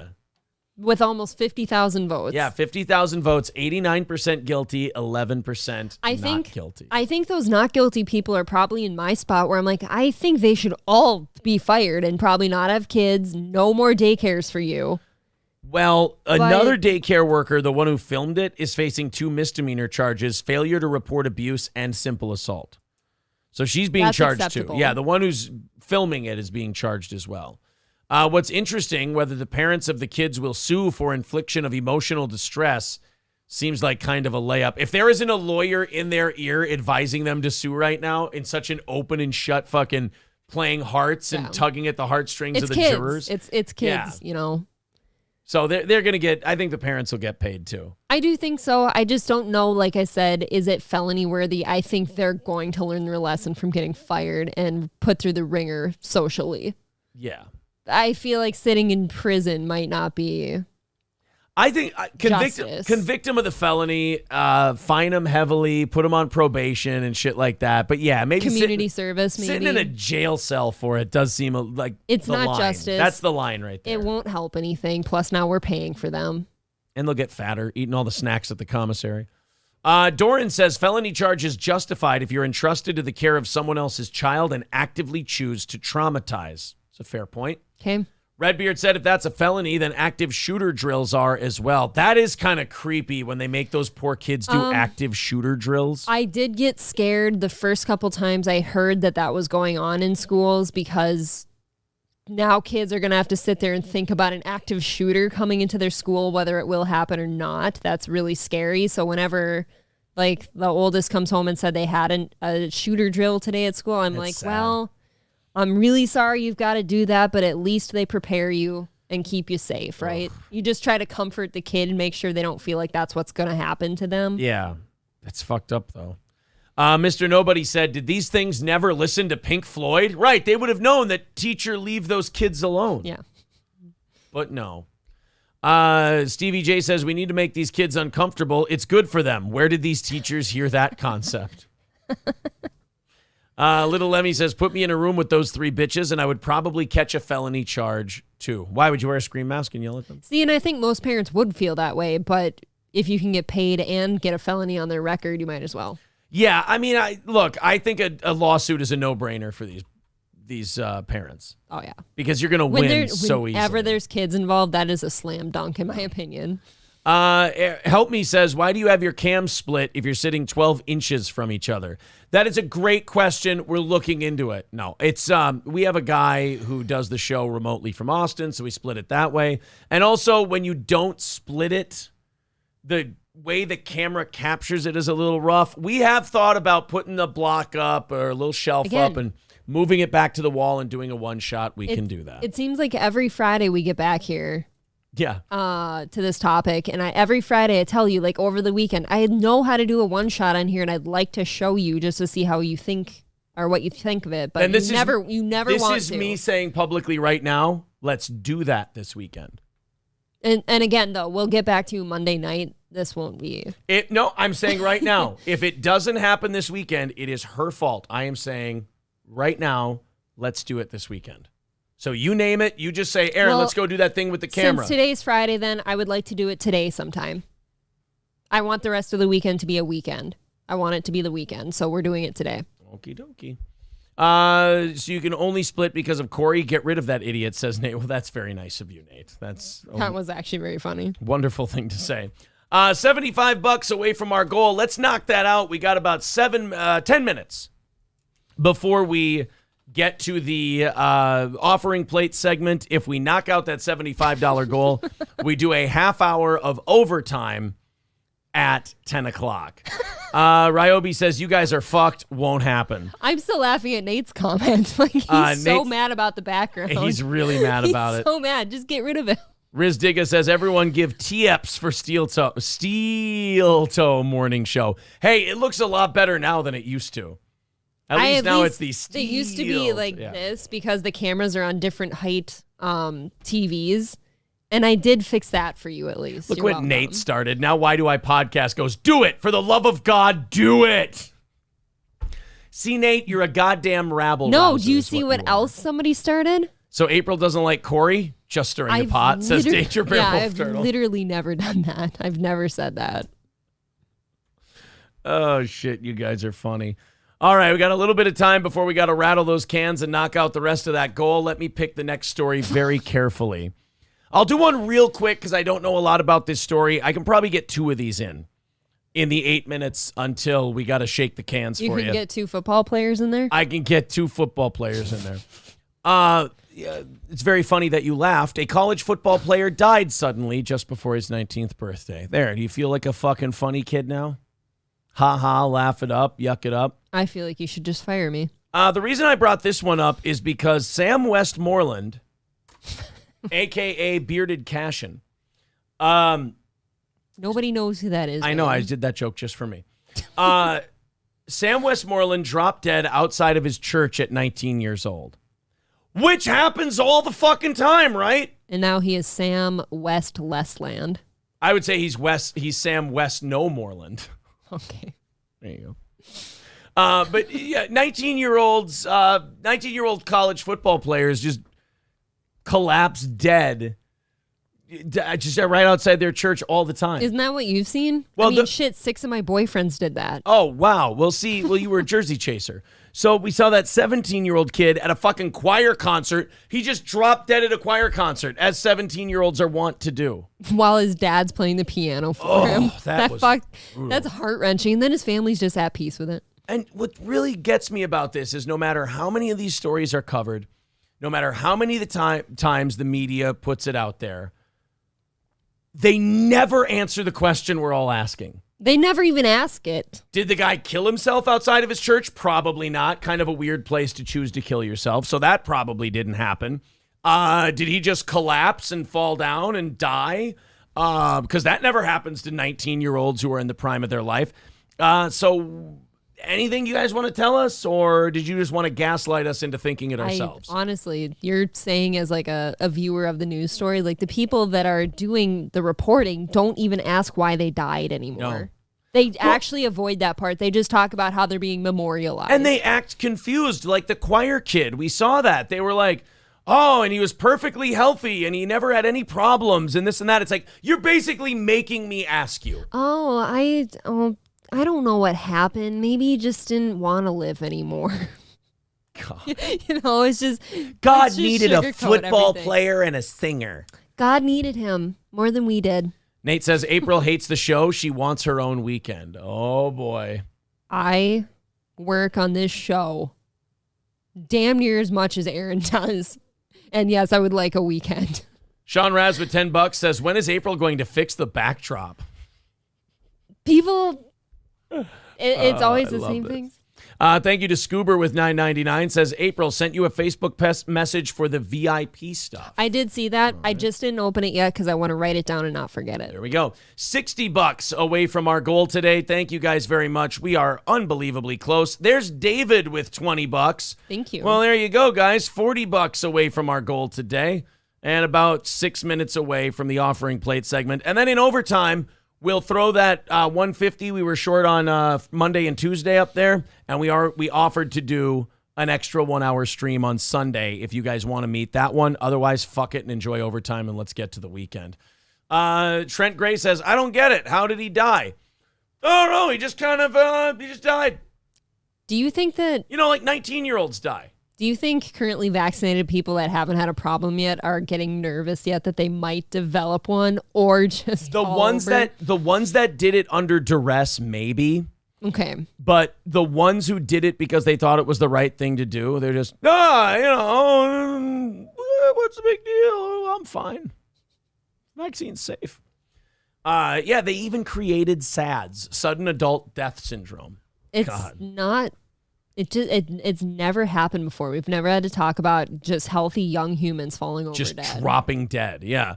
Somebody pointing out Kevin Nash's 26-year-old son Tristan died yesterday. And did they say why? Now, when it's someone 26 years old or whatever, I don't jump, like even with this college kid, I didn't jump to like, was he vaccinated right away?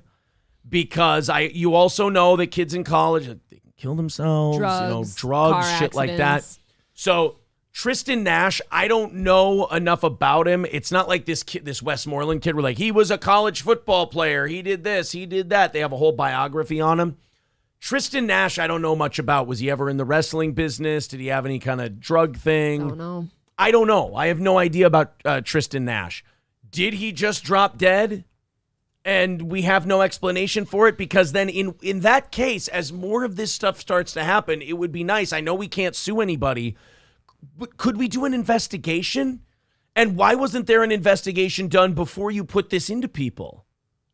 Because they just wanted They were everything afraid. back. Yeah, they were afraid. Yeah. $2 from Why Do I Podcast says, fix the damn background, April. I will, you know what? It's in the notes here. Oh, it's in the notes. You know what that notes, means. I promise. I will do better. We've also got Danger Bear Wolf Turtle calling him Wes Under the Land. Wes Under the Land. Yeah.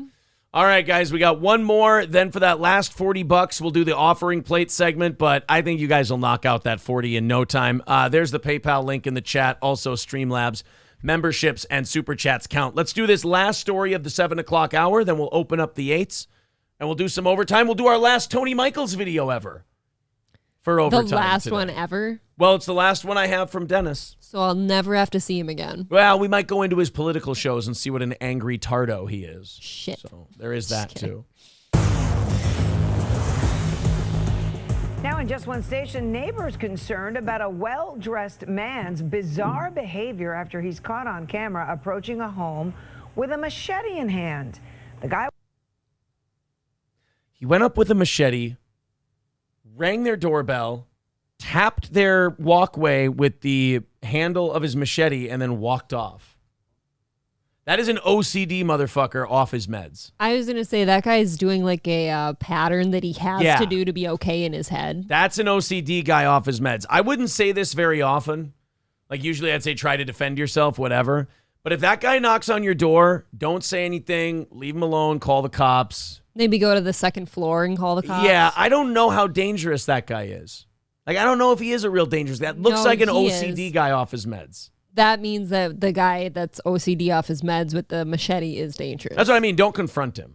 Yeah, that guy. What I'm saying is, I don't think he's harmful if you leave him alone. Like, I don't think he's smashing into your window and getting into your house. I think he would probably go do that to like the next door or the next door until somebody engages him. Right. But if you don't engage him, I don't think he would do anything. Sure. It's like a zombie. Yeah.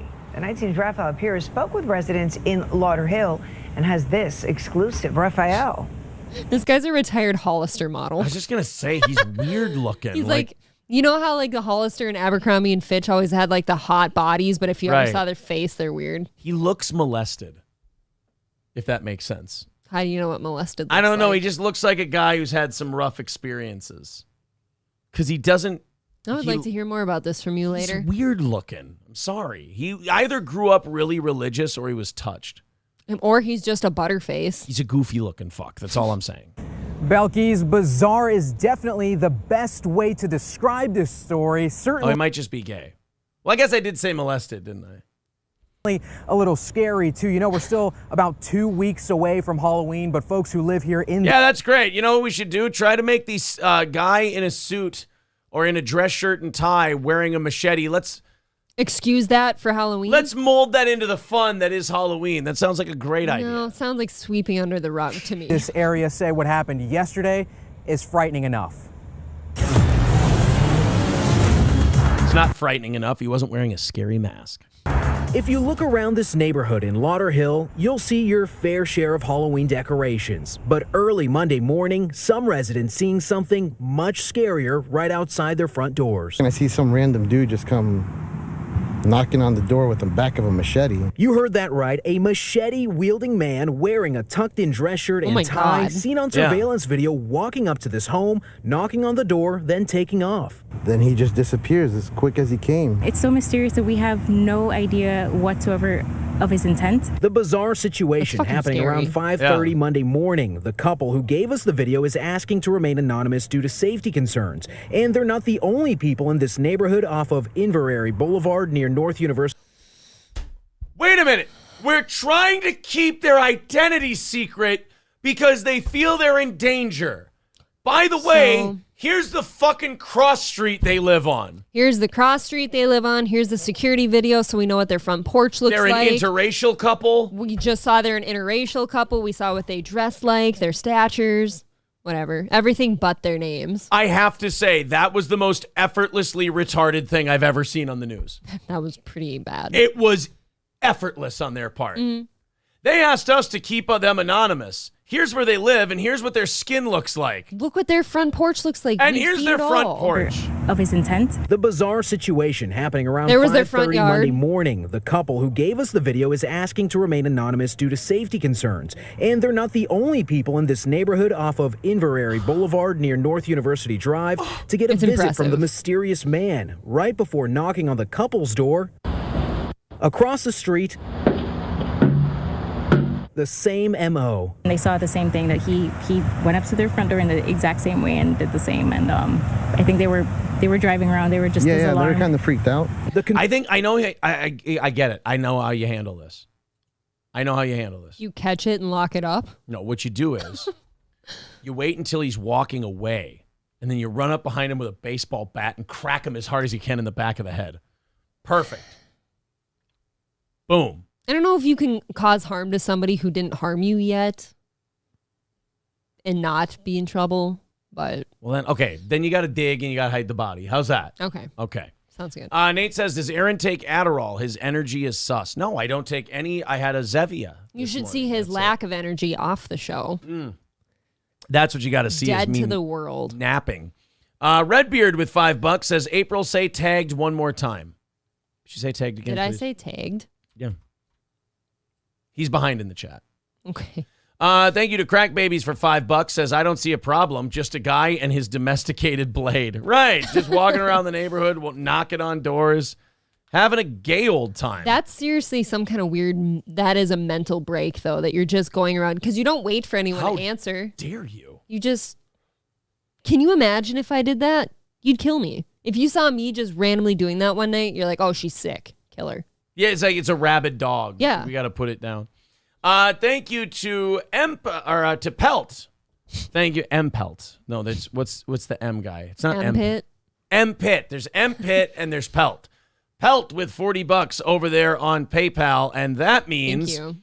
that we're over by $10. So very cool. Now we're doing overtime today. No offering plate segment whatsoever. That is awesome. Thank you guys. So now I got to figure out how to phrase this for your bonus time on Sunday. So we would be 140. Here, we'll do this. If you want to do it, 140 short from Are you hearing that? Monday. What am I supposed to be hearing?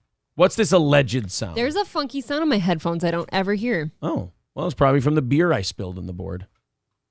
They're not hearing You it. don't hear that? No, do you have a buzz going on? Are your headphones fucked? Oh, yeah. You got fucky headphones? It's getting louder and going away. Really? Yeah. Yeah, I don't have that. Wow.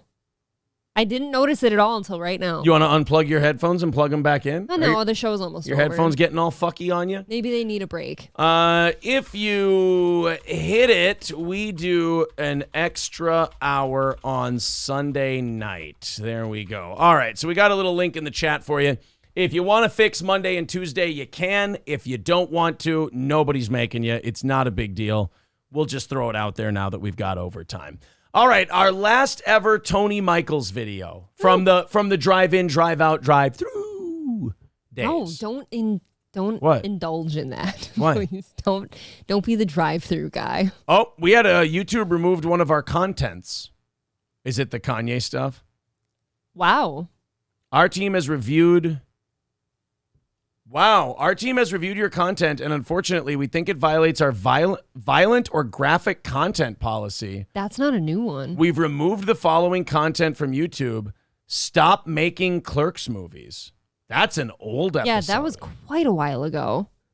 Because it's your first time, it's just a warning. If it happens again, your channel will get a strike, and you won't be able to post for a week. Ooh. Well, how do I know? Like, what was the thing? What happened? Do they go right to the clip? Okay, it's been removed, so I can't see. Maybe you can email them and possibly get an answer. Or hit the learn more button. I don't know. Yeah, I don't. Well, it's a no reply email, but that's fucky. It's kind of aggressive. Violent or graphic content. So does that mean that somebody reported it? Because that didn't just happen. You know what I mean? Violent or graphic content. For the Clerks 2 clip. What? No. It wasn't a Clerks 2 clip. It was a morning show, and the title. Did. No. It wasn't even the clip. It was it was an episode, but it was just titled. You didn't clip that section. Stop making Clerks movies. I wonder what we could have played that would have violated that. That would have tripped the wire this far. Of violent or graphic content. It doesn't seem like we do that. Somebody get an injury, a news story where somebody was hurt, was somebody shot. But it's a news story. Most of our news stories come from their YouTube channel. Do you remember, though, like when we were on Twitch and there were certain news stories, like if somebody were harmed, like shot in the video, we're like, probably shouldn't show this part, something like that? Well, I tell you what I'm going to do. Uh-oh. Content that incites others to commit specific violent acts against individuals or a defined group of people is not allowed on YouTube. We review educational, documentary, artistic, and scientific content on a case-by-case basis. Limited exceptions are made for content with sufficient and appropriate context and where the purpose of posting is clear. Yeah, it doesn't really tell us much. Where we maybe, I'm not saying we, but like we as a team, I don't know who was on that day, but talking about that was certain, a Corey. Corey and I were on that. Maybe day. You were saying about something like this and how they should do away with themselves or something. I don't know. So a spicy comment got made. That's something I'm thinking. Maybe. I don't know. I don't know. Very, very interesting. I always find it weird that like that's not a new episode. Yeah, that makes it worries one, doesn't it? Yes, that's the part that worries me. Like if it was last night's episode and they just caught it, that's different. Stop making Clerks movies. That was like 2 months ago. Mm-hmm. We did that show, so. Oof. Well, that's a little interesting. Stevie J says Susan wants you to fire Corey. Max says Corey tanked the channel. It was nice knowing you. People are saying hello, Rumble. I've told you before, and like I've had a talk with Derek from Midland Armory too. Like, not a bad idea to back everything up to Odyssey or Rumble or something like that. God forbid something happens. Yeah, I would probably should think about it. What I'll do is I'll go find that email later today, and I'll just see what I can write to YouTube and say, look, I want to help. I want to be. I don't want to do this thing again, so tell me what I did. Yeah, tell me what I did, what was said, anything like that. And to you guys in the chat, try to behave as much as you can. Don't be cunty. And to the mods, if there's any threats of violence or anything like that, take it down. Definitely no inciting violence. Strip it down. Yeah, that is fucked up, man. That's going to bug me for a while. That's going to bug me. Hey, you probably have the audio of that one on Patreon. Why don't you go back I know, and that's what somebody said. Yeah, we'll probably... I didn't hear that part. We'll probably go do that. All right, very interesting, to say the least. Let's go to our last one. What happens when waiting for McDonald's? Oh, and we also have Gabe Sanchez. We never looked into Gabe Sanchez, who's Tony's little sidekick. Yep. People wanted us to look into him. Dennis did send me one of his videos. My neighbor is an a-hole.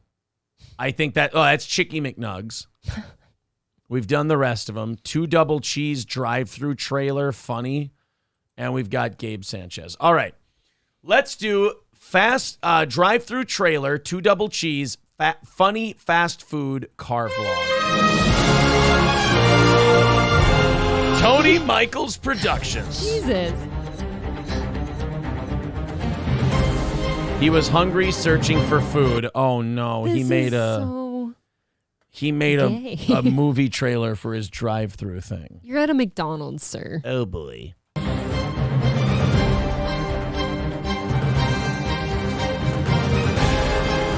His hunger demanded the double cheese.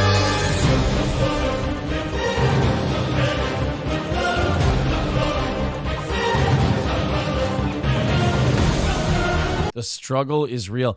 I'm having problems. Can you find yourself laughing at How is Tony Michaels' comedic ability that of a college-aged white girl? Worse. He's a college white chick. When the struggle is real, the double T. Oh, I got my food. A fucking lunatic, this guy. And now this is my favorite juxtaposition of Tony Ski Michaels is. Now he's like mad, angry, screaming the F word politics guy. It's like, shut up, stupid, with your new character. This is who you are. I want to be drive-through fast food vlogger guy who doesn't eat on cam because God forbid I drip a little. I can't imagine why his wife didn't stick around. Yeah, exactly. You are no Ed and Michelle, sir. You are no Ed and Michelle. Who are not a couple. 2 cheeseburgers, no guilt. This is fucking terrible. Hit it with a, mommy, it's too close to the car. I can't find myself laughing at this. That's terrifying. But the rest of the video is just cringe. There's no effort put into it. Like, he's just putting video clips muted of himself behind dramatic music. Again, there's like no jokes or humor in it. The part that pisses me off even more than the fact that he thinks this is funny is he won't show the food. You just made a movie trailer about eating double cheeseburgers and you won't show him burgers. taking a big bite. There's no food. Yeah. I hate it. Get ready to drive through.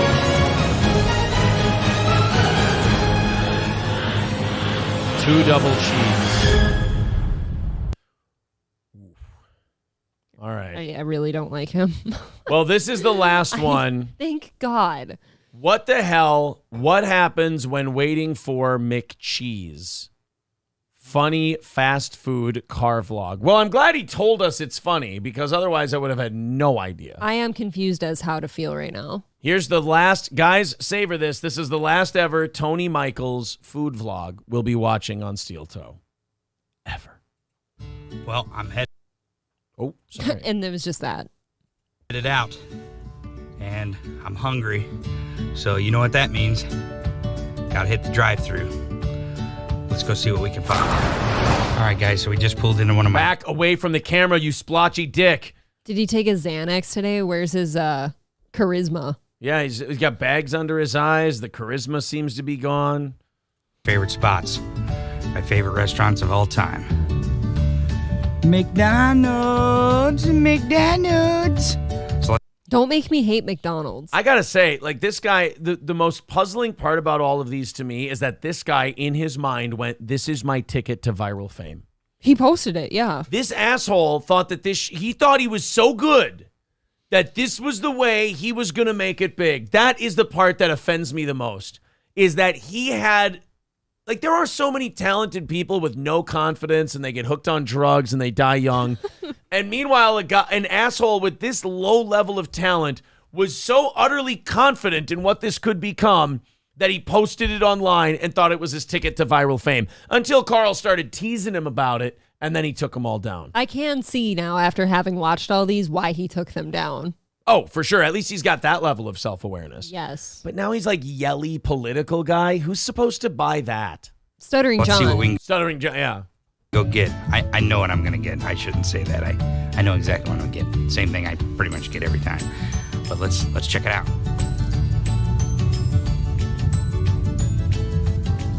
You know why he probably took it down is because he has children and he didn't want his kids finding out that this is their father. That dad sucks dick. Yeah, dad's awful. You know, what are those things when a baby's in a crib and that thing? SIDS. Nope, the thing that goes around on top that they're supposed to fucking watch. A mobile or whatever. I picture one of those, like right above him at all times. He's just a large child. A large baby.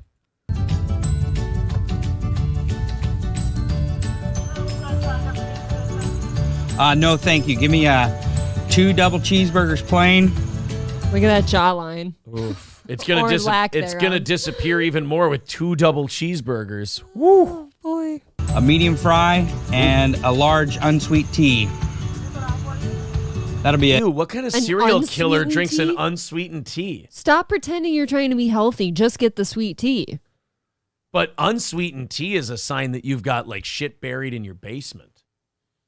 People who drink My mom has shit buried in the basement. People who drink unsweet tea should be investigated thoroughly. I think maybe with lemon, but it's just not good. Thank you.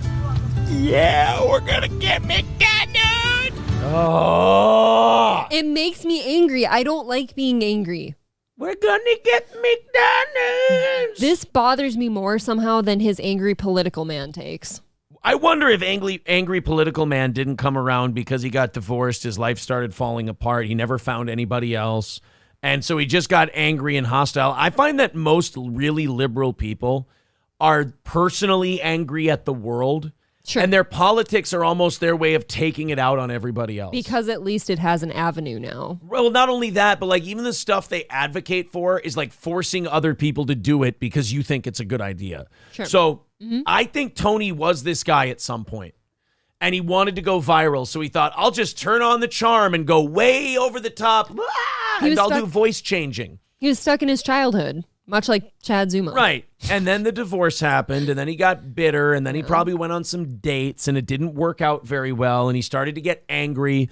And instead of turning into an incel, which he may have also done too, I'm not sure, but he turned to politics, and he got very liberal. And if I'm going to be miserable, then everyone else is going to be miserable. Fuck them, higher taxes, mandates, all this shit. I think that might be the evolution of Tony Michaels. And you know why those dates didn't work out for him? Because as soon as they told their friends, like, oh, I'm going out with Tony Michaels tonight, their friends said, oh, no, honey. They pulled up the drive-thru, Look at this video. yeah. And they were ashamed. Is that why he took me to the drive-thru? I don't understand. And he was filming it.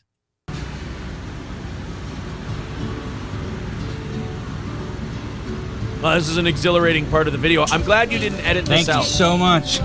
I'm really glad he didn't edit out him paying the person with his debit card. Do you know what I'm more thankful for? What? That he didn't get like one of those dash like phone mounts so that he could put it at a respectable like profile shot. He went from under so I could see his entire like, what do you want to call it? We should show them a cowpote Mumps eating video looking after throat. this to show them how a fast food video is really done. We should play them a cowpote eating at the drive-thru video. Okay. Oh, I'm that much closer. I'm that much closer to the double cheese. Sweet, sir. Thank you. That giant, large cup. Can I have you pull to reserve for? Thank you. They don't have it ready for me. Oh my God, I'm disgusted. Oh, I God. don't get like this very often. What? He doesn't on have the his show. medium fry and his 2 double cheeseburgers. This guy, not many people have the ability to do this to me. I'm disgusted by him. He physically, he's repulsive to you?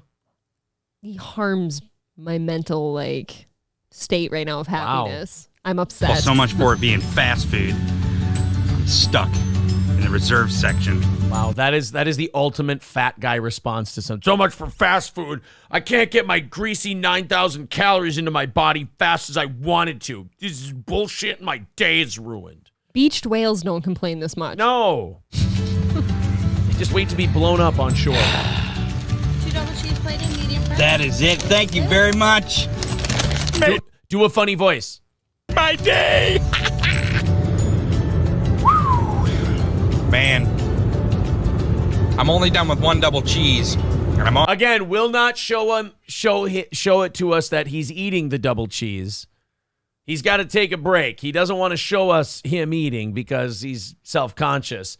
But also, like, there are food reviewers who get a lot of views and they go viral and they do very well. Yep. This man has no charm, or he has no charisma. He has no humor. There's nothing in here that you'd watch and go, oh, this is what I stick around for. Dude, there's mukbanger vloggers out there that do very well. This is not that. already feeling guilty. You'll power through. Oh, well, I'm going to eat the second one. There you go. I'm going to do it. Okay. Made it through it without shame. No, you didn't. 2 double cheese. It's stuck in his teeth. Yeah. God damn it. Take this away. It's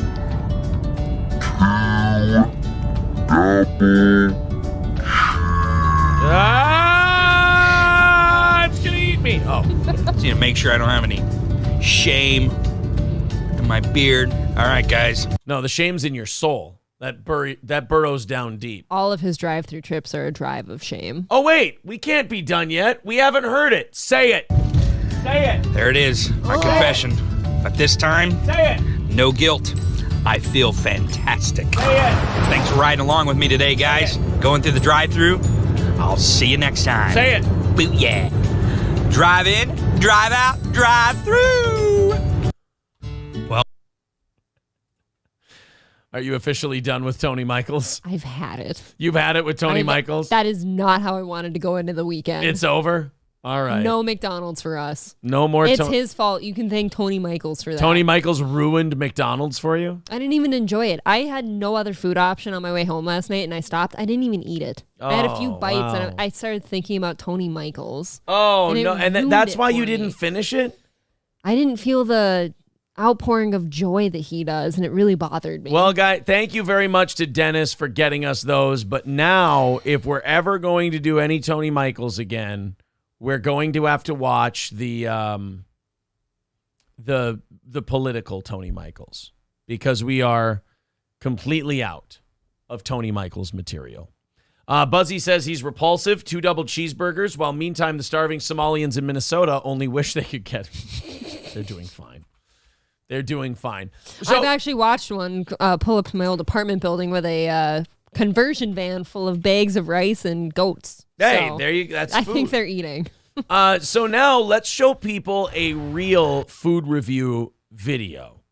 And that is the one and only Cowpote. We got to find one where Cowpote is indeed eating. Sometimes he pulls over, and man, I tell you what, this Cowpote, the orders that he gets. Oh boy, we might get this one, a Minnesota State Fair one. That would be good. We might get a food one here from Cowpote. Cowpote is a guy, if you don't know who he is, Cowpote is a streamer, and he, like, when we got in our trouble on the radio, he started shitting on us, and he gets about 20 to 30 views per video, and we kind of played into it. We played it on our show. We made fun of him. He went back. I mean, he's not very good at shitting on us or anything like that, but there was some kind of charm about Cowpote, and then he kind of morphed into a fan of ours, and now there's this weird love-hate thing going on between Cowpote and the Steel Toe Show. He actually showed up at our anniversary party. Sure did. This year. Let's see if we can see Cowpote. Oh, he's with his family. Okay. In this one, in the cow and the pig pen. We just want him. You know what? If we go to his most viewed videos, if we sort by most popular, a lot of the ones we've watched will be his big ones. Oh my God, 61,000 views. Oh wow, he's had some. You know what? Attaboy, Cowpote. You've had some. Maybe we should take his tips. Cowpote's had some W's. I tell you what.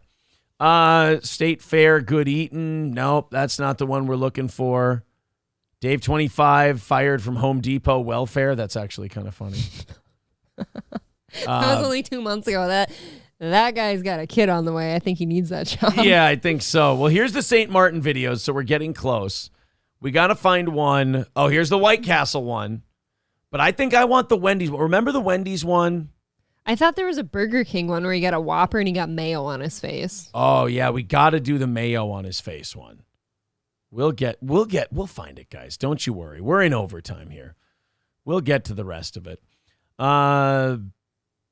Commercial turkey dinner. Oh, God. Drama Rehab. All right. I'm going to click on this one. I see one says Aaron Imholt, the Steel Toe Morning Show hype, and it's just a toilet. Oh, and it's a toilet. Oh, you suck, Aaron. That's not very nice, Cowpote. Jesus. Nope, that one's not. I need.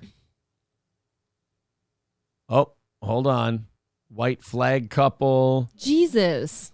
God damn it, Cowpote. You make a lot of shit. He did not like us. There's another toilet with your name. Yeah, not all of these have. Jake Hudson's brain after smoking marijuana, and it was like a toilet full of soup. That's pretty good. I like that one. Mukbang White Castle. Okay, this one could be good. I think we got enough pot. Oh, wait. This one, okay. Burger King. We got a Burger King one. I want to see the Burger King one. From 5 months ago. I think we've got it. All right, guys. Costco hot dogs, open-faced. All right, guys. Let's show you guys some Cowpote. Let's show Tony Michaels how you do a proper food review video with our buddy, Jeff Cowpote Nelson. Welcome to the video. We're at Burger King. We're going to do a little TikTok in the middle of this too as well. We'll do a Whopper burrito for you. Welcome to the video. A Whopper. You guys want to watch Cowpote eat a Whopper burrito? I know, I do. You know how Tony Michaels skips the best part of the food review video where you eat it? Cowpote doesn't just not skip it. Cowpote leans the fuck in and you get to see all the dribblies on his chin. Savage Live Medium, changing your name. Never going to change. Anyways, we're going to get 2 Whoppers with cheese, heavy all. You get a double. So. I can help you? Yes, 2 Whoppers with cheese, heavy all in both of them. Well, make them a little messy. And then a medium diet, and that's it. That's he it. saves the calories on the my drink. 2 Whoppers, then I want a diet, and that's it. You know, small order today. I love how Cowpote bosses around drive-thru workers, too. Yeah, he wants them extra oily and messy. Yeah, extra oily and messy. Just make it like, you know, your pussy. Just make it really sloppy for me. That's how I like it. He's got his big-ass lapel mic on. Whoppers with cheese. Heavy all. Yep. And then a medium diet. Correct. Okay. Total? 1846. Thank you. Wow. Okay, thanks. Cowpote does not like... 1846, 2 Whoppers, heavy. Really? They gave him the fries. I bet you they gave him the meal. Look at the disgust. You should be big screening this. All right. 2 Whoppers, heavy all? 18? What the hell? All right. Cowpote is already better than Tony Michaels at this He's point. got great brows, too. Look at that one sticking out. Yeah. Anyways, you guys, welcome. So we're going to do a little TikTok in the middle for TikTok. And my condom, they want to get like a sex object, right? It's the Samsung. Now if I want to, I can actually do 360 videos on it if I want to. Oh, fancy pants. To do it, but I don't really care. I'm not going to sit there and do that behavior. I despise. I was learning one day how to edit. It takes too long. It sucks. This is what I love about Cowpote. He's like, look, I lean into this to my level of leaning in. Yeah. No, we get raw footage with Cowpote, Yeah. whereas Tony Michaels chops his shit up and edits food out. I try to edit my videos, but I hate it. It's stupid, so I don't do it. I don't have time for that behavior in the first place. $18, huh? 1, 2, 3, 4, 5. Is he going to count them out by ones? 9, 10, 11, 12, 13, 14, 15, 16, 19. Why does Cowpote have that many ones? It does. It is a good question. Is he stripping at the gay clubs? Maybe. So yeah, I guess Savage is changing her name to Savage Live Media. Nobody cares Sweetheart. about that. Doesn't matter. So it's 2 Whoppers? Yep. Heavy all? With cheese? Okay. Yep. That guy was not having any of Cowpote's shit. He's like, yep, come on. Fucking hurry it up, asshole. Somebody from the other window already like warned that guy like he's being fussy. Yeah. I don't know what he said. I have no idea. That is weird, though, because that's like $8 a Whopper plus the drink. Mm-hmm. That ain't right. Yeah, McDonald's has like dollar drinks no matter what size you get. I don't know. But anyway, so we're going to do a TikTok video. I'm running on my ones this week. It's been almost 220 so far. It's like, Jesus. In ones? In ones. There you go. 19. Perfect. They're all faced up. The way you hang. Show us something. All right, so now we're going to go to Cowpote's food eating. He's so particular. He's got, like, Cowpote's got the opposite problem of Tony Michaels. He doesn't edit enough. And the pop is in there. We didn't give you a medium diet. She just walks away. Yeah. We didn't give it. You got to get his I knew it. You didn't give me. She looked in the car. Trust me, I don't have it. But anyway, when she gets it back here, we're gonna. Here it is. Here's the Whopper right here. Get ready for Cowpote to eat his sloppy Whopper, and boy, is he a sloppy fella. I love watching Cowpote eat a burger. It is. So I'm hungry now. You just love it. You know, he sure gave me the diet, but he pushed me forward. I couldn't understand anything he said. So it smells good. Okay, so now he gets his Turn this soda thing off. Put this thing down. What are we doing? He's getting his table all set up. He's got to put his steering wheel down. He's got to get everything situated. Cowpote's a picky eater. He's about to slop it up. He's got to have everything the way he needs it. You know what? I'm sorry. All right, we're gonna get to where he picks up the burger here. Oh, he's got a ranch. I put it on. Why does he have a fucking tortilla? Go back. He said early in the video, he said he was going to make a Whopper burrito. Oh, this is going to be messy. Hey, TikTok, what's happening? He pulled out so tortillas. Here we are. We're going to show you something. I'm doing a YouTube video. Who the fuck brings tortillas to a drive-thru? Cowpote. Cowpote He does. brought tortillas. Time. a Whopper burrito, okay? I've done before. I throw this on the grill at home on both sides. I throw my triple treat sauce on here. I call it triple treat. It's sour cream. It's mayonnaise. I gotta watch. I gotta. So here we go. We're running out of time. I gotta. We see have a this. Whopper with cheese. Have you all? Okay. See that? I'm gonna put it on here. Oh yeah. No, he's gonna wrap the whole burger in the tortilla and then eat it. This is gonna be great. Oh my god. What you do? I'll bite this off like this. Do it, you fuck. Really good stuff. And you kind of tear up the meat like this a little bit. Kind of tear it up. Can't really see it. Oh, he's reaching into the burger and he's breaking the greasy meat up by hand. This is not the video we've watched. Oh, Cowpoat, you are way better than Tony Michaels. Your hands, like a pig that I am. Everybody knows me. I love fast food. So we're doing a video for Savage Live. She wants to change her name to Media, whatever the hell it is. Here it is. Oh, no. Oh. Less bun. God, look at him just tear into that fucking thing. So he said less bun. So basically he thinks that taking the innards out of a Whopper and putting it in a tortilla. He's being healthier. Is healthier. Yeah. We Get to hear hear that. that sloshing. If you grill it on the grill and spread cheese all over it, my triple sauce, I'll take a burger. Oh, those are just monstrous bites. Look at that cute little face. Oh, I love Cowpoke. Do you want to take him home? No. See, if I was Oh, yeah, I love that he Burger talks King? while he's chewing. McDonald's, all you do, He brings his That's fucking one. tortillas. He's putting Don't it throw it outside. outside. Don't. You littering sack of shit. Wow, he committed a crime live on camera. He said it's for the birds. Wow. He's feeding wildlife. feed the critters, right? So,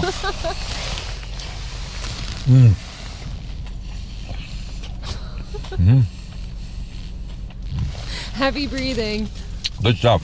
This is a McDonald's can do it. I told Culver's one time with their sandwiches. I actually bought it in one day and did it myself. But it's just He brought a tortilla into a Culver's and showed them how to make the burger tortilla. Why don't you skip all of this? Go to Applebee's. They have a quesadilla cheeseburger. It's in one. Cowpoke. Get yeah, less fun. Oh, yeah, tearing into it. Slurping it up. Right, but shredded cheese on there, my triple cheese sauce on there, and burgers on there. Watch his mouth. What do you want? Don't come. We have your burger burrito. So He's hope you enjoy living it. He is the life. living the Wendy's, life. McDonald's, doesn't matter. Arby's. Arby's be good too as well. So check it out. Less bun. Okay. See y'all later. TikTok. We're gonna get back to YouTube. Bitch please me. Bitch please. See you. Here we go. So turn it off. Sex job. It looks like. Anyway. Oh, yeah. Oh, get it all in there, buddy. Oh, there's that napkin. Oh, this is bad. Oh, God. It's like he's. Oh, no. This is what I want in a food review video. This is something exciting, at least. Sloppy mouth fucking a tortilla that you made in the drive-thru in the parking lot by yourself. So salad comes through now. Yeah. Same result, young lady. You're still who you are. So First, you gotta get a job, get a good camera, go out and do something. This is like art. Wonder Hussy. This is art. You're not ADD either. You're not that. I saw that. You're just crazy. You're mentally insane like I am. Don't use a hall pass for ADD. Oh, no, it's falling apart. Get it. There you go. That whole You bottom let part demean women all the time. covered in mayo. When someone's better looking than you, go after them. Oh, he's going to eat his hand if he's not careful. He ordered 2 Whoppers. Sue Ellen, come on down to Dirt Myrtle.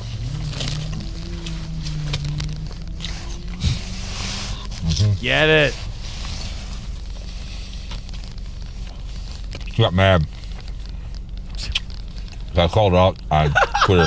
You see the my food God. in his mouth. She blocked me. She blocked me. And then Well, big bite. Gross, but. Sorry, sweetheart. No matter what you do. I want you to throw the rest of that in your mouth next bite. You are who you are. He's eating his emotions. So, throw the rest of it in there, please. You have to read the paper, not be all vulgarity. But like I said, be a makeup artist or a hoe or whatever. Or a go hoe. travel Or around, a hoe. go see things, but I'd take time, money. But first, you gotta get a job, go out and see people, leave the house. Tell Joe I said hello. Oh, the big drip. We get the big cowpote drip sauce out of that one. The ketchup drip. Oh, boy. No. You're not going to pick that up? All right. You pick up, wipe it. Cowpote, you spilled. Get the Side hookup. get the napkin. Get the napkin and wipe up the spilly, cowpote. Not a you chance. spillied on your center console. Because all you usually do is drama. Cowpote. He's not wiping. You're going to lose half your people. Cowpote, you made a spilly. All I want to hear is drama. Clean All I up want to hear, your fucking the only shit. one really seen was G Mango. And you identified the body of Evil A behind the strip bar. He's Brendan Cheaters down there in Schaubing Cocoa it. Beach. So I know. Yeah, you're going to lose half your people. People don't care about what you want to talk about. And I get it. You want to go out We're and going to be, watch till he finishes mindful, this but burrito. People watch you, don't care. They want to hear the hatred, the drama that pisses them on. You know, the live streaming. I mean, I sold her a computer. I think she still has it, whatever. But she's a board of directors, but I'm sorry I say I was not ripping on you, but, well, just... I just said you should be a hoe or you should get a real job. I'm not ripping on you. There's something therapeutic about watching him rant about something while eating a burger. He should only deconstructed do his into a videos burrito. while eating fast food. Not going to work. Last bite. You Get that last just can't bite. change like Stick that it in in. media. Shove it in your You've face. never read a paper and left the house and done something substantial. You don't work, so... Get it in your mouth. Anyways, Hooka, good luck. Oh. You're going to need it. Shove it Stop Anyways, teasing you guys, us. Dirty Merle's coming up. Hope you enjoyed the video. Bitch, please me, bitch, please. Shot Hooka. Eat it. It is what it is. Can't change your life, I change your name. it. No matter Eat what. it. Same Eat as all. it. Bitch, He's not please. gonna eat it. God damn it. He didn't eat it. Cowpote, you blue-balled us, you son of a bitch. Damn it to hell. That's maddening. Oh. That hurt my feelings. I know. That guy he didn't could not- finish that fucking burrito. Gonna have fucking blue balls the rest of the weekend. That is 100% his best work. That was wonderful. That's the best thing Cowpote's ever done. I've never been more proud. Boss. Oh, there's a Shark Tank. Sorry, guys. We got a bunch of what up? Cowpote stuff up there. We got to head out. Thank you guys very much. I appreciate all the support. We all do. Gave you a little extra today because I just couldn't get out of here without that Cowpote video. Aren't you sweaty now? Oh, horny. Kind of sweaty. April, thank you very much. Thank you. To the rest of you, thank you a ton. We will talk to you again Sunday for the members only show. Take it easy. Talk to you later.